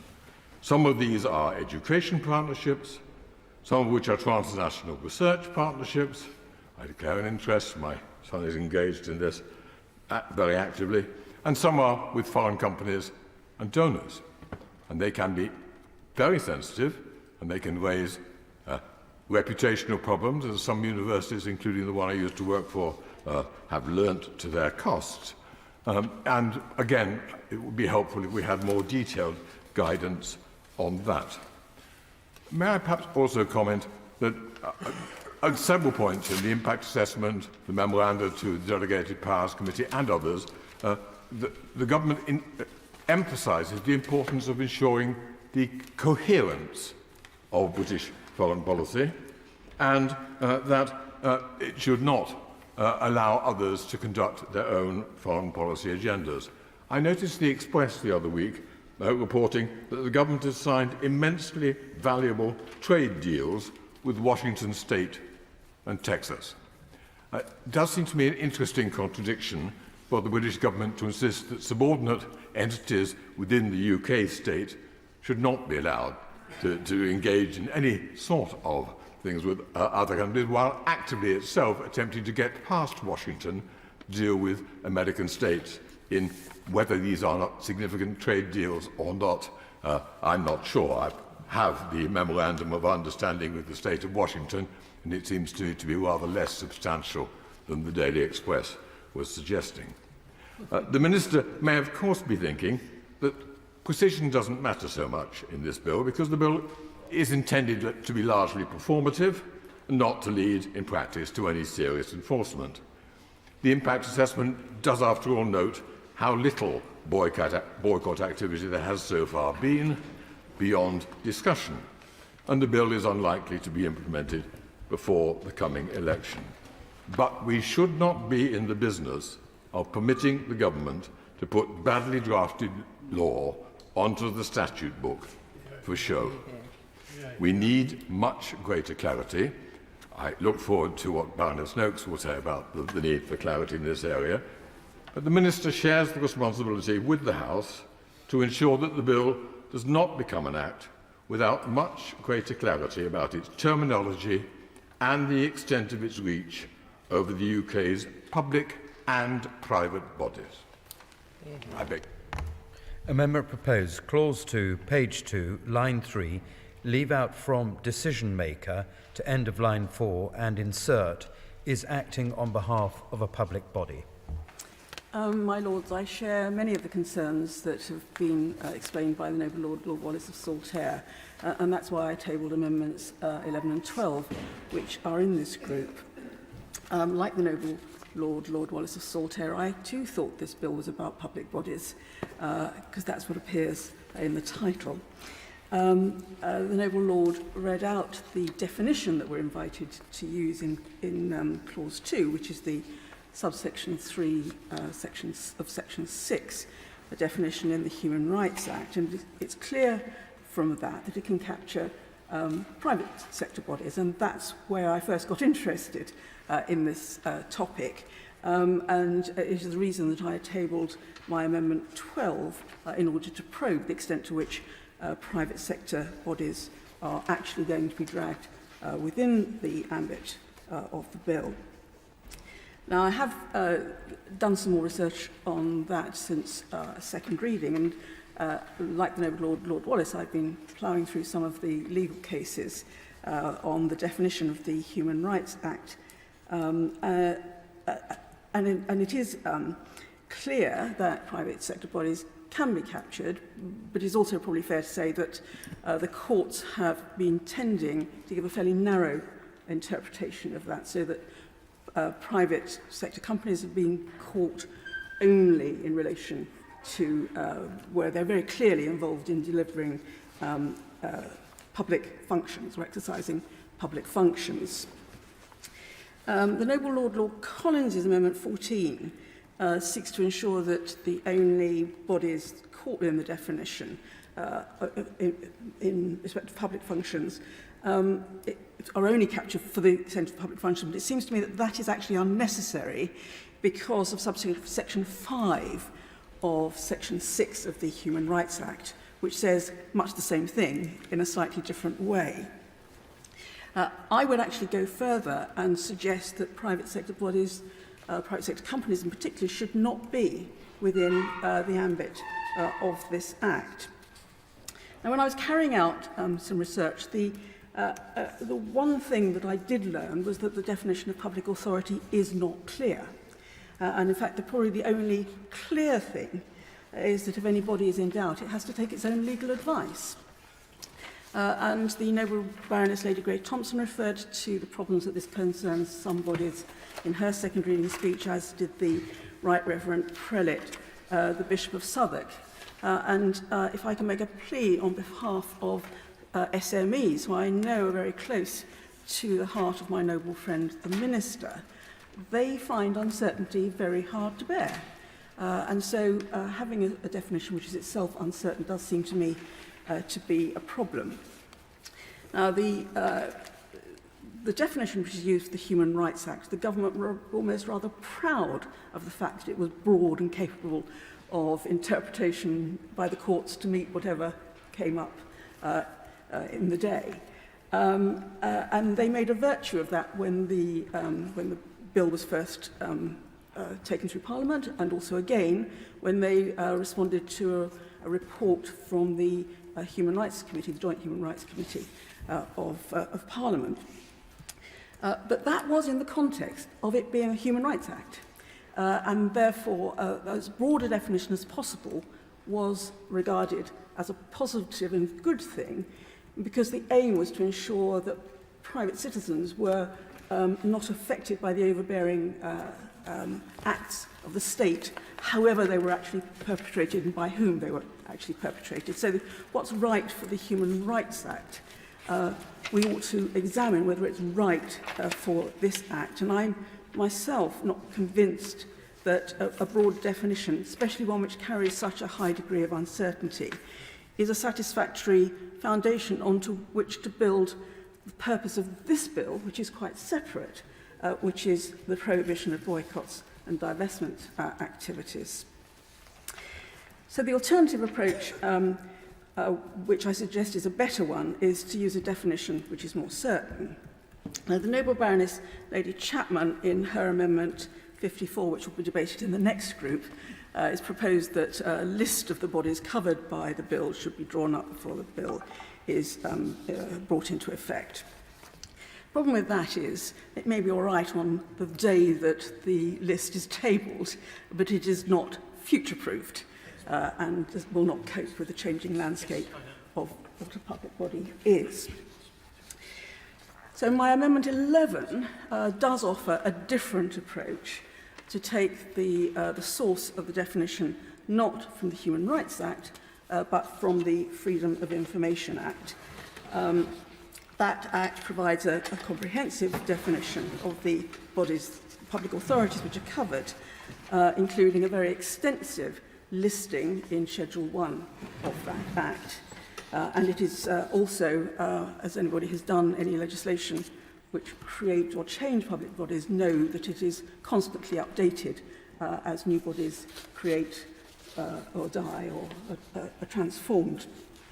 And the Freedom of Information Act also includes a power within it to add specific bodies, so that it provides a very certain source of who is covered by the Act, and I suggest that it potentially is capable of being used in the context of this Act.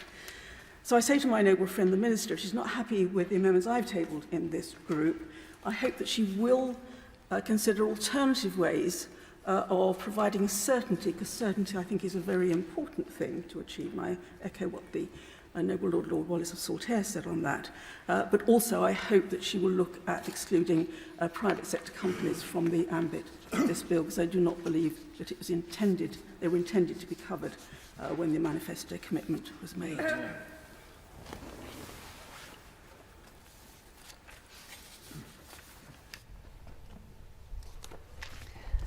My Lords, I'm grateful to Lord Wallace and to Baroness Noakes for their amendments in this group. I think they're incredibly helpful, and really what we're trying to do here is, as Baroness Noakes has just said, elicit some certainty from the government and on behalf of those organisations that might find themselves drawn into the scope of this bill, even though they may not themselves consider themselves to be public bodies ordinarily, they might find that they are when it comes to this bill.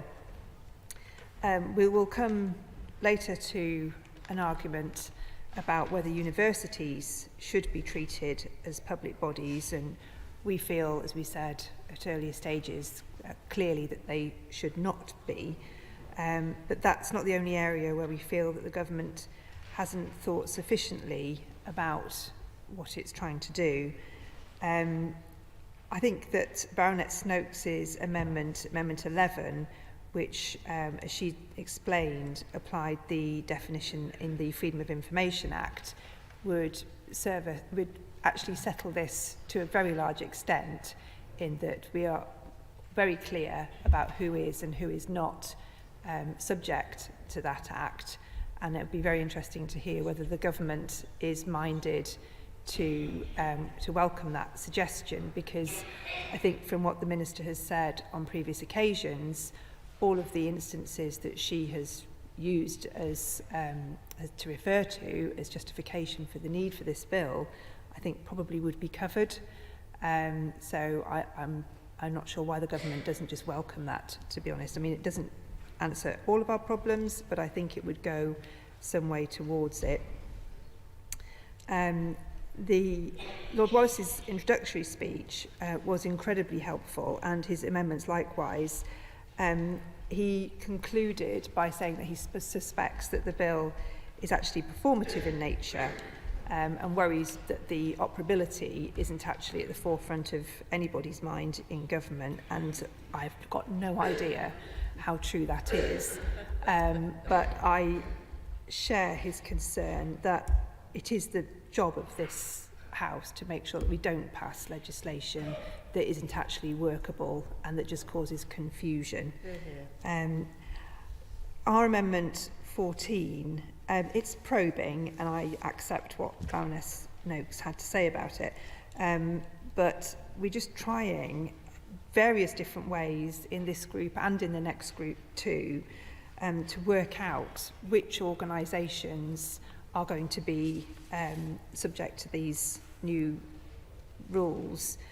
And the example that's been very helpfully provided to me by Universities UK was the one that led to the tabling of our Amendment 14.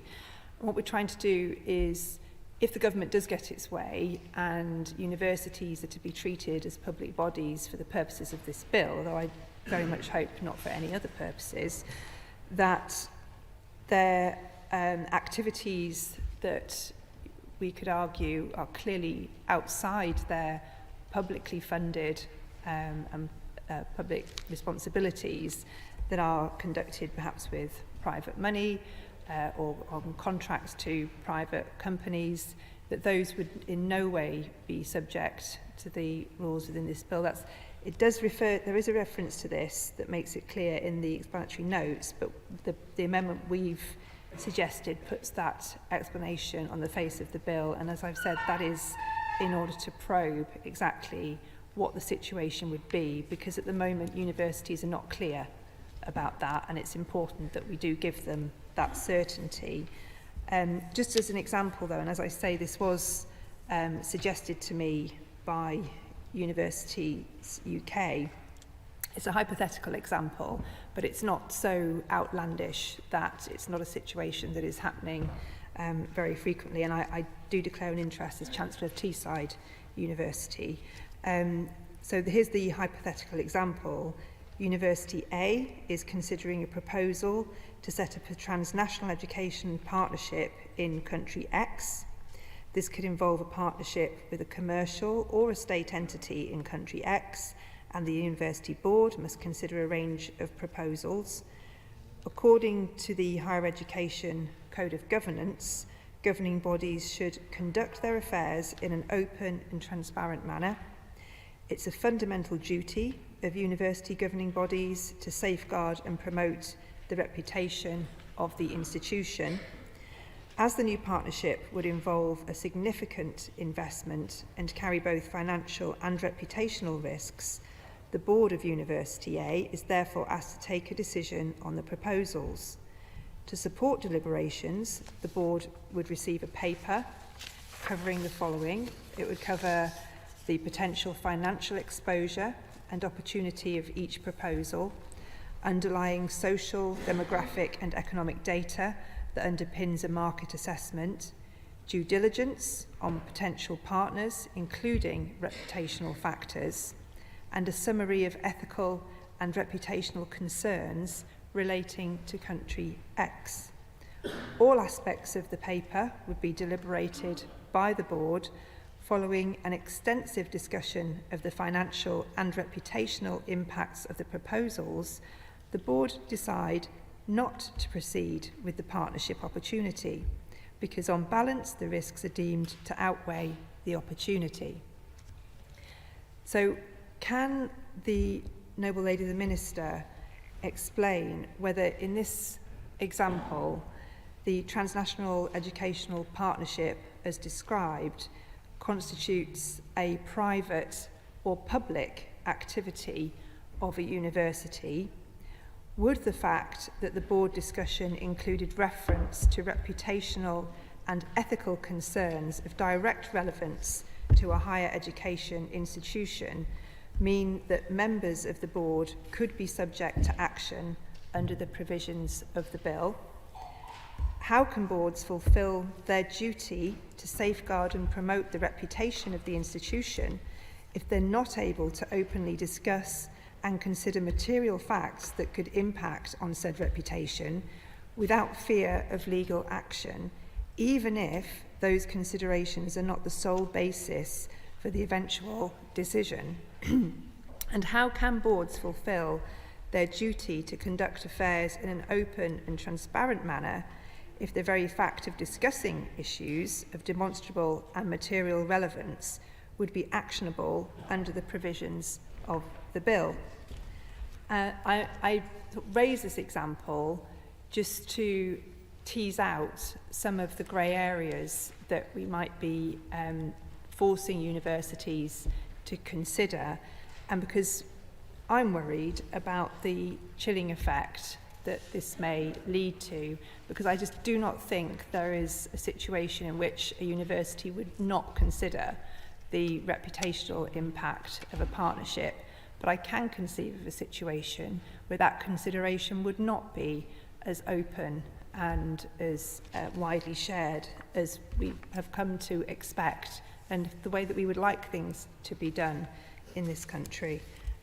So I think on this group, I think the main thing we would really like to understand is the Minister's response to Baroness Noakes' amendment in particular, or whether there might be any other way of making clear who is subject to this, but also in relation to my Amendment 14, just exactly how this is going to work for organisations, not just universities, but others too, but particularly in relation to the example that I've raised.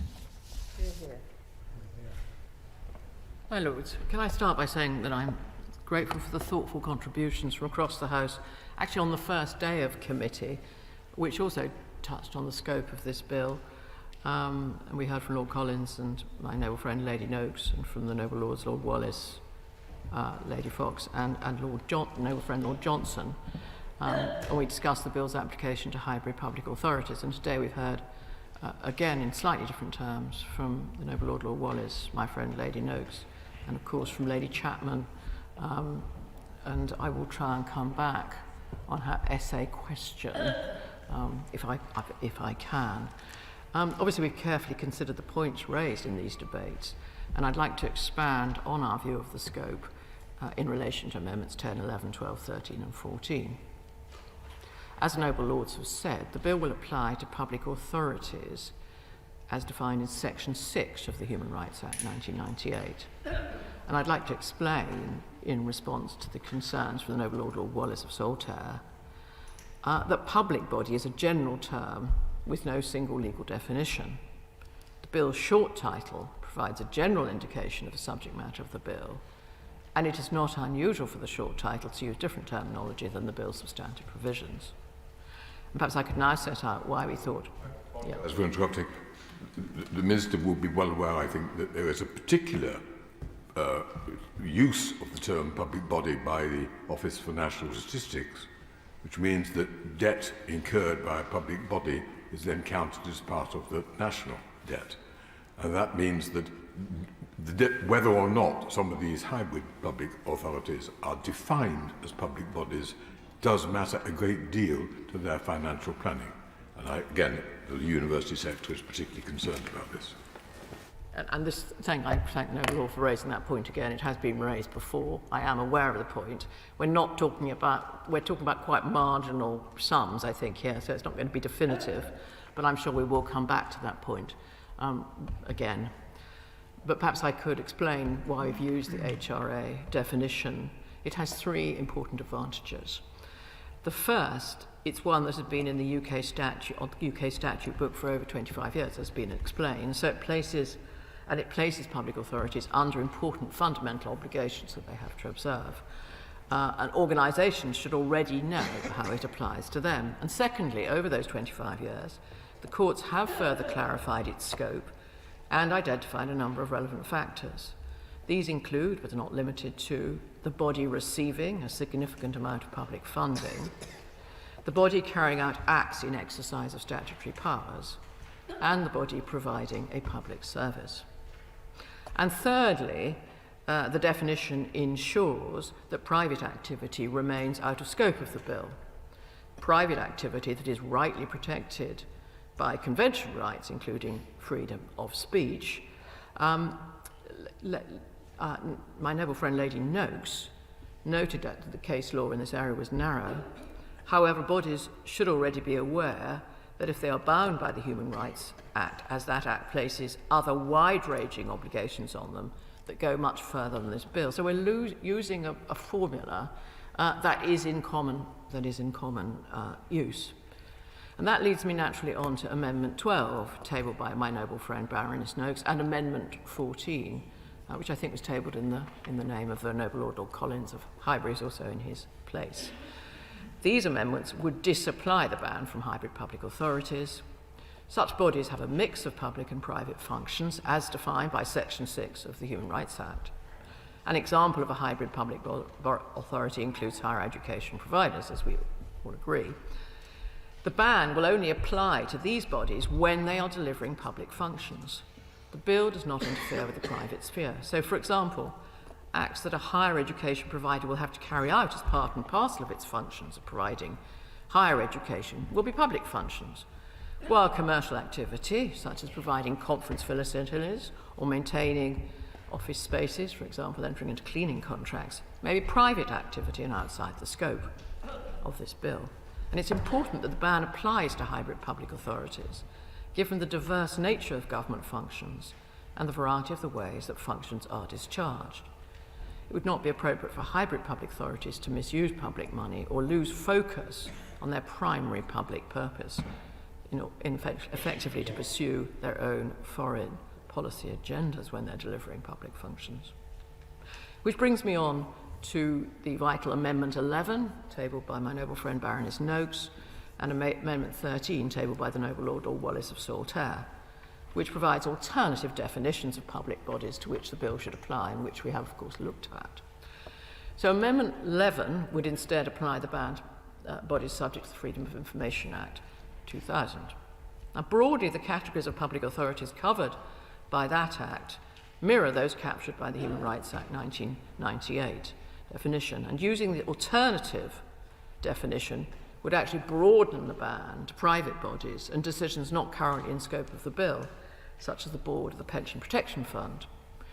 This definition would also encapsulate all functions of bodies in scope of the Freedom of Information Act 2000, including private functions. It would therefore extend the ban to the decisions of bodies such as universities protected by ECHR rights. So perhaps more certainty, but a broader reach. Amendment 13 and 10, tabled by the noble Lord Wallace, would apply the ban to any public body that receives 50% or more of its funding from the government and whose functions are of an official nature. This would establish a new definition of public body and could also broaden the ban to apply to private decisions protected by ECHR rights. Now, judges have already acknowledged that public funding alone does not mean a body is a public body or exercise public functions. It would be inappropriate to apply the ban to bodies when they are not performing public functions. And additionally, imposing a new definition would, I suggest, create confusion and legal uncertainty, which noble lords are concerned about.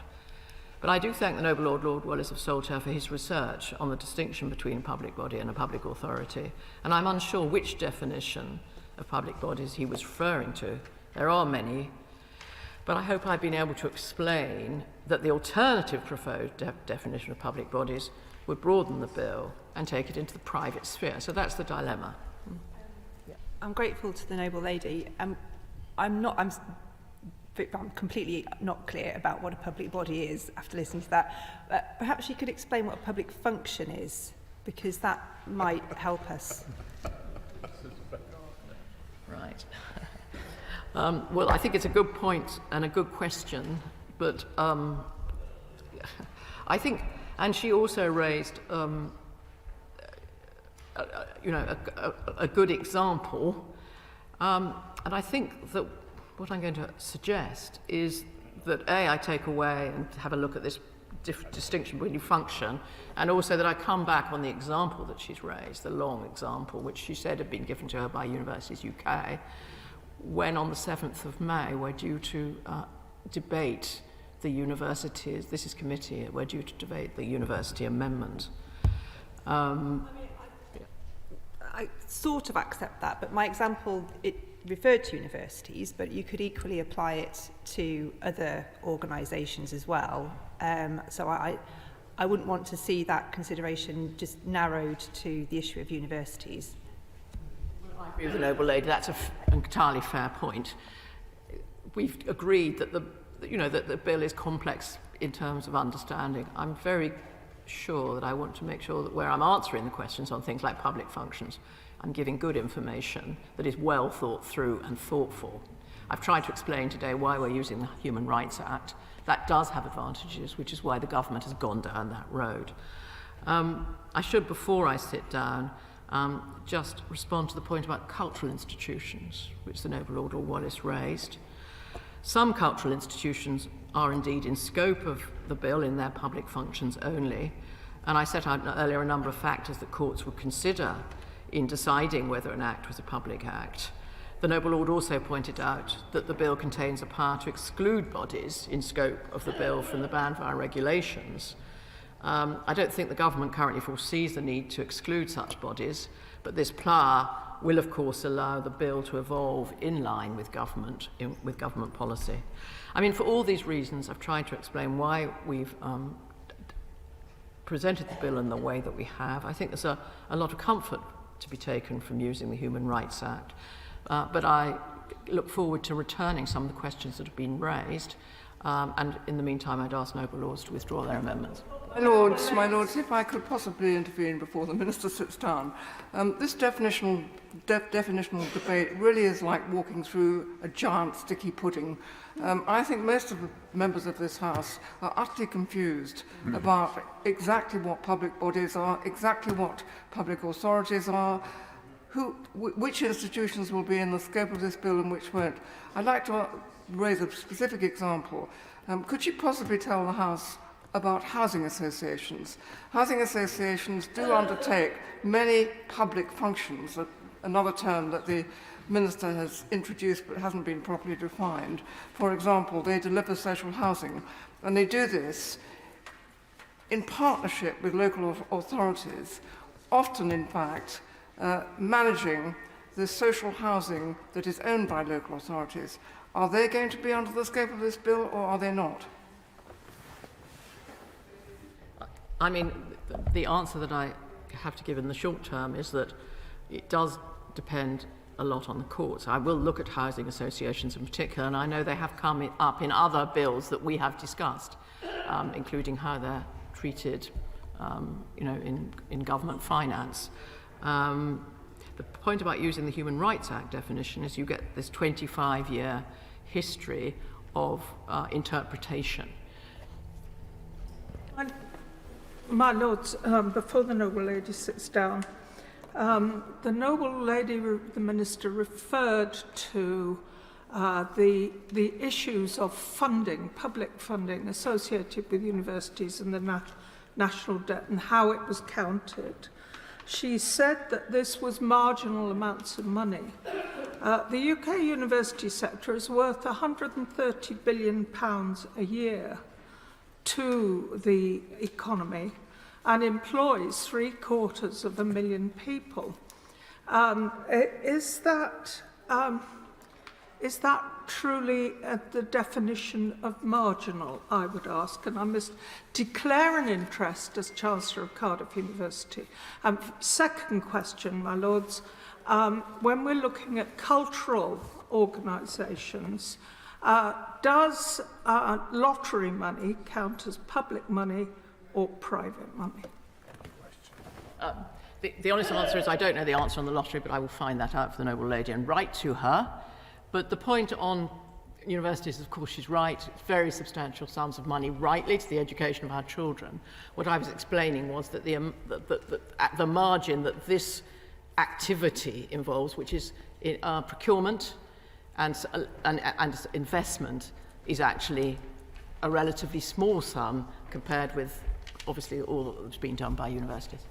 Before the Minister sits down, could I just offer a constructive suggestion in terms of the clarity that might be adduced between now and further stages? I'm picking up Baroness Blackstone's question. As I understand it, actually, I think in 2003, the first case before the court to answer the question was Poplar Housing Association, where it was deemed that Poplar Housing Association was a functional public authority under the Human Rights Act. But that takes us to this very useful report that has been referred to, I think, by Baroness Noakes from the Lords and Commons Joint Committee on Human Rights back in 2003-4, entitled The Meaning of Public Authority under the Human Rights Act, which gets to the very matter we've been discussing. Obviously, jurisprudence has developed very substantially since then. So if the Noble Baroness Minister were able to set out in writing what the government regards as the situation, how it has evolved since this very clear statement of the answer to the question that we're struggling with this afternoon, that would perhaps nail the matter. The Minister's been enormously forbearing, and we're very grateful for that. I wonder if she could help us in this regard in relation to cultural bodies. What is the position, and I must declare an interest as an independent non-executive director of the Royal Philharmonic Orchestra, what would be the position of an orchestra which received some funding, by no means the majority of its funding, from the Arts Council, that determined that it would not, in the aftermath of the invasion of a sovereign nation by another sovereign nation, what would be the position of an orchestra that, say, it no longer wanted to perform supportively of, say, the Bolshoi Ballet? What would be the position then of such an orchestra or of a board who made that decision because they saw a real reputational risk in the aftermath of the invasion of a sovereign country of supporting and appearing in support of the national ballet company of that invading nation. I understand the question, and of course, you know, we have government sanctions now against Russia, and so it's a question of wider. I think the suggestion made by the Noble Lord Stevens is a good one, which would perhaps help us to move forward. I've already said that I will look carefully at the questions raised by the Noble Baroness Lord Chapman, and I think the Lord Botungs is another example, actually, a slightly different kind, asking rather the same question. So perhaps I can come back on that at the same time. I also ask, and I'm very grateful, she has indeed been very generous with responding, even if she'd been, the Noble Baroness has been unable to offer further clarification to the House. What is virtually all training in this country is privately provided by private organisations, but publicly funded. Where do they fit into all of this? They're receiving public money, say from the DWP. I remember as former Secretary of State visiting a lot of private providers. Where do they fit in? Do they come under the contractual relationship to which he referred, or are they caught by this act? I think it does depend, but it does also depend on the case law under the Human Rights Act, which I've undertaken to take a look at and come back on to the Noble Lords on. My Lords, I cannot resist suggesting that one definition of a public function is one where you are served warm white wine and given canapes. That is perhaps a suggestion of how loose some of these terms can be. I think the concern that a lot of us have about this bill is that we're not entirely confident that the government has thought through its full implications. The manifesto commitment was specific to boycotts against Israel and particularly concerned with local authorities and with universities. But we have a bill here with a much wider set of definitions and a universal set of foreign states to which it applies. And that raises a much larger number of questions. And we also have a whole succession of loose definitions. The DLUC memorandum to the Delegated Powers Committee says, in effect, well, let's worry too much about this, we'll do it all with regulations. And I hope the Noble Lord Hodgson would think that is not necessarily always a good idea to leave everything to regulations. We are asking for greater clarity, greater certainty, greater precision above all, and a more limited potential scope for the bill. The ball is in the government's court. I very much hope that this will be one of those occasions in which, between committee and report, the government will come up with amendments which answer and respond to comments which have been made constructively from us. The Minister and I will recall a government bill in which the government produced 340 amendments in the last session, between one stage and another. We're not asking quite for that many here. We're just asking for some which do begin to provide much greater precision, and on that basis I will happily withdraw my amendment and look forward to some hopefully constructive discussions in between committee and report stage. Perhaps before the Minister, the Noble Lord sits down, I could just repeat the point that the bill only applies to investment and procurement decisions, as everybody understands. We're trying to find a way forward on a manifesto commitment that we're banning public bodies from imposing their own direct or indirect boycotts, disinvestment or sanction campaigns against foreign countries. We obviously do need to discuss a little bit further how we deal with this, but the point I was making about the use of the Human Rights Act, I would reiterate, because it does try to be helpful, it tries to call on existing case law, and the concern that I had about the amendments that we're discussing in committee today is that actually, they might actually extend the bill in a way that wasn't exactly where the House seemed to be coming from. But I look forward to further discussions on this actually key matter in relation to this bill. Is it your Lordship's pleasure that Amendment 10 be withdrawn? The amendment is by leave withdrawn. Amendment 11, Baroness Noakes, not moved. And Amendment 12, not moved. Amendment 13, Lord Wallace, not moved. Amendment 14, Lord Collins, not moved. Not moved. Not moved. Not moved. Good, thank you. The question is that Clause 2 stand part of the bill. As many as of that opinion will say content. Content. To the contrary, not content. The contents have it. Coming to the second group, in Clause 3, Amendment 14A, Lord Collins of Highbury. My Lord's clearly not Lord Collins of Highbury today, but as his understudy, I'll do my best. So this group, it's slightly different to the first group this afternoon, but I think we probably will be touching on a number of the same sorts of issues. It is all about trying to get some clarity.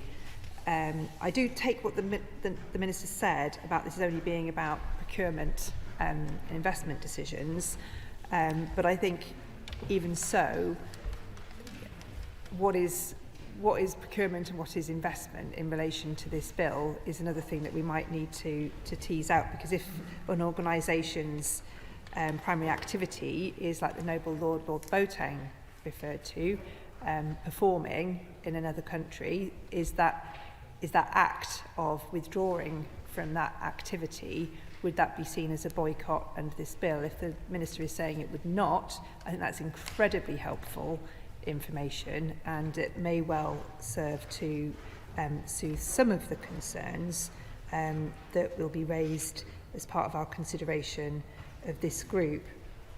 So my noble Lord Collins and I've tabled the amendments in this group in an attempt to tease out from the Minister exactly what the government has in mind. And I don't think that the public response to this bill has been quite what the government may have hoped or anticipated that it would be when it first embarked upon this endeavour. I think most public sector organisations are far too busy with, in extremely difficult circumstances too often, battling to provide services to their patients or to their students or service users, to be following the back and forth of this debate.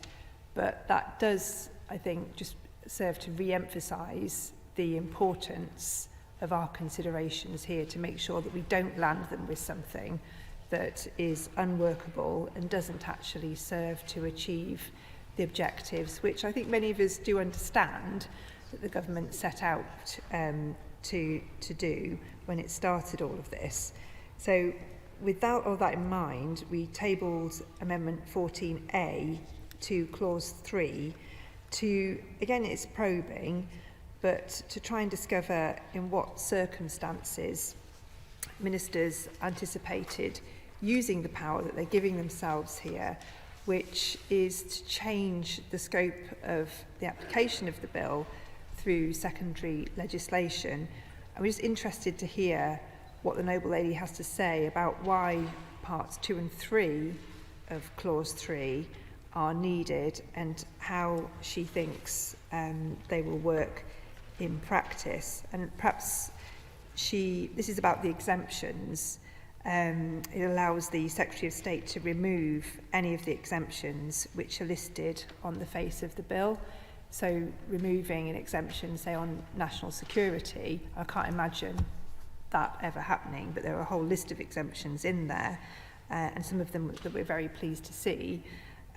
But what circumstance, why is that seen to be needed? Because we can't imagine a circumstance where any of those exemptions would need to be removed. So it just seems like an odd power that ministers are taking for themselves. And I am interested in this because I think these decisions they matter in the scope of this bill, but actually they can have a profound impact on our relationship with other nations and our diplomatic efforts around the world, and sometimes in some incredibly sensitive situations. And I've not seen evidence of Foreign Office engagement or even support really for this bill, and it would be a concern if these sort of decisions were to be taken by SI.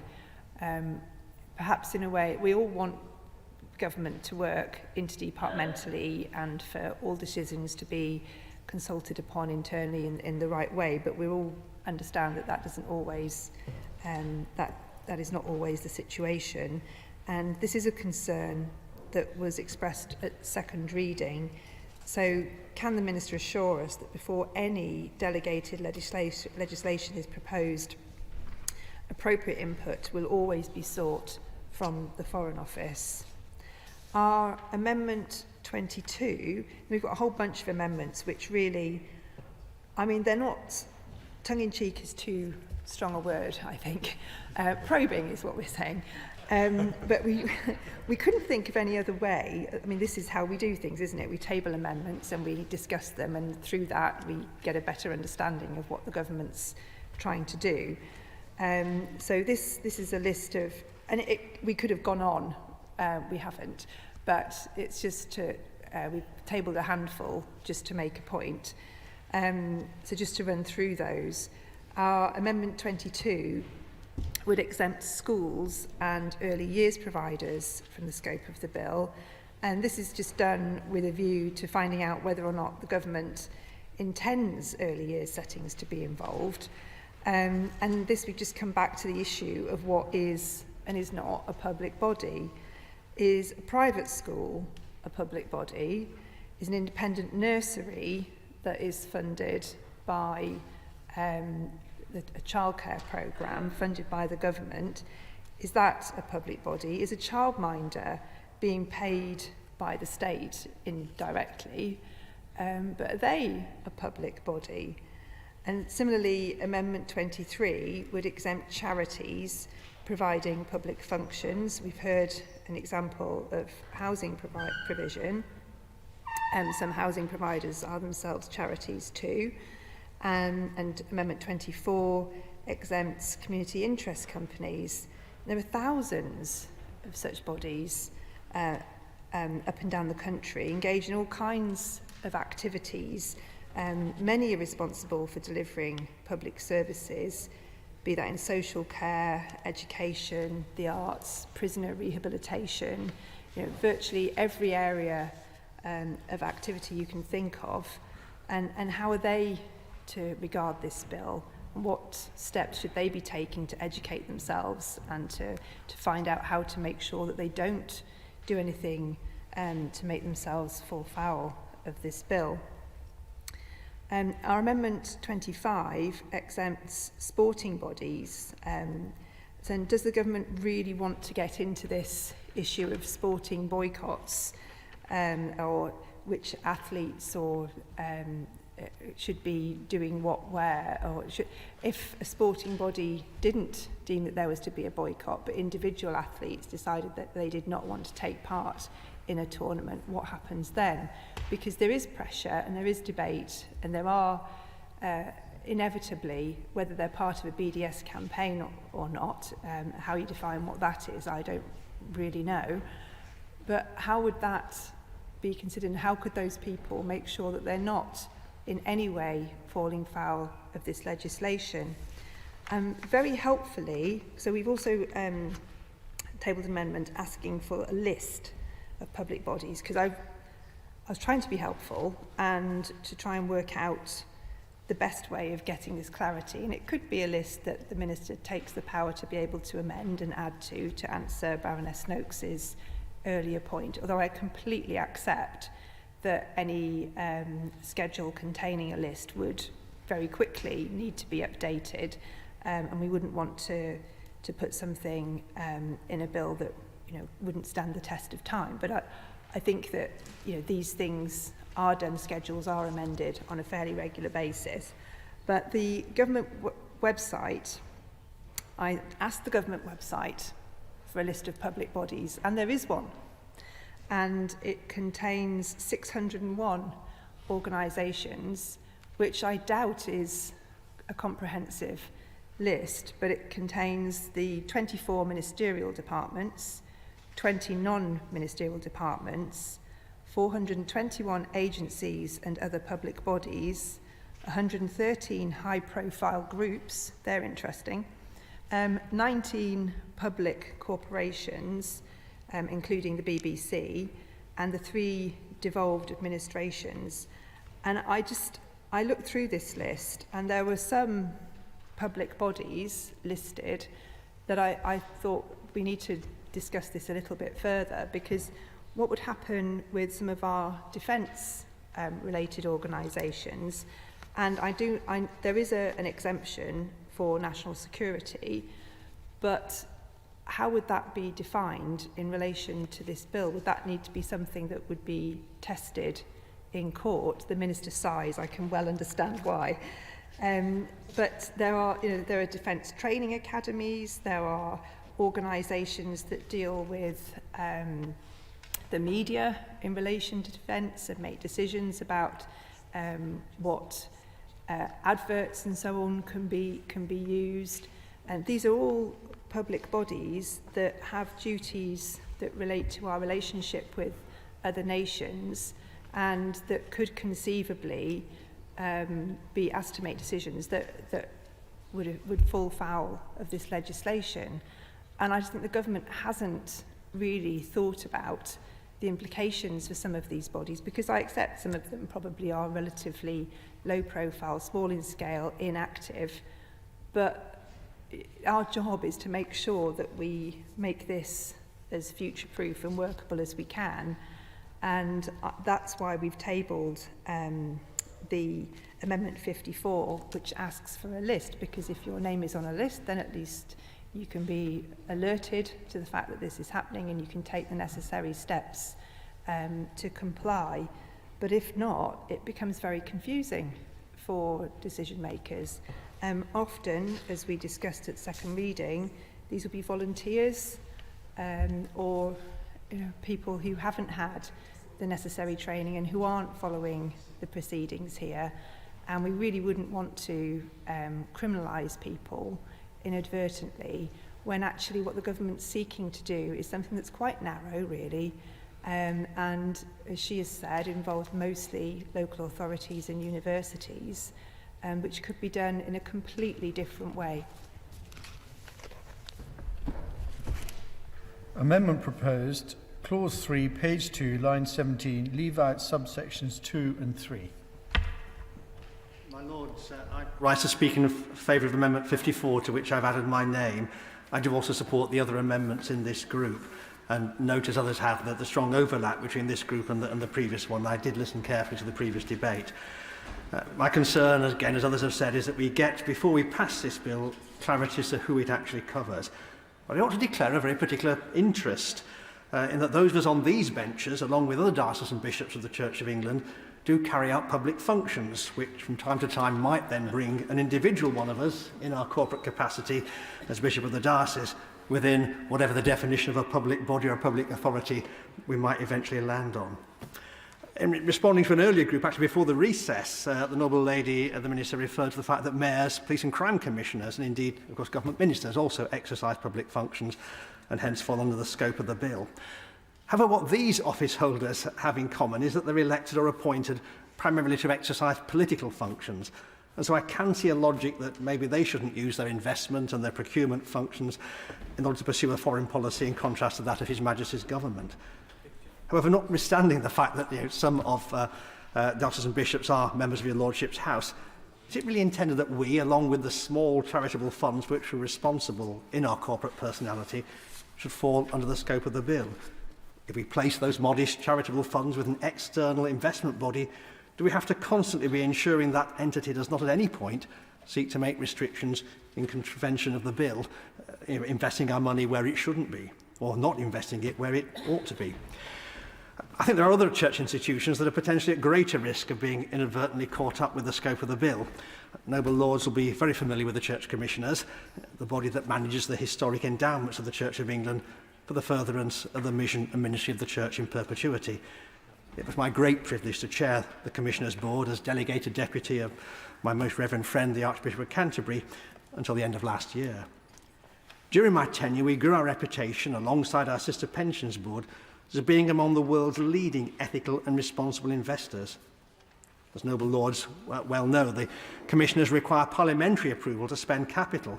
Indeed, I spoke before the Easter recess when we brought just such a measure before your Lordship's house. What you may not know is that 6 state office holders, including the Prime Minister and the Lord Speaker, are ex officio Church Commissioners, notwithstanding that the government makes no contribution to the Commissioners' coffers. The ability of the Commissioners' investment team to deploy assets, what a plea there, you have noticed, Noble Lords. The ability of the Commissioners' investment team to deploy assets in furtherance of our mission objectives, it's not a case of anyone taking taxpayers' money and using it to pursue its own independent foreign policy. Yet on some readings, these church bodies may be seen as being within the scope of the bill. So I wonder if the Noble Lady will clarify whether such bodies are indeed in scope. Beyond the Church of England, there are many religious, charitable and other foundations across a variety of faiths and of no faith, which perform functions in areas such as education. We've heard that referred to before. I'm a grammar school boy. I benefited from a scholarship. My widowed mother could never possibly have paid school fees. But such bodies raise and hold endowment funds for such purposes in order to enable students and pupils from less well-off backgrounds, like mine, to fully access and benefit from their services. I know that goes on because I'm regularly invited to donate. But what's true of schools is even more true of universities and colleges with their endowment funds. So supposing such an institution receives an offer of funds from a private philanthropist in the UK or beyond who wishes to make some stipulation as to where the endowment may or may not be invested, this is private money, would this bill mean the foundation has to refuse the money, not because the country he wants to boycott is, or she wants to boycott is already on the list, but because it may come onto some subsequent list in some future date? My Lords, the simplest way out of this confusion is for the bill to contain either a schedule of types of bodies to which it applies, as in the amendment in the name of Baroness Chapman to which I've added my name, or to use a definition that points to a well-defined list in existing legislation. The Noble Baroness Noakes offered us that a little bit earlier on today in the previous group. I think the advantage of the Freedom of Information Act is that the very ubiquity of FOI requests, I know because I get them all the time and turn them down because it doesn't apply to me. The fact that that's ubiquitous, it's long-standing, means that, as we've heard already, most institutions are now very, very clear as to whether FOI applies to them. The same can't be said for other definitions, even, I would say, that contained in the Human Rights Act. So please, therefore, will the Noble Lady, the Minister, let us know, in responding to this debate, how His Majesty's Government is going to provide the clarity of a scope that's going to be essential for this bill to become a workable act. Interest in the sense that my wife is a trustee of a major public orchestra, which doesn't receive public money, but I've just put the point that if you don't receive public money, are you a public, are you one of these public bodies? If you do you become one? Does that mean you make a choice, which is quite a serious choice? But I also declare an interest because in my business we advise people on procurement and sustainability of procurement. And I want to say to my noble friend that procurement is a very difficult issue upon which to advise because it is very widespread. What does it mean? It means everything from what might be called lavatory rolls at one end to procuring very large amounts of services or products. It also can cover the issue of the orchestra that procures an orchestra from abroad and says, as the Noble Lord Boateng said, it might have intended to bring an orchestra from, let us say, Russia to this country. If it then decides not to do so, is that the kind of decision which comes under this Act? I also have a concern, as the noble lady put forward, that the Secretary of State has an ability to remove from the exceptions those things which for most of us are really important. If we're not going to be allowed to procure on the basis of sustainability, of climate change, of the things that really are existential issues, then we are in a really serious problem, because the very bodies on any definition of public bodies, the very bodies we're talking about, are the ones who ought to be procuring and investing on those bases. So the idea that this is only, in that sense, temporary, it's in the Act but can be removed by the arbitrary decision, and it could be arbitrary because there's nothing in the Act to say it is other than arbitrary, of the Secretary of State worries me very considerably. But the reason for rising is not just to say that to my noble friend, it is this. I am afraid, I have to say, that the government does have a record of producing bills which do not appear to have been very carefully thought through. And I have to say about this bill that if it had been produced to me as Secretary of State for the Environment, I would have sent it back and said there are too many questions in this, and I don't want to have to present it to either House of Parliament, because I can't answer a number of the questions. Now, I don't blame my noble friend for not being able to answer some of these questions, but they are pretty fundamental, aren't they? I just wonder what the Secretary of State responsible for this bill said when it was brought in front of him. Did he say, what is the definition of public body? Did he say, what is a public function? Did he ask those questions? And if he asked them, did he get an answer? And if he got an answer, was it a satisfactory answer? And why have we not got that answer when it is asked on the floor of the House? And my worry, if I may say this to my noble friend, is this. Out there are large numbers of bodies, some of them very small, who are worried that this is going to affect them. And I don't believe that kind of legislation does us any good at all. Precision here is absolutely crucial, and we need to restrict this to a very clearly relatively small number of bodies with a very clear understanding as to what it means. And the last thing I really want to ask is this.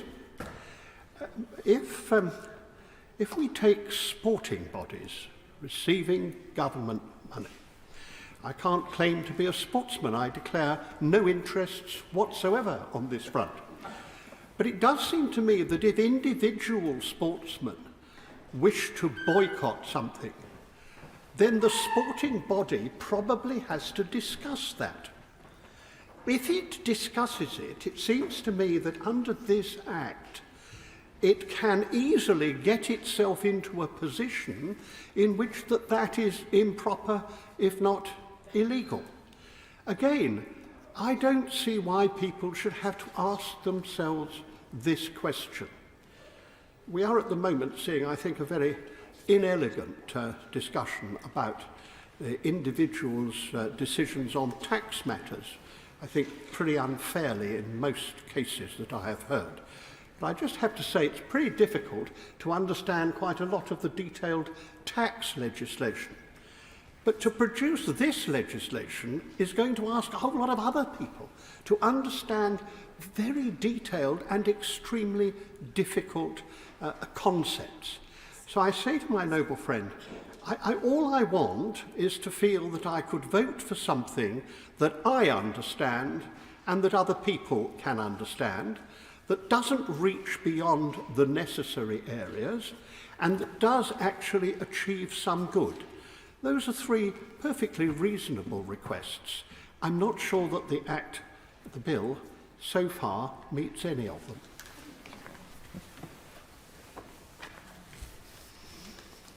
My Lord.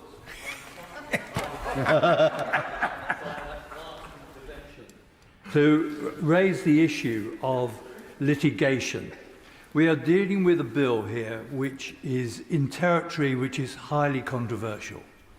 And if this is sloppily defined, we have sloppy definitions in this bill, you do encourage litigation. Yeah. And it would be a strange thing, wouldn't it, if we passed a bill with a lot of problems around definitions, which actually causes, over time, more people to raise issues around sources of investment through the courts.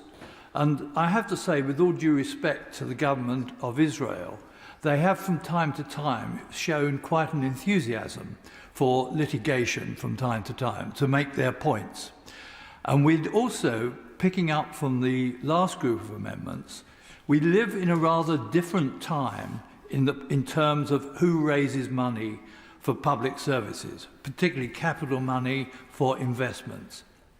And if we just take the areas of which I know something about, health and care, we see a lot more interest in the whole idea of going into the private sector, private equity being a good example, in which we try to raise money to actually build facilities of some kind or another, which the public sector has been difficult to find the money to do that. PFI would be a good example as well. Now, those people who are actually using their funding, raising the funding to actually provide public services, they're performing a kind of public function. And they do then, if we have a sloppy bill, leave themselves exposed to probing where their sources of money are coming from.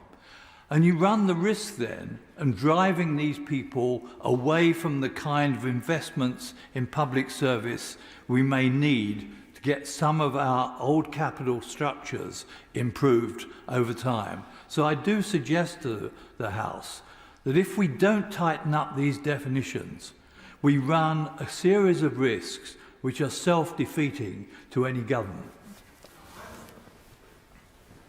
Very grateful to my noble friends for these probing amendments, and even more grateful having heard the contributions from honourable members opposite that they have elicited. And a number of very serious questions have been raised about ambiguity and lack of clarity. And I do hope the Minister, in replying, isn't tempted to say to us words meant to reassure, don't worry, everything will be all right, the Secretary of State will decide. Because I must confess to the noble lady, the Minister, that the older I get, the less confidence I have in Secretaries of State. And I suspect that in a few months' time, she will begin to have less confidence than she currently has. And there's a good reason for that. It is that all of us, actually, on whatever side of the House we're at, need to be wary of over-powerful government. All of us need to be careful of over-powerful government. And I reflect on times and I hope she's able to answer this question, in which those who have provided nurseries, and in providing nurseries, have also provided fruit for children on the basis an apple a day, an orange a day helps, when people who have run such nurseries have said, we're not going actually to provide outspam oranges. And the people who have run those nurseries have been a whole range of folk from in the voluntary and charitable sectors. Mothers' unions have run those nurseries and have said we're not going to provide outspam oranges because we know of the oppressive system which has provided those oranges. And they have substituted their values for those of the Secretary of State. And it's a very good job that they did, because their values actually were superior to those of the Secretary of State. And I do want to know whether or not nurseries run by volunteers, nurseries provided by charitable and the voluntary sector, which happen to receive some form of public money from somewhere, are they going to be covered by this measure? Because if they are, it will be no comfort to us or to anyone, and should be no comfort to anyone on any side in this House, that the Secretary of State can be left to decide. I would like, if I may briefly, to intervene in support particularly of Amendment 54, calling for a list to be, a comprehensive list to be laid before Parliament. Because I think this debate is getting a bit metaphysical about public bodies. And what it is revealing is, first of all, there is no authoritative shared definition of a public body. And secondly, there is no single authoritative list of public bodies. So the term public body on which this bill rests is itself very hard to define. And I have two particular observations about this. First of all, we therefore reach out to lists of bodies that have been developed for other purposes in other legislation. And there are candidates around. One candidate is the Freedom of Information Act. And I'm looking across at the Lib Dem benches, because I can vividly remember a debate within the coalition about whether or not universities should be covered by the Freedom of Information Act. And the Lib Dem members of the coalition thought that that information should be available from universities. We had a negotiation as part of some wider deal. We agreed that universities should be covered by the Freedom of Information Act. At no point in those exchanges did people think that meant we were defining them as public bodies. We were simply trying for the purposes of where should the information, what should be covered by the Freedom of Information Act, under pressure from a member of the coalition, it should include universities. It wasn't intended to be an authoritative definition for other purposes in other legislation. So I think it's sensible in these circumstances to say, right, we should just have a list of the bodies for which this legislation is most relevant, not trying to reach out to find some other list or some permanent definition on all counts. And there's a second reason for this, which, if I may say so, is particularly relevant, I think, for us on these benches, because there's a paradox in the Conservative position here, which is that I think the supporters of this bill are quite keen to stop sanctions and boycotts and anti-investment campaigns by as many bodies as possible. That means that Conservatives are currently reaching out for a very ambitious definition of public bodies because they want as many as possible to be covered. I'm not totally sure that in the long run this is an approach that Conservatives won't find comes back to haunt Conservatives who may think they've ended up with an over-ambitious definition of a public body that in turn gets used for many other purposes. So I think there are good reasons for a highly precise and limited list of bodies to be covered by this legislation. Anything else, and you're on very slippery ground and may find it has consequences that even within my own party people come to regret. My Lords, I rise too to thank the proposers of these amendments in offering an opportunity to establish what many have said today in terms of precision and clarity as to the range and the definition of the public bodies referred to in the bill. I think that the Minister has an opportunity to reassure us and many groups who will fear the implications of this bill. We're talking in Amendment 22 about schools or nurseries, and the Minister has said we are talking about procurement. But does the government really intend for school governors to have to sit and pore over the school meals procurement as to whether they are contravening the terms of this bill in any way?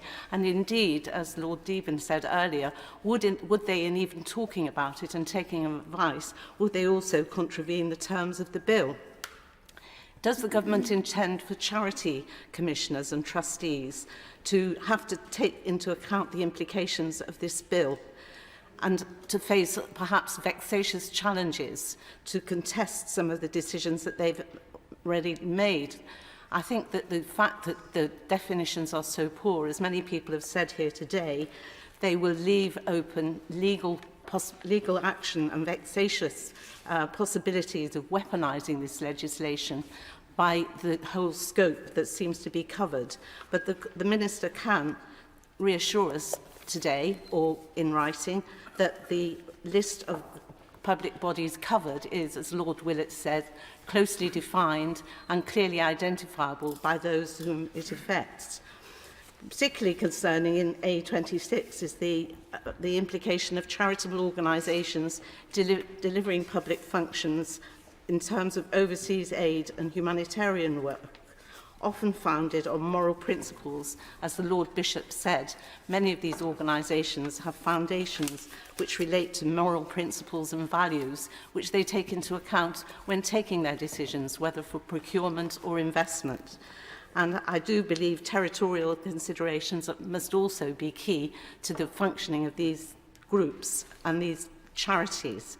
So I agree that we need a clear definition, and I would also like to understand and be reassured by the Minister of the reason for the additional powers being given to ministers in the last amendment on this list. I think that we should really have a much better idea of what I think Baroness Blackstone saying we are swimming through a sticky pudding is absolutely right. We are totally unclear about the terms of this and the scope of this bill, and I hope that we may be reassured in the course of this process of committee on the bill. Mm-hmm. Questions relating to public bodies, the issue of what constitutes a public body. My major interest in this bill is sections 12 and 13 about local government pension schemes. Now, it's interesting that it requires a separate section of this bill to deal with local government pension schemes. It clearly indicates that these organisations are not public bodies, and yet the government's commitment was in relation to public bodies, and yet the bill is being extended to these other organisations which require their own section in the bill, clearly not being covered by the general term of public bodies. Perhaps the Minister could confirm, or the noble lady, the Minister, could confirm or explain that particular point. But I've got a different point relating to pension schemes. Some of these public bodies, which we've been talking about, have their own funded pension schemes, which are making investment and procurement decisions. Now, as I understand it, because they are separate trusts, they are not themselves public bodies. But they belong to a public body, they are associated with a public body, so it is possible within the bounds of trust law for those pension scheme trustee bodies to consider a decision that might potentially fall foul of this legislation. So we have the odd situation that the trustees can discuss these matters, but presumably the sponsoring organisation, which does count as a public body and is covered by the Act, cannot discuss what their trustees, the trustees that they nominate, should or shouldn't be doing. There's a certain contradiction here, and again I invite the noble lady, the Minister, to explain how that is going to operate in practice. My Lords, can I just briefly go back to the government's own list of public bodies, which is on gov.uk. And of that list of public bodies, for the Department for Education, there are 18 listed, none of which are universities. Can I also mention the noble lady, the Minister's reference to overlapping definitions in the bill? because I've been sitting here and thinking about that and wondering where the University of Buckingham sits in the government's concept of where universities lie, because that is a private university, but one which is fulfilling exactly the same functions as all the other universities in the UK. And those other universities are, of course, exempt charities. And so we are on a whole series of conflicting paths here with just one aspect of the definition of public bodies that this bill seems to wish to encompass. So I'm raising these issues so that the noble lady, the Minister, can perhaps give us some of her thoughts on these overlapping definitions and where they actually sit within the bill. My Lord, briefly, we are in the territory of the chilling effect, aren't we? If there are a very large number of bodies which are not going to be sure how far they come within the scope of this Act, they are going to be very nervous about doing things which they would otherwise do. That is why leaving it so unclear as to how far the definitions of this bill stretch over the sector in which public and private institutions, public and private functions overlap so closely is highly undesirable. My second point is that this clearly is going to require very substantial subordinate legislation, and I think it is the sense of this House that it's a bad thing to pass bills which need too much subordinate legislation.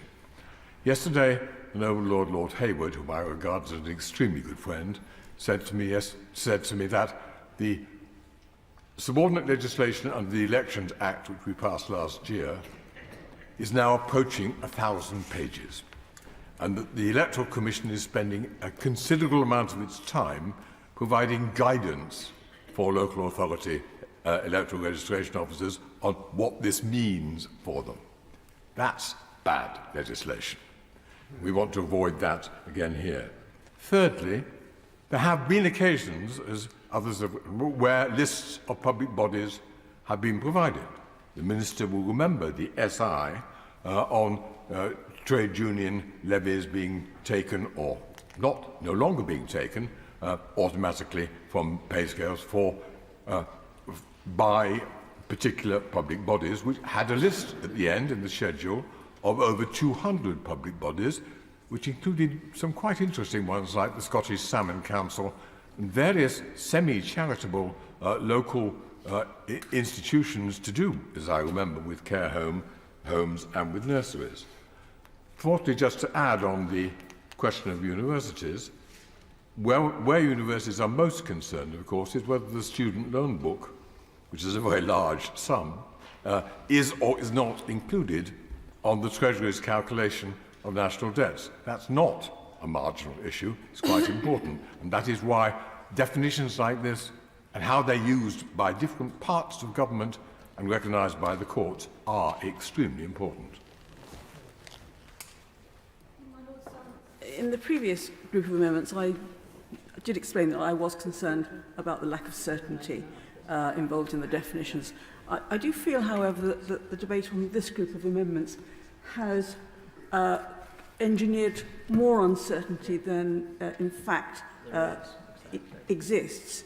My noble friend, the Minister, explained that they used the Human Rights Act definition because there is 25 years of jurisprudence, and the noble Lord Stevens helpfully suggested that the government would update their understanding of what that definition means.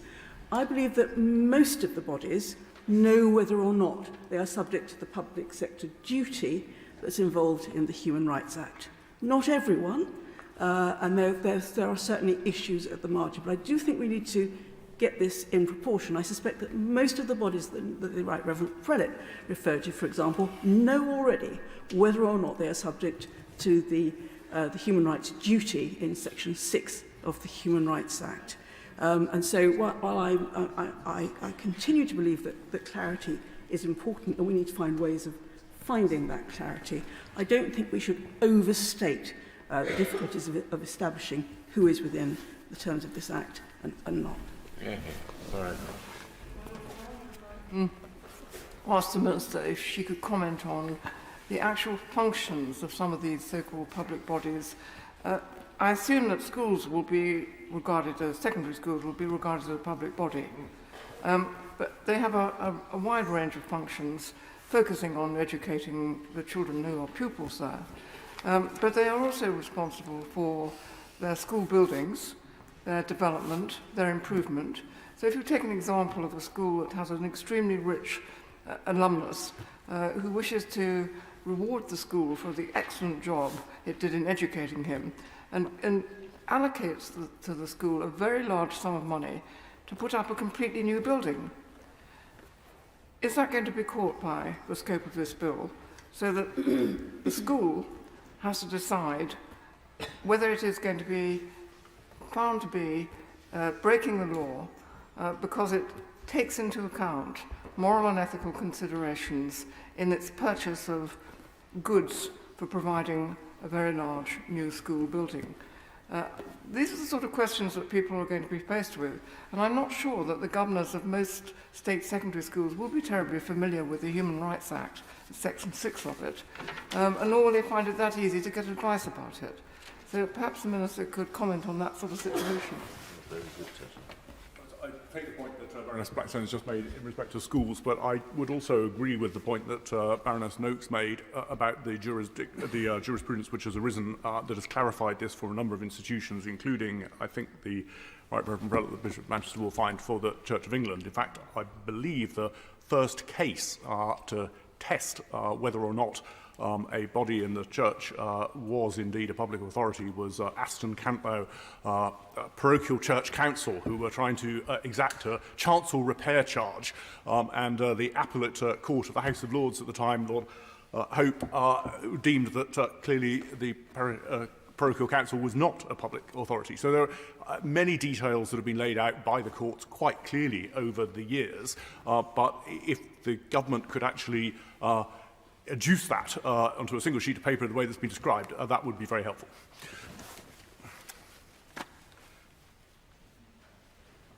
My Lords, as I set out in my response to the previous scoop, we chose to apply the ban to public authorities as defined by Section 6 of the Human Rights Act 1998. And I have to say, I think it's a great advantage that your lordships, perhaps in contrast to the other place, scrutinise bills like this. You know, I cannot accept this as a sloppy bill. It is a good bill, but I think concerns have been overstated today. And my noble friend Lady Noakes has just explained why, I think very eloquently. We need clarity. Most bodies know if they're covered. And there is another good reason for using the Human Rights Act definition. And I'm obviously happy to look further at its implications, as I've already said. The government, of course, intended to apply this bill to a broad range of bodies when exercising public functions.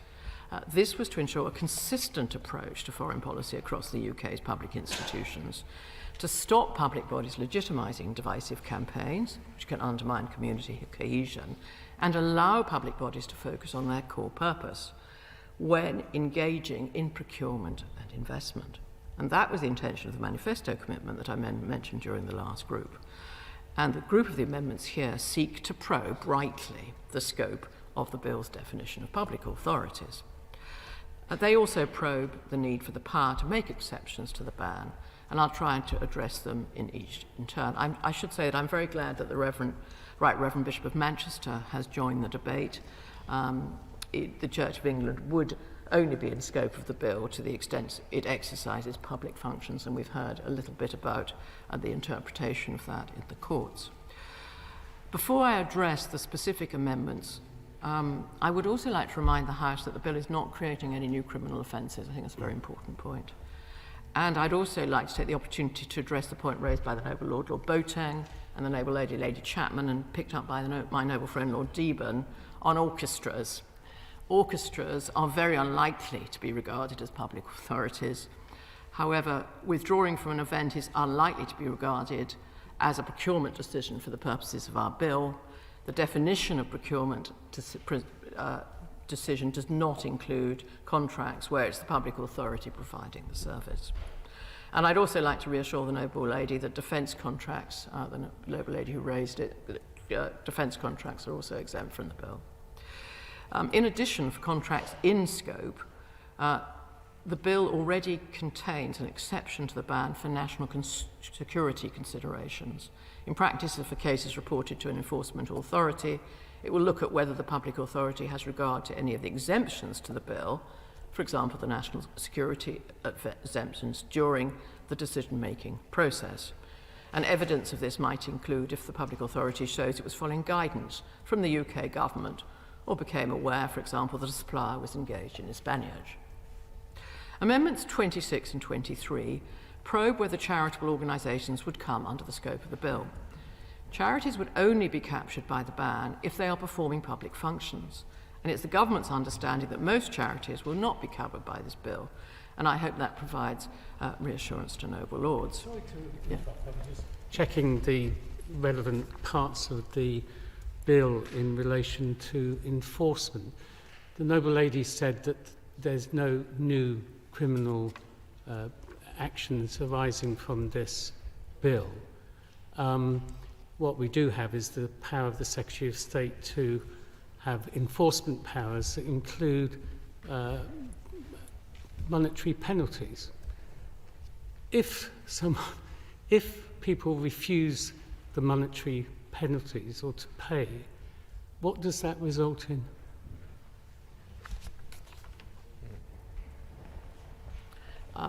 Perhaps I can continue on the points that have been raised in debate and come back to that point. It's a very reasonable question. I'm not going to answer it without advice. But there are not criminal sanctions in this bill, which there are often in the bills that we consider in this House. There may be a small number of cases where charities are delivering public functions and they are therefore captured in respect of those functions. However, it's important to note that just because a charity is in receipt of public funding, it doesn't mean that the charity is a public authority. The bill will not apply to the private functions of charities. For example, for universities, decisions that are part and parcel of delivering higher education would be public functions, but they would be in scope of the ban. And if a charity did have public functions in scope of the ban would only apply to investment and procurement decisions made within the public functions. That is a point that I do need to emphasise. Therefore, the ban would not restrict how such bodies decide, for example, to distribute humanitarian aid, which was the subject of the earlier debate today.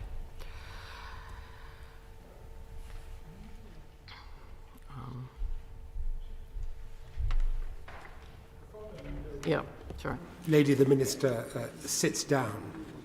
I think she's misunderstood, or those who advise her have misunderstood the point that I raise in relation to the orchestra. The orchestra is putting on a concert version of The Rite of Spring. It is doing that as part of a Stravinsky festival. That festival is being held in a number of cities throughout the world. It is booked to appear at the new Opera House in Dubai. It puts out a tender for ballet companies to provide the dance section of The Rite of Spring for this concert version. It specifically precludes in its procurement, so perhaps those who advise the Minister can reflect on this, it specifically precludes in that procurement the National Ballet Company of a country that has recently invaded a sovereign nation, because it does not wish reputationally to be linked with that National Ballet Company. That is quite clearly a procurement. Is she saying that that wouldn't be covered by the Act? And the fact that the orchestra concerned received a proportion of its funding from the public purse didn't make it fall within the ambit of this Act. It's to that question specifically that an answer will be helpful. Because if she can't give that answer, it does demonstrate very clearly the concern about ambiguity that all contributors to this debate have articulated. Lord Boateng has concentrated on the procurement decision, but before you get to decide whether the procurement decision is relevant, you have to decide whether or not it's a public authority. So it will come back to whether or not the orchestra is a public authority before getting to any issue about whether a procurement is covered. Answer to, is it a public authority for that purpose because it receives public funding? Well, I'm actually glad that we've focused on an individual example, because in my experience, this always helps us to clarify our own thinking. And I think, if the Noble Lord Boating will allow me, I will take the orchestra example away, along with the Noble Lady Chapman's example, work out what the right approach is, and get back to Noble Lords, maybe in discussion outside this chamber. I think we all want the same thing. We want to make sure that this bill applies to the right bodies in the right way. And that is what we are seeking to do, which is why we started with human rights legislation, which is often a popular start, I have to say, for good reasons, to legislation. But we have, as we do, scrutinised the detail of this legislation today, and we've come up with some questions which are extremely good ones, and it behoves us to go away. And I'm sure we can find some good answers and use that to improve the bill, which is what I said on the first day when I introduced this bill. We're determined to do our best to get a good bill that leaves this House in the right place and delivers on the manifesto commitment. Perhaps I could now turn to Amendment 25, because that seeks to probe whether a national governing body of sport, which is in receipt of public funding, would be in scope of the bill, and actually I think raises some of the same questions as the other issues that we're going to consider. It's possible that a governing body of sport could be in scope of the bill, and if a sporting body is considered to be a public body under the Human Rights Acts, on the basis to exercise some public functions, then the ban would only apply to the public functions that was obviously exercised by that body. But a sporting body being in receipt of public funding would not in itself be enough for it to be considered a public authority.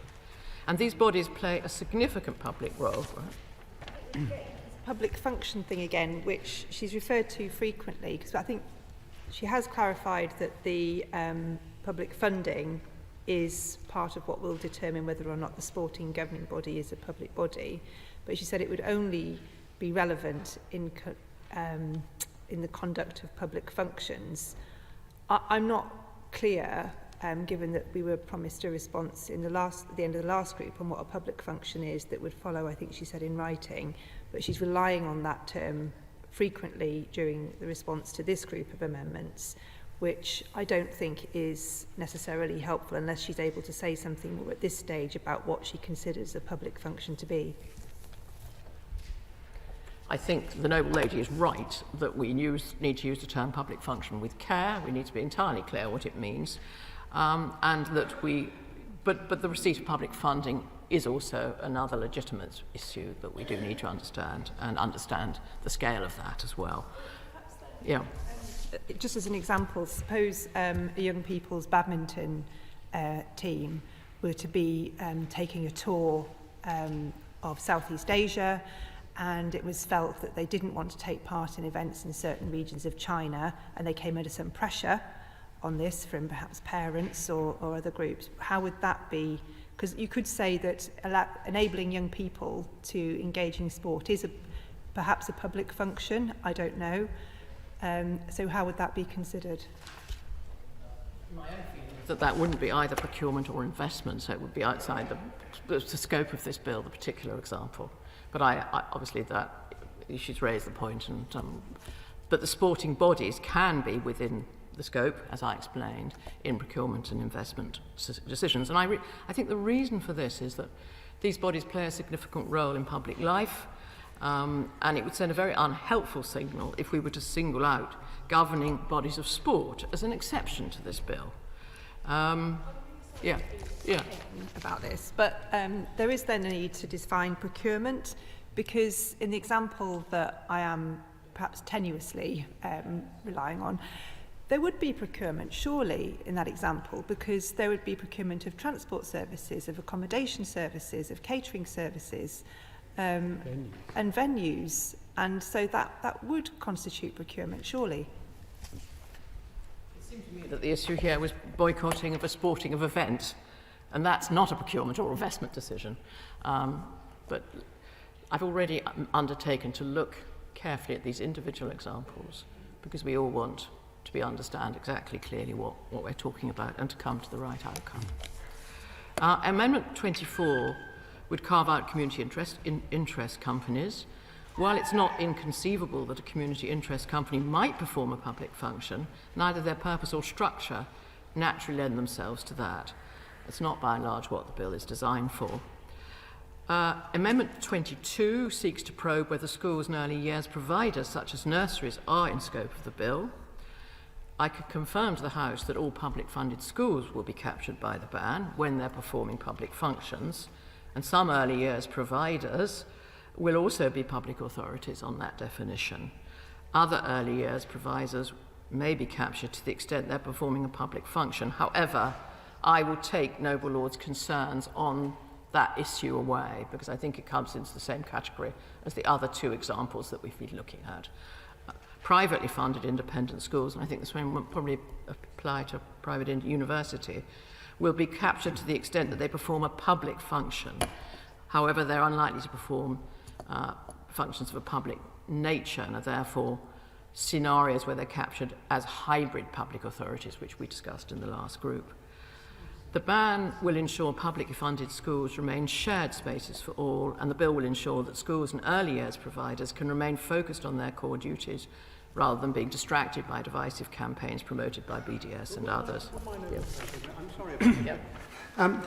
If you take a Church of England or Catholic school, and they therefore say that they will not buy from a country which is persecuting Christians, that is concentrating on your core responsibility. It's not avoiding it, it's actually what they're there for. It's to uphold the faith. So are we really going to dictate whether they should make that decision or not? My Lords, may I respectfully suggest the Minister has an advisory speaking time of 20 minutes, and if we could leave any further interventions towards the end and allow the Noble Minister to answer as many of the existing questions as possible. I have already said that, sorry.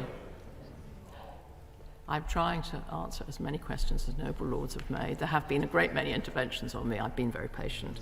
I've also made some undertakings to try and clarify some of these points, and that included childcare, and that childcare would obviously cover the sort of schools that my noble friend Lord Deben mentioned.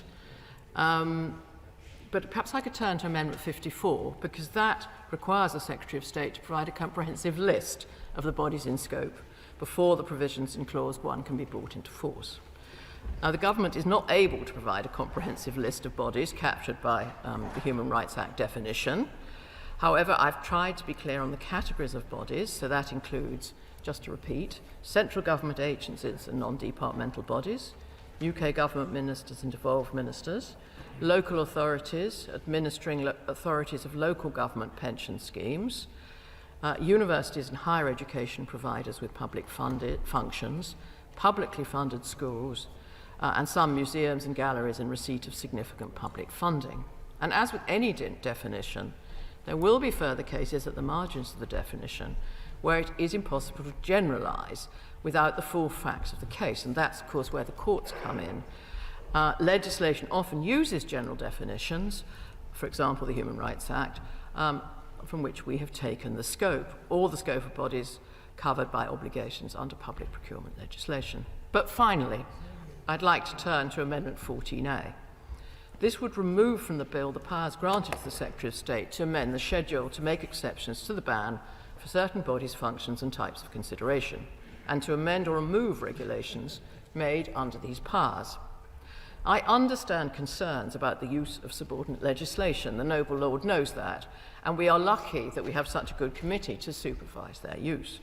But these powers are necessary to ensure that the ban can evolve over time and operate as intended, for example, in respond to emerging global events.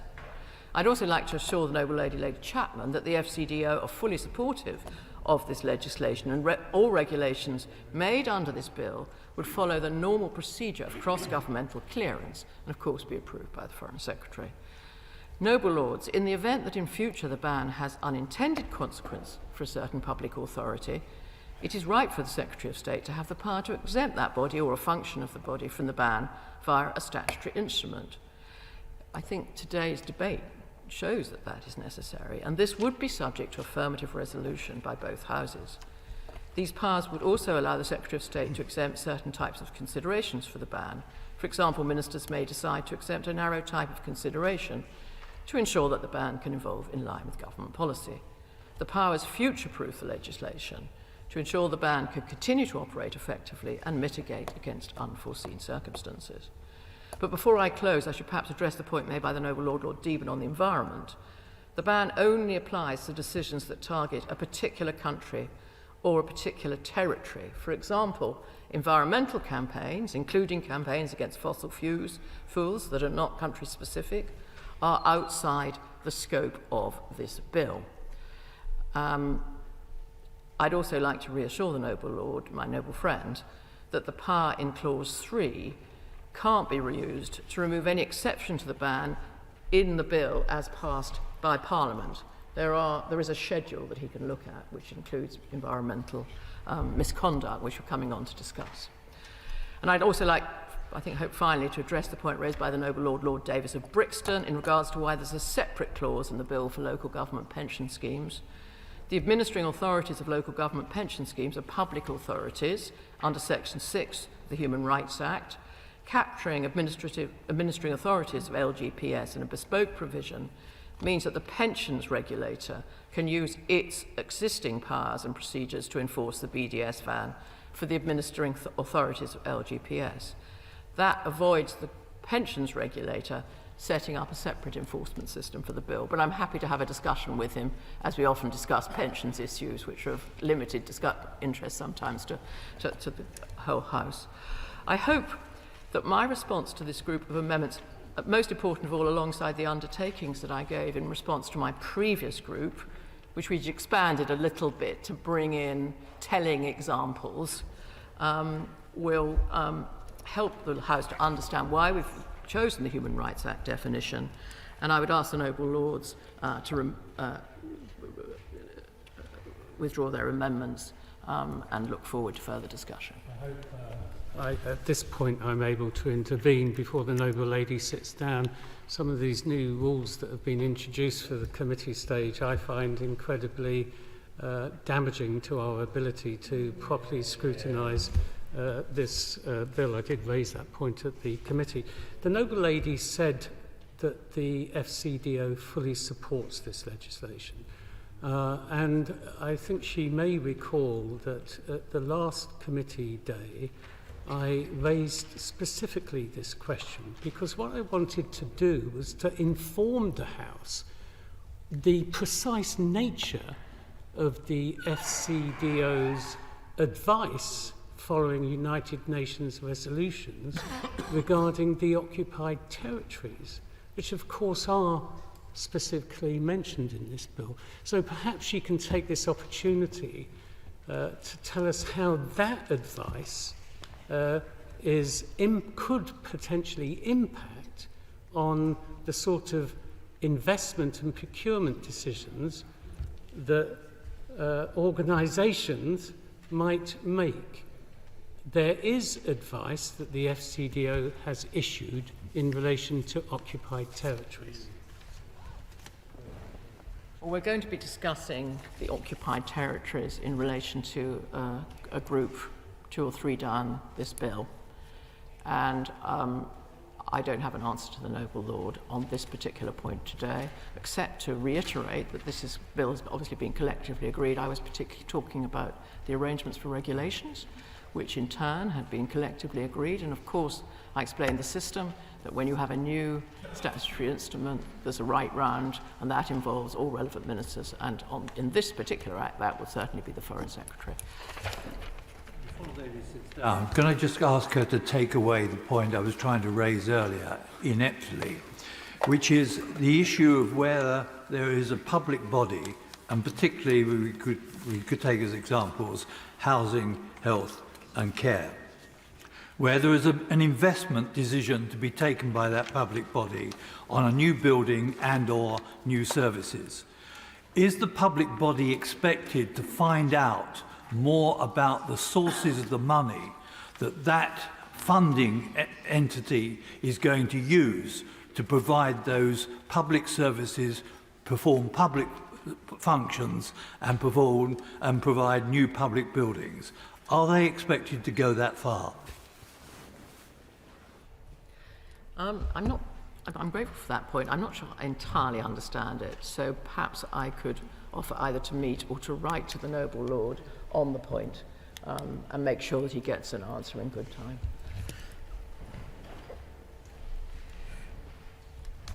My Lords, I wasn't expecting that group to elicit quite the debate that it did, but I thought it was incredibly helpful and welcome in just exposing quite, and Lord Warner described it as sloppy, and I think he does make a fair point. The Minister said that she didn't like that phrase, but given that we've been unable to agree a definition of a public function, we've been unable to elicit a proper definition of procurement, and we haven't agreed what a public body is by any means. I would have to agree with Lord Warner. This isn't us being mendacious or deliberately creating problems for the government, although that you could argue is a fair thing for the opposition to want to do. That's not what we're doing here. We are, like Lord Willits and Lord Deben, trying to get to the real nub of this, which is how does this bill enable the government to fulfil the commitments that we all accept the government made in its manifesto, and we do understand that the government wants to stand by those commitments, but we are so concerned that actually the legislation before us could end up straying into so many more areas, and I honestly, genuinely do not think that when this went into the manifesto that anybody thought that sporting bodies or schools, that nobody had that in mind.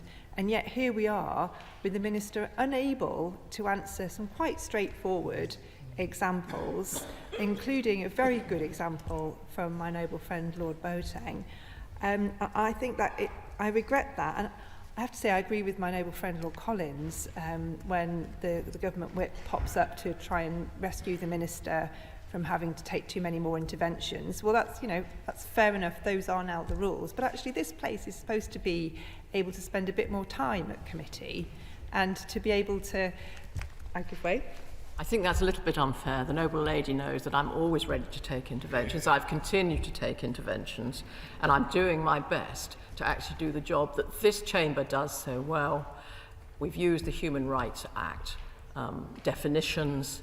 This chamber has decided that that causes problems. I'm sure those are soluble. I absolutely did not mean any disrespect whatsoever to the Minister. She's completely right. She's never declined to take an intervention. Has been very accessible on every occasion I've needed to her to be so outside of this chamber. But the point I'm making is that these considerations at committee are intentionally sometimes involve a lot of back and forth because we're trying to get to the point and trying to understand and trying to be able to improve and do our jobs. So it's been a helpful debate. I think we leave with a few more questions even than we arrived with. I'm sure we'll be coming back to some of this in later stages, but for today I beg leave to withdraw. Mr. Lordship's pleasure, this amendment be withdrawn. The amendment is by leave withdrawn. Amendment 15, Lord Hayne.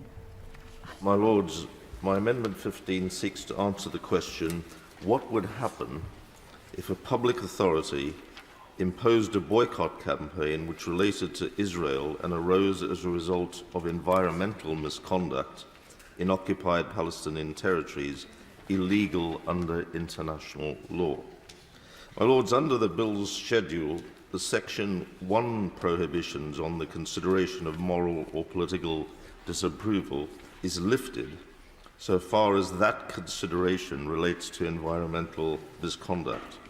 This includes, according to the schedule, consideration related to the possibility of environmental misconduct having taken place or taking place in the future, while the definition of environmental misconduct here means conduct that amounts to an offence, whether under the law of a part of the United Kingdom or any other country or territory, and caused or had the potential to cause significant harm to the environment, including the life and health of plants and animals. My Lord, surely such accusations of environmental misconduct should also apply to the State of Israel. There's credible evidence that Israel is engaged in environmental misconduct, particularly through the actions of the Israeli Defense Forces in its occupation and military actions.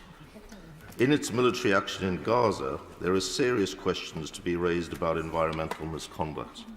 Dr. Saeed Bagheri, scholar of international law at the University of Reading, stated in January this year that there may be evidence, and I quote, to suggest that they, Israel, have acted contrary to the International Committee of the Red Cross position that the prohibition on inflicting widespread, long-term and severe harm to the natural environment is a rule of customary international law, end quotes. He added, and I quote again, the actions by the Israeli Defense Force in Gaza have left chemicals from white phosphorus weapons that could linger in the environment for years.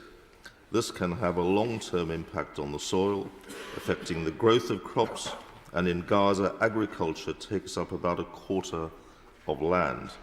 For individual farmers and their communities, this pollution and its long-term impacts could be devastating. That's the end of his quote. My Lords, but such questions far predate the current horror in Gaza. The Institute for Middle East Understanding has set out a long list of allegations of environmental misconduct. In its actions in the occupied territories, long-standing allegations against Israel have been made about the deliberate destruction of olive trees and of olive orchards. At least 2.5 million trees have been destroyed since 1967. Yet Palestinians depend on these trees as a primary source of food and income. And the destruction of natural wildlife since October has been stark. A recent estimate states that around 4,300 acres of trees and plant life has been cleared around the Gaza Strip by Israeli forces, not to mention the complete devastation of natural and built environment within the Gaza Strip. And what of Israeli siphoning off of water supplies from the occupied territories? This has caused a permanent drop in the West Bank's water table and distorted water flows, damaging agriculture and increasing flood and drought vulnerability. In February this year, the IDF itself confirmed that it is dumping seawater into tunnels and waterways below Gaza, an act which the Director General of the Geneva Water Hub described as polluting, contaminating and poisoning Gaza's aquifer. We also know that Israel discharges 52 million cubic yards of untreated sewage and other hazardous materials each year into the West Bank. The Israeli Information Center for Human Rights in the occupied territories reported, and I quote, Israel's environmental policy in the West Bank, including situating polluting waste treatment facilities there, is part and parcel of the policy of dispossession and annexation it has practiced in the West Bank for the past 50 years. My Lords, in the West Bank, and in contravention of the Geneva Convention, Israel has appropriated most water sources for itself and restricts Palestinian access to them. Of course, this is not Israeli state or Israeli Defense Force activity alone. The administration of this occupation relies on a vast number of agencies and companies. It is not reasonable for any public authority doing due diligence on environmental matters to prefer to disengage with any company. Is it not reasonable, for any public authority doing due diligence on environmental matters to prefer to disengage with any companies or agencies which are involved in such acts. Indeed, many of these instances could feasibly fall foul of international law, such as Rome Statute prohibitions on inflicting damage to the natural environment, Hague regulations, provisions on natural resource use, and customary international humanitarian law principles on hostilities to the national environment, to name a few. But the matter goes beyond the practical application of these examples raised. The question is also, can we exempt Israel and the occupied territories from schedule considerations without denying the very real possibility, now or in the future, of Israeli state or corporate environmental misconduct? My Lords, Israel's human destruction of Gaza is being compounded by an environmental crisis. In Rafah, large family groups have been living cramped together with no running water, no fuel, and surrounded by running sewage and waste piling up. Like the rest of Gaza's residents, the air they breathe is heavy with pollutants, and the water carries disease. Beyond the city streets lie ruined orchards and olive groves and farmland destroyed by bombs and bulldozers. Forensic Architecture, a London-based research group, has shown how family farms close to Gaza's border with Israel, cultivated for generations, have been destroyed, their orchards uprooted and replaced by military roads. Israel has suggested it could make this sort of thing permanent to create buffer zones along the border where a lot of Palestinian farms are sited. My Lords, an analysis of satellite imagery reported by the Guardian newspaper recently showed the destruction of nearly half of Gaza's tree cover and farmland, mainly because of the military onslaught by the Israeli Defense Force, but also because, starved of fuel, desperate Gaza residents have cut down trees to burn for cooking or heating. Not only have olive groves and farms been reduced to rubble, but soil and groundwater have been contaminated by munitions and toxins. The sea is full of sewage and waste. The air is polluted by smoke and particulates. The impact on Gaza's ecosystems and biodiversity is colossal, leading to calls for it to be recognized as ecocide and investigated as a possible war crime. United Nations environmental experts report massive amounts of debris and hazardous material in Gaza, with harmful substances like asbestos, heavy metals, fire contaminants, unexploded ordnance, and hazardous chemicals. When Israel cut off fuel to Gaza after the 7th of October terrorist pogrom, power cuts meant wastewater could not be pumped to treatment plants, leading to 100,000 cubic meters of sewage a day spewing into the sea. The sheer scale and long-term impact of all of this environmental destruction has led to calls for it to be investigated as a potential war crime and to be classed as ecocide, which covers damage done to the environment by deliberate or negligent actions. My Lords, under the Rome Statute, which governs the International Criminal Court, it is a war crime to intentionally launch an excessive attack, knowing that it will cause widespread, long-term and severe damage to the natural environment. The Geneva Conventions require that warring parties do not use methods of warfare that cause, and I quote, widespread, long-term and severe damage to the natural environment. My Lords, Forensic Architecture argues, and I quote, the destruction of agricultural land and infrastructure in Gaza is a deliberate act of ecocide.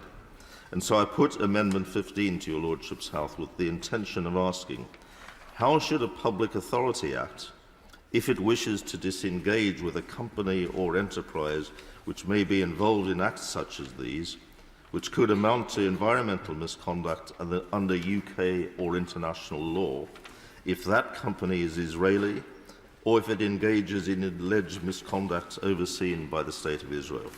The bill is clear that the scheduled considerations override Section 1 prohibitions or boycotts, but it is not clear whether the schedule also applies to Clause 3, which likewise overrules Section 1.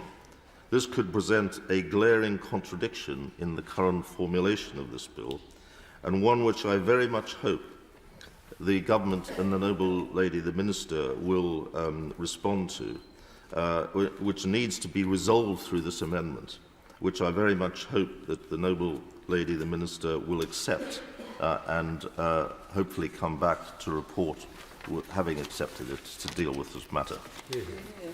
My Lords, I rise to speak to my... Sorry. Amendment proposed, clause 3, page 2, line 24, to insert the words printed on the marshalled list. My apologies. I rise to speak to my two amendments here, 32A and 32B. And 32A expands the environmental grounds on which a public body is allowed to make certain economic decisions. And 32B is the definition of environmental misconduct. It extends the definition of environmental misconduct to include damage, regardless of whether it's legal or illegal, and to include species, habitats, and the natural world. Now, it is actually quite positive that this bill at least does recognise that public authorities should be allowed to consider environmental issues when deciding whether to spend taxpayers' money on goods and services purchased from outside of the UK, or how to invest the pensions of public sector workers and retirees. However, this environmental carve-out is far too narrow, and I don't understand why public authorities be forced to ignore environmental destruction as long as that destruction isn't a criminal offence. I've worked closely with Friends of the Earth on these amendments, and they were also tabled in the Commons by my honourable friend Caroline Lucas. We're all deeply concerned about this fundamentally flawed bill and the impact it will have on public bodies' legitimate procurement or investment decisions about companies or products that are destroying the natural environment, including pollution overseas and climate breakdown. All public bodies must be free to avoid investment in fossil fuels, which are contributing to climate breakdown. And this bill sets out an uneven treatment between local or UK-based businesses and foreign enterprises, particularly where those are owned or controlled by a foreign state. A local council will remain entitled to refuse to purchase timber from a business that is clear-cutting their local woodland, but if it's a foreign country linked to a foreign government, then they will be prohibited from even considering the impact of clear-cutting woodlands and rainforests around the world. These types of considerations are quite routine, even mundane now, so-called ESG criteria among both public and private sector. So public authorities should be entitled to consider the same types of environmental issues that they would consider if they were interacting with a UK-based business. There's no justification for it to be any other way other than a totally misguided belief that the nature, land, air and water in the United Kingdom is inherently more valuable or deserving of protection than that existing outside of the United Kingdom. It does sound slightly colonial to me. Why has the government chosen to draft this so tightly so that the only environmental considerations are whether or not the environmental damage constitutes a criminal offence? I hope the Minister can see the glaring flaws in this approach and the obvious harms it will lead to. So I want to ask noble lords across the House, including the Minister, to work with us on this issue so that we can bring something that we can all support to report stage.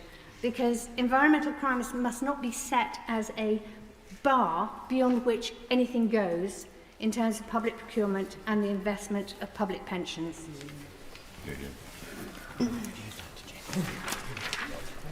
Oh, thank you.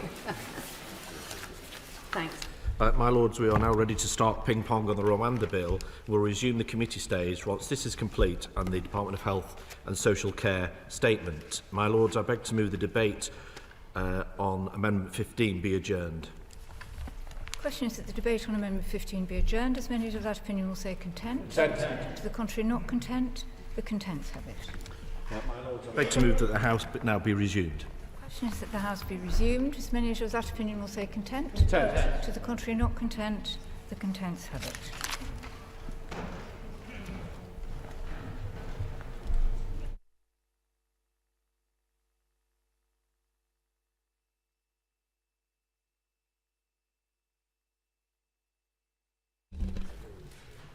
Message from the Commons that they disagree to the amendments made by the Lords to the Safety of Rwanda Asylum and Immigration Bill, for which they assign reasons.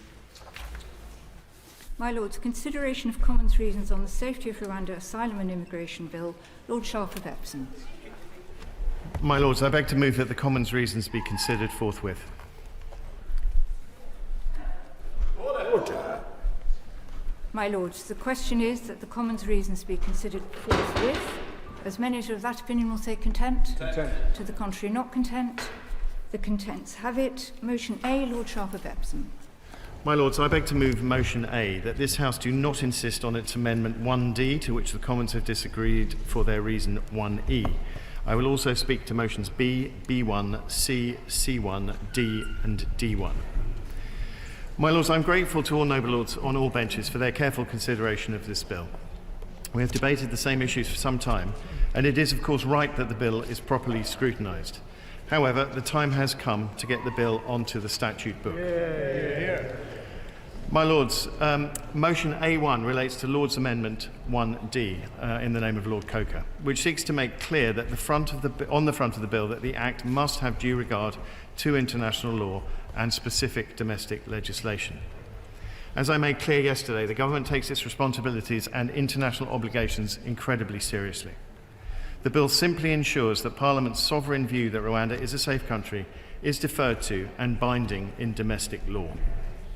This is to avoid systemic legal challenges frustrating removals. What it doesn't mean is that the bill legislates away our international obligations. There is nothing in the bill that requires any act or omission that conflicts with our international obligations. In relation to domestic law, I've set out in previous debates the provisions in the treaty which take account of the needs of children and those who are victims of modern slavery. Rwanda has a long history of supporting and integrating asylum seekers and refugees, having already hosted over 135,000 refugees and asylum seekers, including women and children, and has the necessary provisions in place to support those who are vulnerable. My Lords, turning to Amendment 3G in the name of the noble and learned Lord Hope. At this late stage in the passage of the bill, I fear I'm repeating much of what I previously stated, but it is important to make it clear and re-emphasise that we will only ratify the treaty in the UK once we agree with Rwanda that all necessary implementation is in place for both countries to comply with the obligations under the treaty. Article 24 of the treaty states that the treaty will enter into force on the date of receipt of the last notification by Rwanda or the UK that their internal procedures for entry into force have been completed.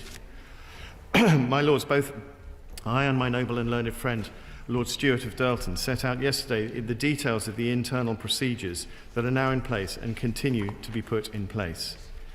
We have spoken at length during our many debates about the monitoring committee, and so I do not propose to reiterate again all the details which are clearly set out in the government's published policy statement. It is important, however, to point out again that the Joint Committee and the Independent Monitoring Committee will oversee the partnership and ensure the obligations under the treaty are adhered to in practice.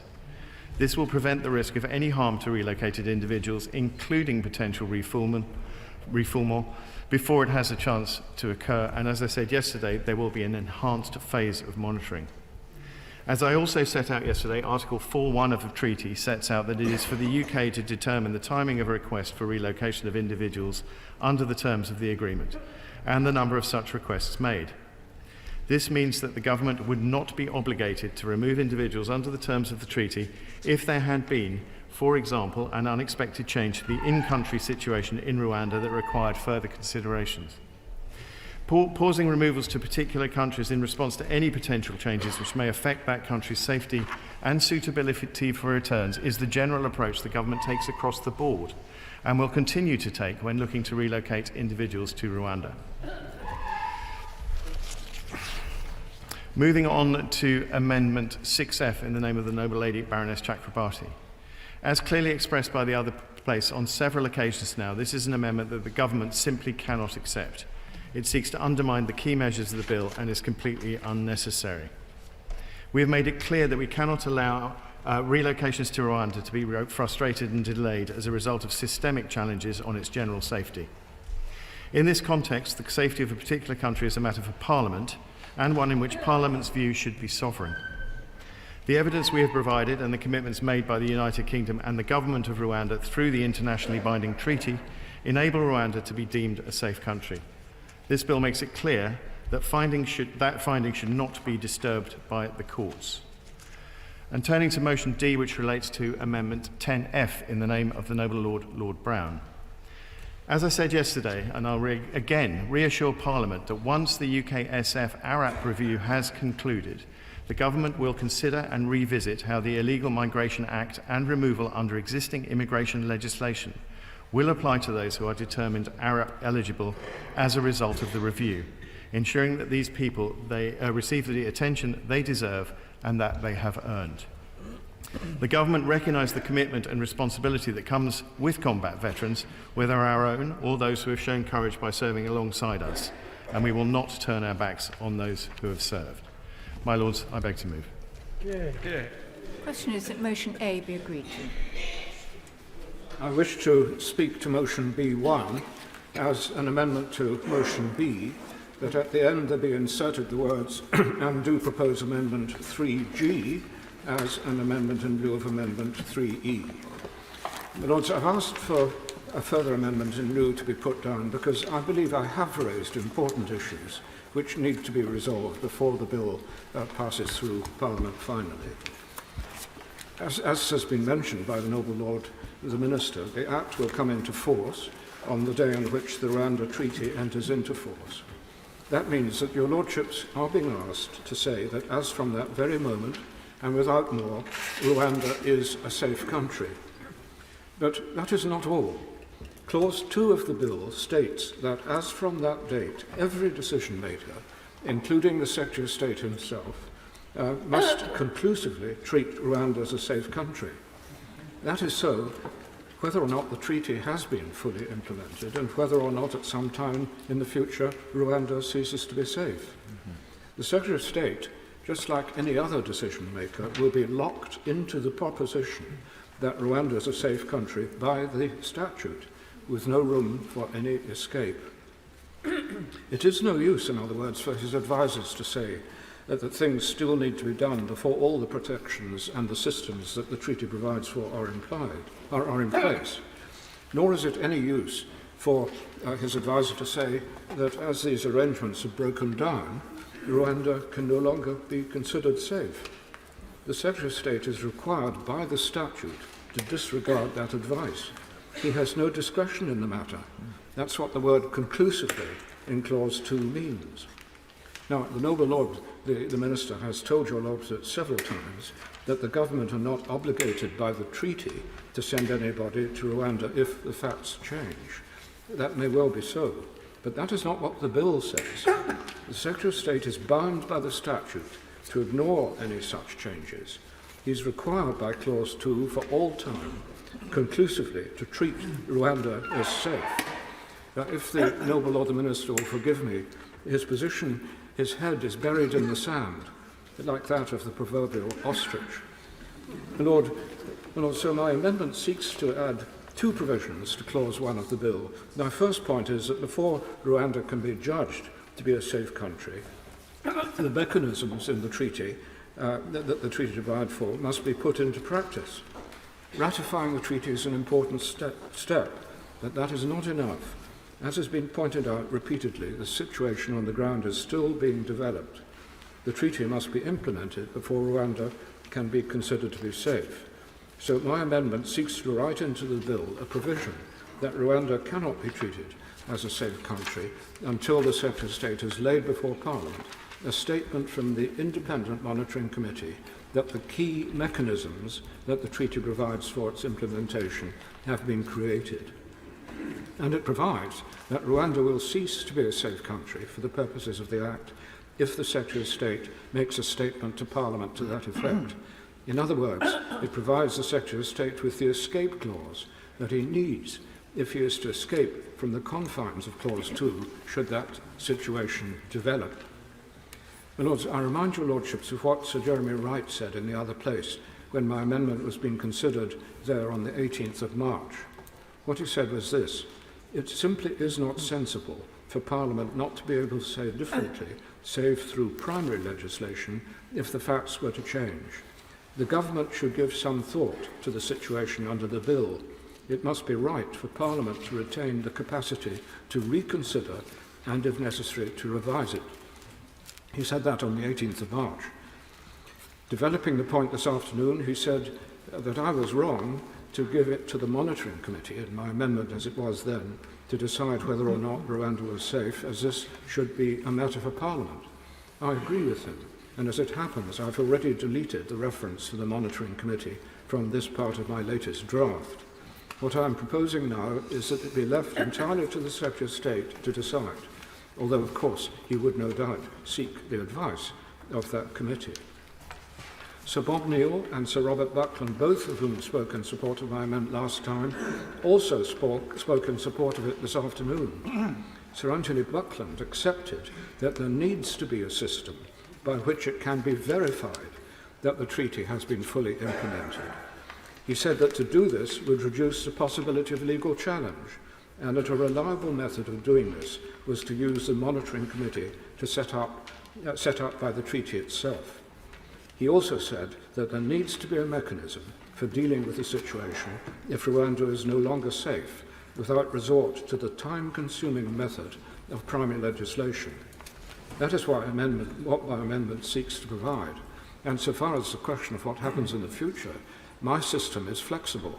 The Secretary of State can come to Parliament and say Rwanda is not safe, but he doesn't need primary legislation, so the Act is still there, and you could come back when the situation is cured and come back again and say, well, I can regard Rwanda as safe now. So it provides not only an escape clause, but also flexibility to enable this Act to continue, if necessary, without the amending legislation.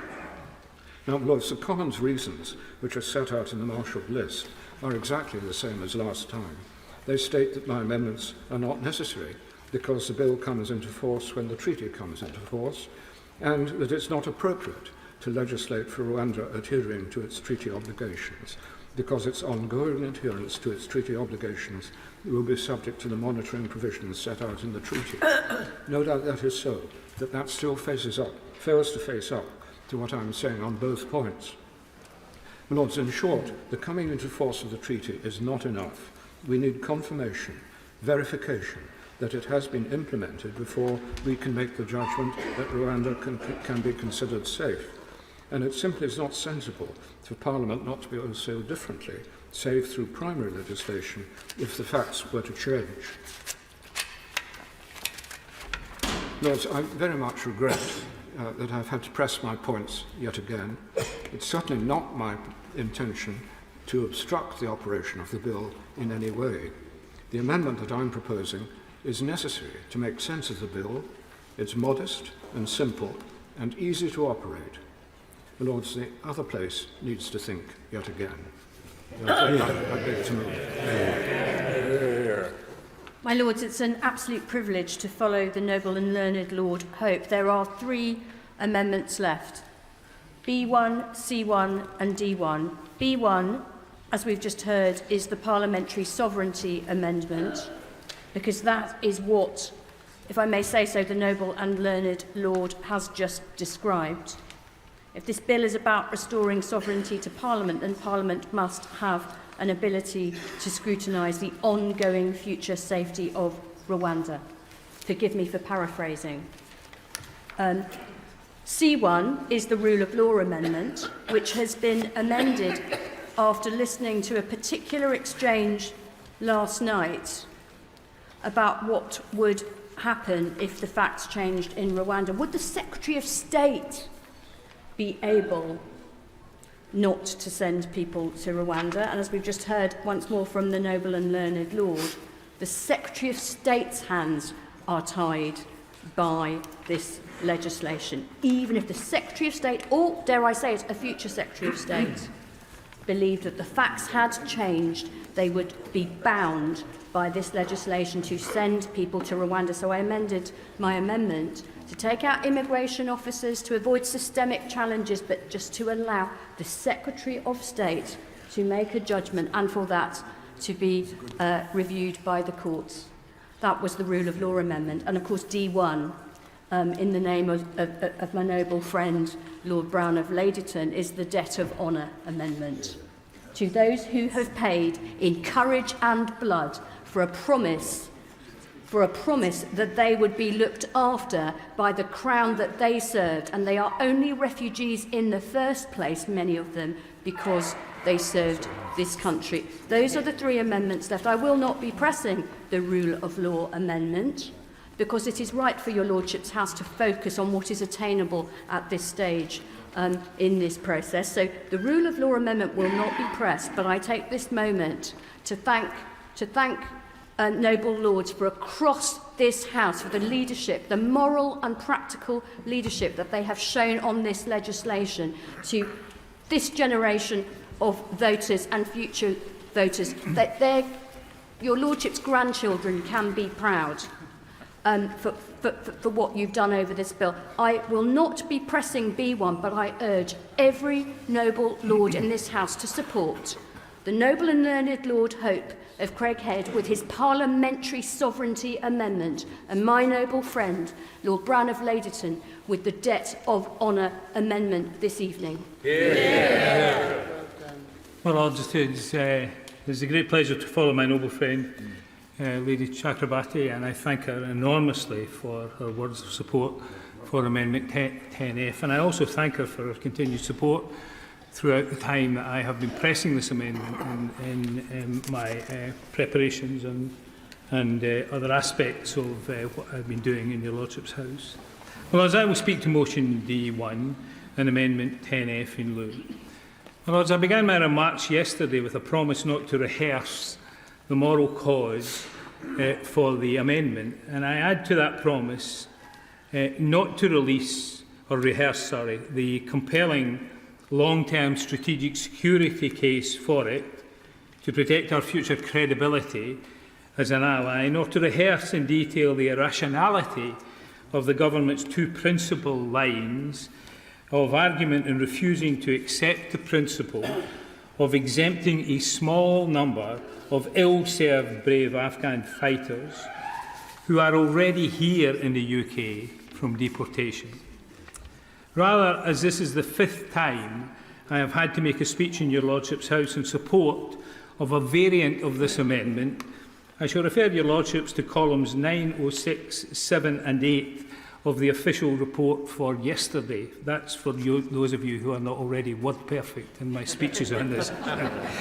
My Lords, since yesterday the halls of this Parliament and beyond have echoed to suggestions and in some cases reassurances that we, those who support this amendment, could expect a statement of assurance from the government about the fate of this small body of brave soldiers who fought with our forces in Afghanistan and are only in this dilemma, facing compulsory deportation to Rwanda because of our government's sclerosis, administrative shortcomings and possible venal dishonesty of some forces they served with, that has resulted in the wrongful refusal of the Arab status that they would have been awarded and would have included visas to them, thus enabling them to escape certain death, rather than compelling them to take irregular routes here in the first place.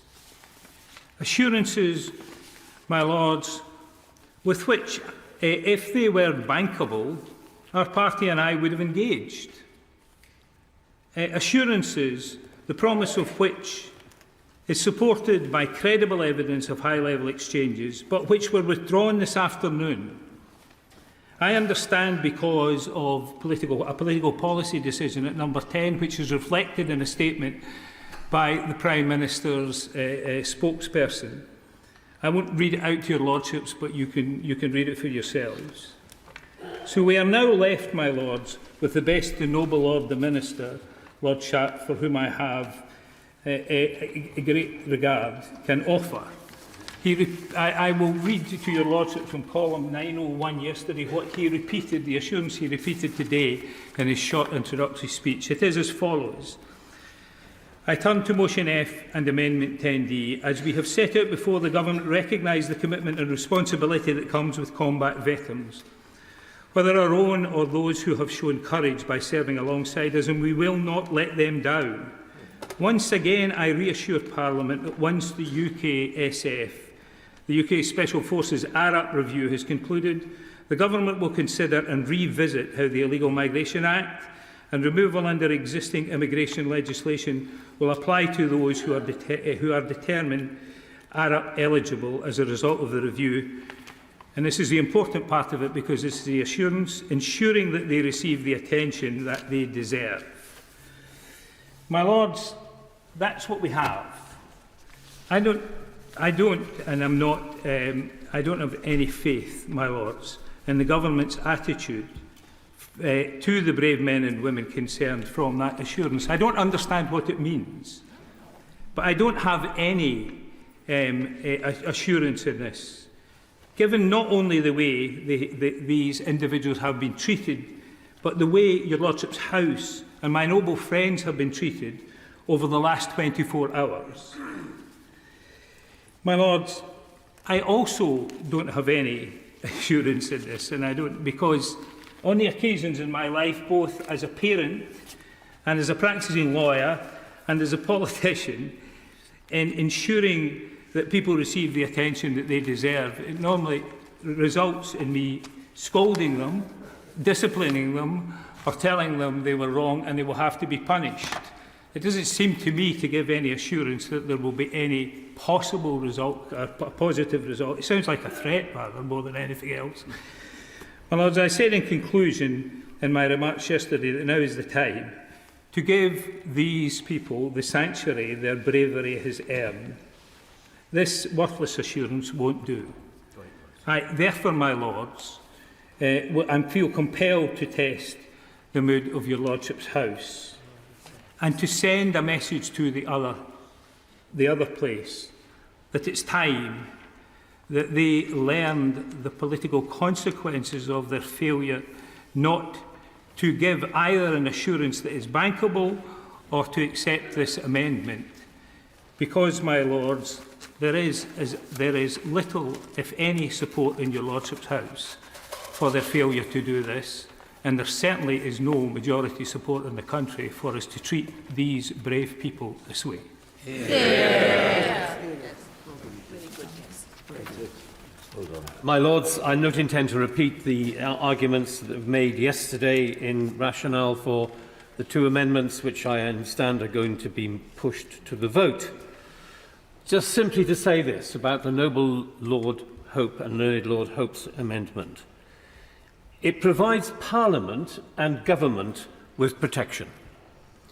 Parliament, that's this House, is provided with the protection that this amendment gives, that declaring Rwanda a safe country when we don't have the evidence of it being a safe country before us is the route by which this amendment gives us that security. And secondly, it provides protection for both present and future Secretaries of State whose ability to act when the case of Rwanda is declared as not being safe in the future, perhaps, is constrained by the bill which we're being asked to pass without amendment. And therefore, it is absolutely essential for both Parliament and for the government to have that protection in before them, which this motion provides. In respect of Lord Brown's amendment, I was hoping to hear from the government a concrete guarantee for Afghan supporters and allies who provided such great service to the United Kingdom that they would be given the right to live in our country. No such guarantee has been given. Vague words do not stand the test here, and it is absolutely essential that this House stands by the resolve that it has shown in ensuring that this matter is referred back to the other House for them to really consider the obligations which they have to those who have served this country. Yeah. My Lords, it's a great privilege to follow the speeches that we've heard this evening. And can I say what a brilliant speech that was from Lord Hope, setting out in really clear and concise terms the reason that your lordship should vote for his amendment B1. To put it more simply, for me, the bill at the moment says 2 and 2 is 3.5, and what Lord Hope's amendment does is it makes 2 and 2 make 4. And I think that the government should listen. It doesn't delay the bill. It's not an obstacle to the bill. It doesn't delay the bill. It doesn't stop the bill. It simply makes the bill make sense. It uses the monitoring committee set up by the treaty that the government has put forward to actually say to the government in a very simple way, Rwanda is now safe because all of the mechanisms outlined in the treaty have been put in place. The government has committed itself to that, and the monitoring committee, if Lord Hope's amendment is accepted, simply allows that committee to inform the government of that fact. But more importantly, perhaps, is the second part of that, where the monitoring committee can actually rescue the government from what is laid out in the bill by being able to say, if at some point in the future Rwanda became unsafe, the monitoring committee could let the government know, or the government itself could act.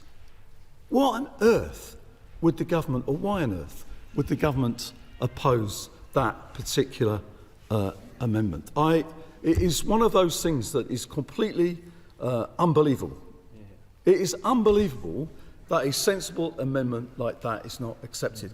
And I say to the government, and I say to the government in the front bench here and to the other place, they should really reflect properly on what Lord Hope is saying, and I hope your lordships will reflect on the words before us, and we will certainly be supporting Lord Hope in his amendment B1.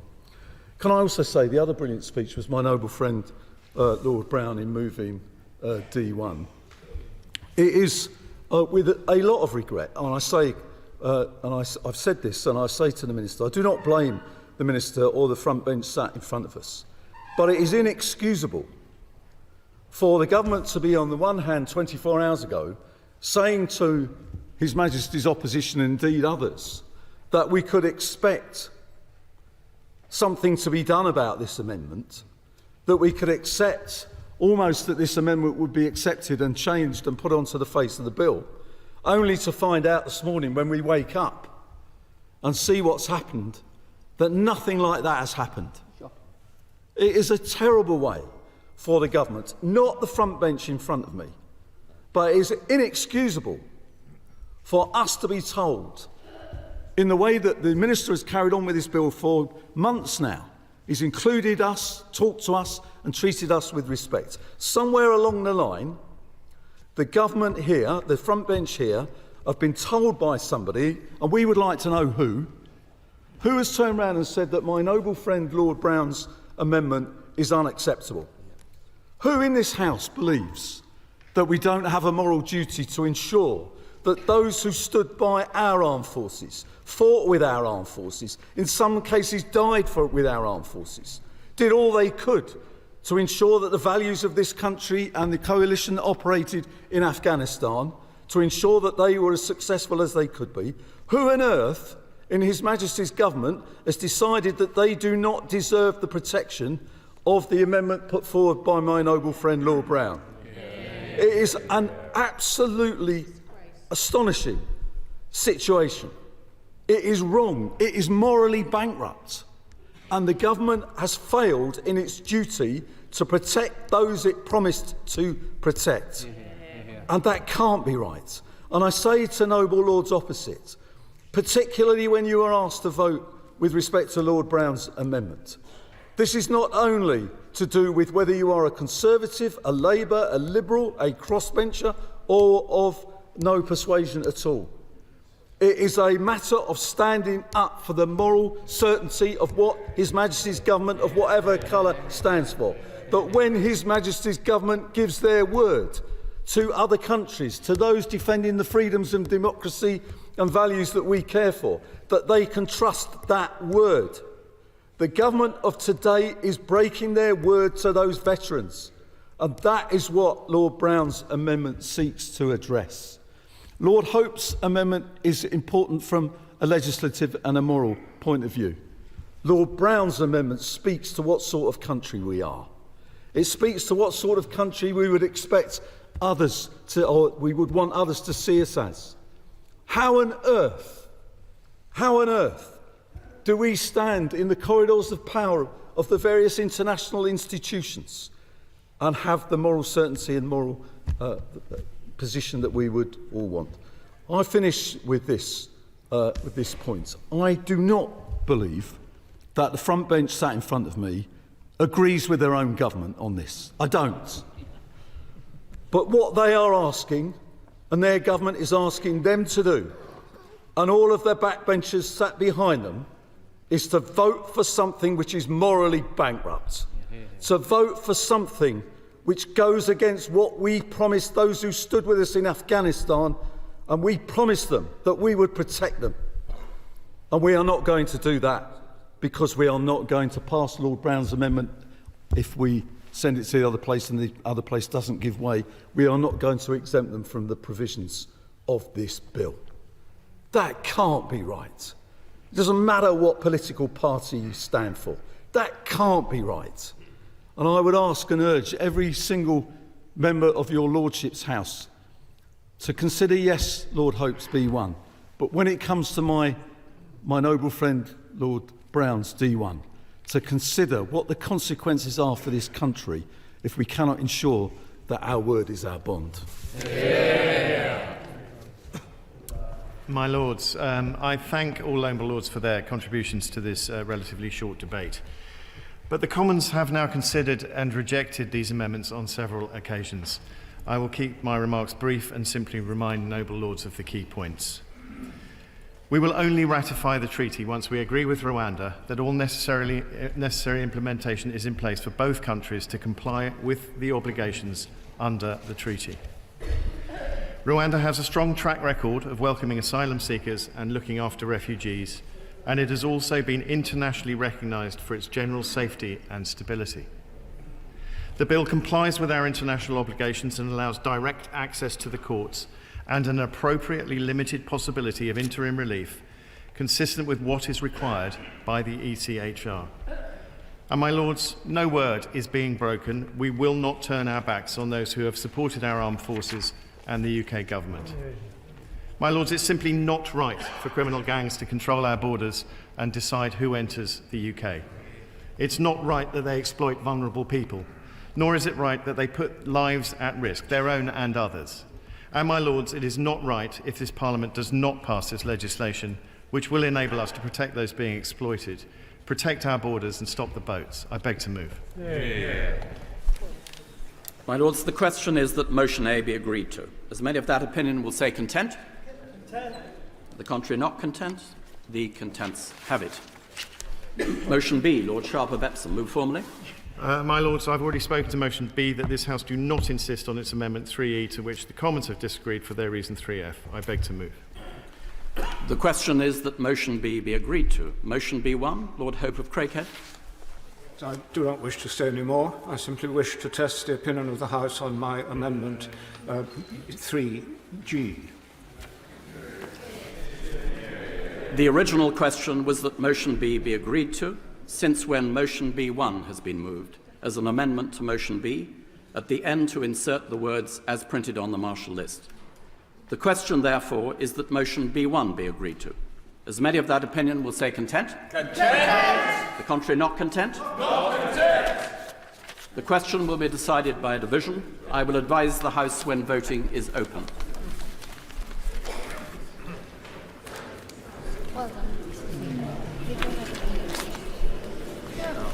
Voting is now open. Clear the bar.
My Lords, the question is that motion B1 be agreed to. As many of that opinion will say content? Contrary not content? The contents will go to the right by the throne, the not contents to the left by the bar.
My Lords, the question is that motion B1 be agreed to.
My Lords, they have voted contents 245, not contents 208, so the contents have it.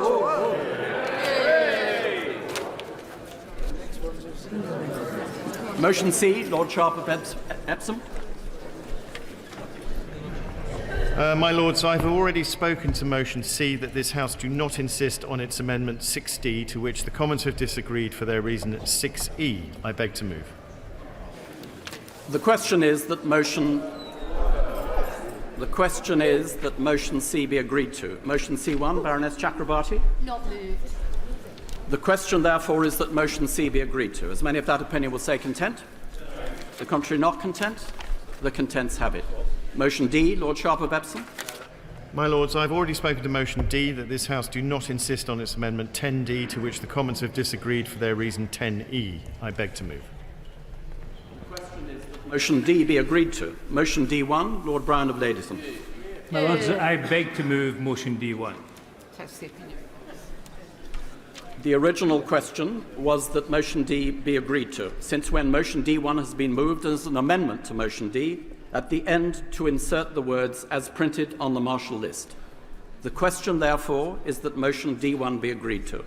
As many of that opinion will say content? Content! The contrary, not content? Not content! The question will be decided by division. I will advise the House when voting is open.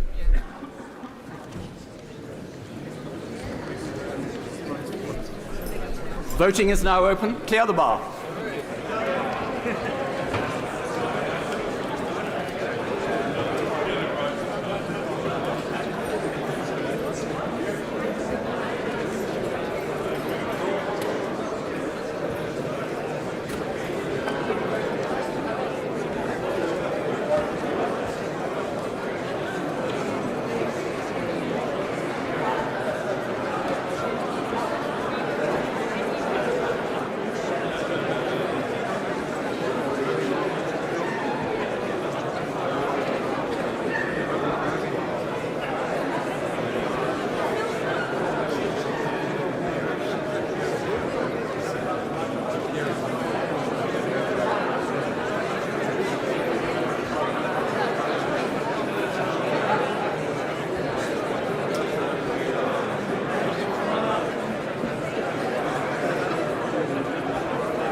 My Lords,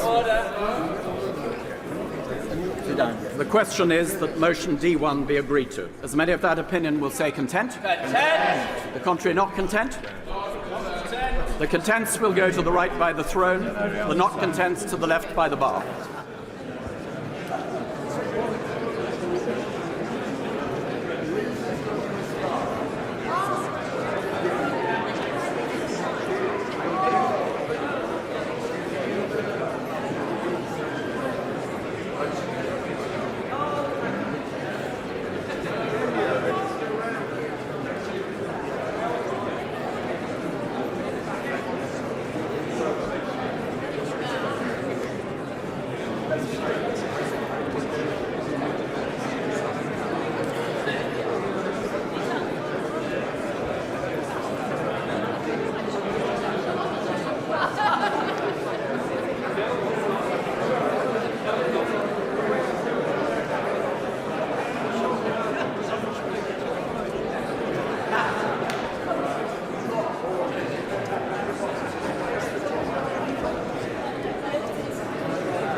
My Lords, the question is that motion D1 be agreed to.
My Lords, there have voted contents 247, not contents 195, so the contents have it. My Lords, we will allow a moment for the House to prepare itself for the next business.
My Lords, questions on a statement made in the House of Commons on Monday the 15th of April on the CAS review. My Lords, Dr. Cass and her team are to be thanked for their rigour and their care with this report, in which they have navigated many complex and sensitive issues. This review into the NHS's gender identity services concludes that children and young people have been let down by inadequate research and evidence on medical interventions, and they've been failed by inadequate services amidst a debate which sadly has been marked by extreme toxicity. And at the same time, at the heart of the complexity around gender identity services are two aspects that are simultaneously true. There are trans adults who have followed a medical pathway and say that for all the pain and difficulty it involved, it was not just life-affirming, it was life-saving. There are also people who've followed a medical pathway and say that it's ruined their lives irreversibly, and ask how anyone could let that happen. For those children, young people and now adults, but particularly those who are being referred into gender identity services today, there is a duty to get this right. My Lords, the Cass review refers to many scandals, which exposes both the inordinate amount of time that children and young people are waiting for care whilst their well-being deteriorates, and medical interventions that have been made on what could be called shaky evidence. So can the Minister say how it came to be that NHS providers refused to cooperate with this review? How was it allowed that adult gender services would not share data on the long-term experience of patients? What accountability does the Minister feel that there should now be? The Minister will know that the discussion around the substance of the review has been highly toxic. People have felt silenced, and it has required investigative journalism to prompt this review to take place. Tribute should be paid to journalists including Hannah Barnes and to the whistleblowers who together helped shine a light on the Tavistock Clinic.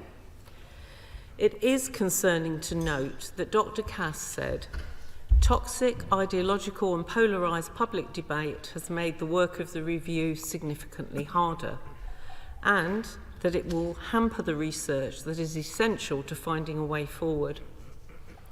This particularly vulnerable group of children and young people are at the wrong end of the statistics when it comes to mental ill health, suicide and self-harm. They've been badly let down, and so we owe it to them to approach this discussion with the sensitivity it demands. My Lords, parts of this report today will sound very familiar. Services unable to cope with demand, significant staff shortages, and a lack of workforce planning. Unacceptably long waits for the mental health support and the assessments that children and young people need, such that in some cases children become adults before they even get a first appointment with the gender identity services. And to this point, the Cass review recommends a follow-through of services up to the age of 25 to ensure continuity of care. Will the Minister indicate how long it will take to establish these services? And could the Minister set out what plans there are to cut waiting times for assessments for mental health and neurodevelopmental conditions? My Lords, last month's decision by NHS England to stop the routine prescription of puberty blockers to under 18s is welcome. However, the loophole that exists for private providers risks illegal trading. In the other place, the Secretary of State stated that she expects private clinics to follow the report's recommendations to follow the evidence, and I underline our support for these expectations on compliance. So does the Minister consider that further regulation might be needed to enforce the recommendations? And could he say something more about the timescales involved in making progress, both for the CQC to incorporate the recommendations into their safe care and treatment standards and the NHS England urgent review on clinical policy for cross-sex hormones? Children's healthcare should always be led by evidence and be in the best interests of their welfare. Dr. Cass's report has provided the basis on which to go forward, and this report must also provide a watershed moment for the way in which society and politics discusses this issue. There are children, young people and adults, including trans children, young people and adults, who are desperately worried and frightened by the toxicity of this debate. And there are healthcare professionals who are scared to do their job and make their views known. I hope, my lords, we can now put children's health and well-being above all else. My lords, I believe that the Cass review is an extremely thorough summary of where we are now and the pathways available for young people that we need to explore. The most important point to make in this report is that it gives a way forward for young people and their clinicians who feel anxious and frightened because they find themselves at the centre of a political maelstrom. The most balanced response to the report I've seen, interestingly, came from Stonewall, who were consulted by Cass, and I've used some of their points here. Cass says that these youngsters have been sorely neglected by the NHS, who sidelined them away from mainstream care and services for which they have fallen short. She points a way as to how we can start the process of making it up to them by giving them the holistic care that they need and deserve. Despite the way the report was received by certain gender-critical individuals, it doesn't question trans identities or recommend rolling back to healthcare access. It doesn't say that puberty blockers are unsafe or dangerous, but it does say that there is insufficient and inconsistent evidence about some of the effects of puberty suppression. In addition, it notes that cross-sex hormones are a well-established practice that have transformed the lives of trans people and supports their use from the age of 16. Importantly, it doesn't at any stage suggest a ban on social transition for any age of child or young person, but recommends that it be done with the support of parents and clinicians. Cass says that gender incongruence is a result of a complex play between biological, psychological and social factors, of which social sexual orientation can be one of many. There are many factors and there is no simple answer. For example, that young people are simply confused gay people, unhappy teenagers, or it's all the fault of social media. That's all too simplistic. But regrettably, this hasn't stopped the government from spinning its own version of who is to blame. For example, the statement by Secretary of State Victoria Atkins this week says that Tavistock clinicians almost always put children on an irreversible path to blocking puberty, then prescribing cross-sex hormones and onto surgery as an adult. This is not my understanding of the situation.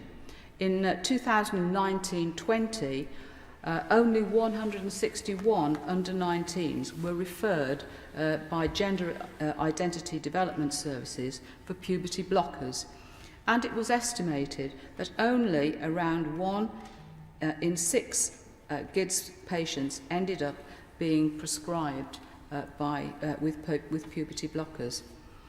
My lords, isn't the picture bad enough without painting something even worse?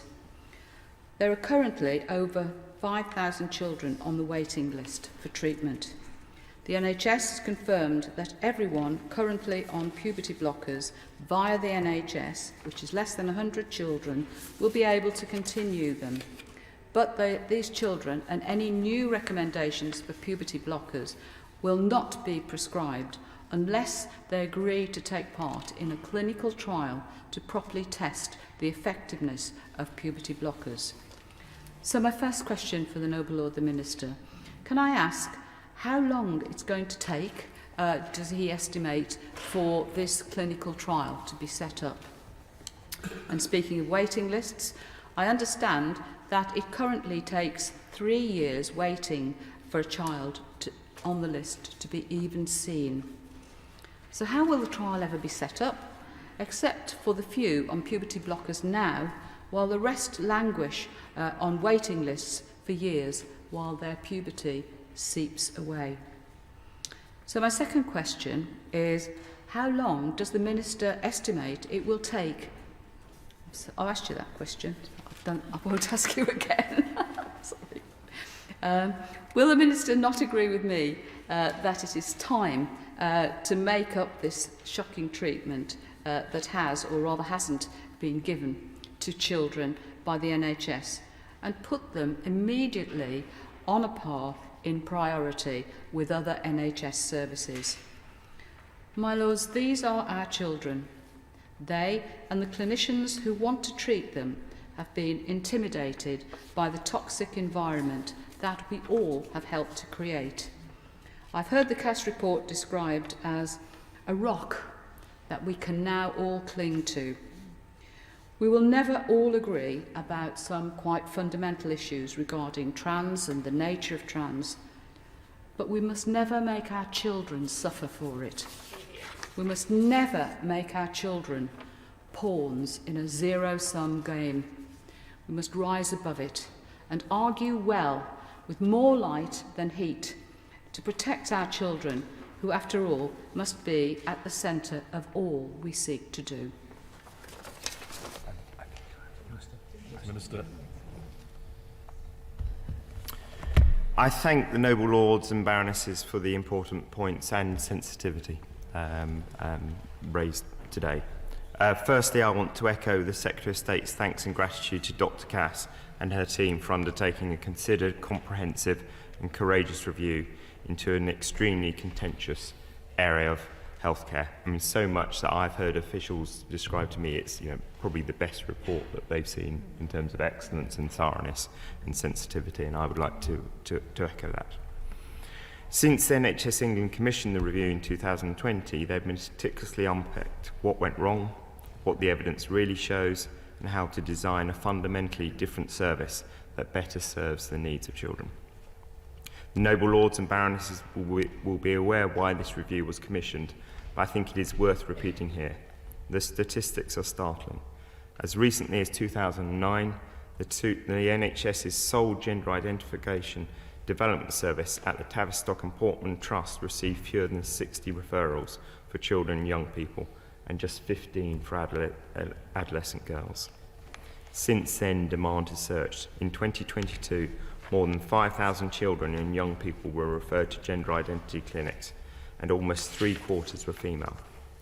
And the near uniform prescription of an irreversible medical pathway on the basis of sometimes very minimal evidence was imposed on these children and young people with complex needs without full and thoughtful consideration of their wider needs, including neurodiversity, trauma, mental health conditions, or who they loved. In her statement in the other place, the Secretary of State outlined the immediate priorities in taking forward recommendations from Dr. Cass's report. This includes looking closely at what needs to be done to curtail loopholes in prescribing practices of private providers or online providers to ensure they fall in line with Dr. Cass's recommendations. And so, to answer Baroness Merrin's question, the CQC are on this and have made this clear to all providers straight away. We hope that legislation won't be required, but we are prepared to take it if necessary, because we need to send a very, very clear message out there. Private providers have been put on notice. Prescribing is a highly regulated activity, and the CQC has not licensed any gender clinic to prescribe hormone blockers or cross-sex hormones to people under the age of 16. Any clinic that does may be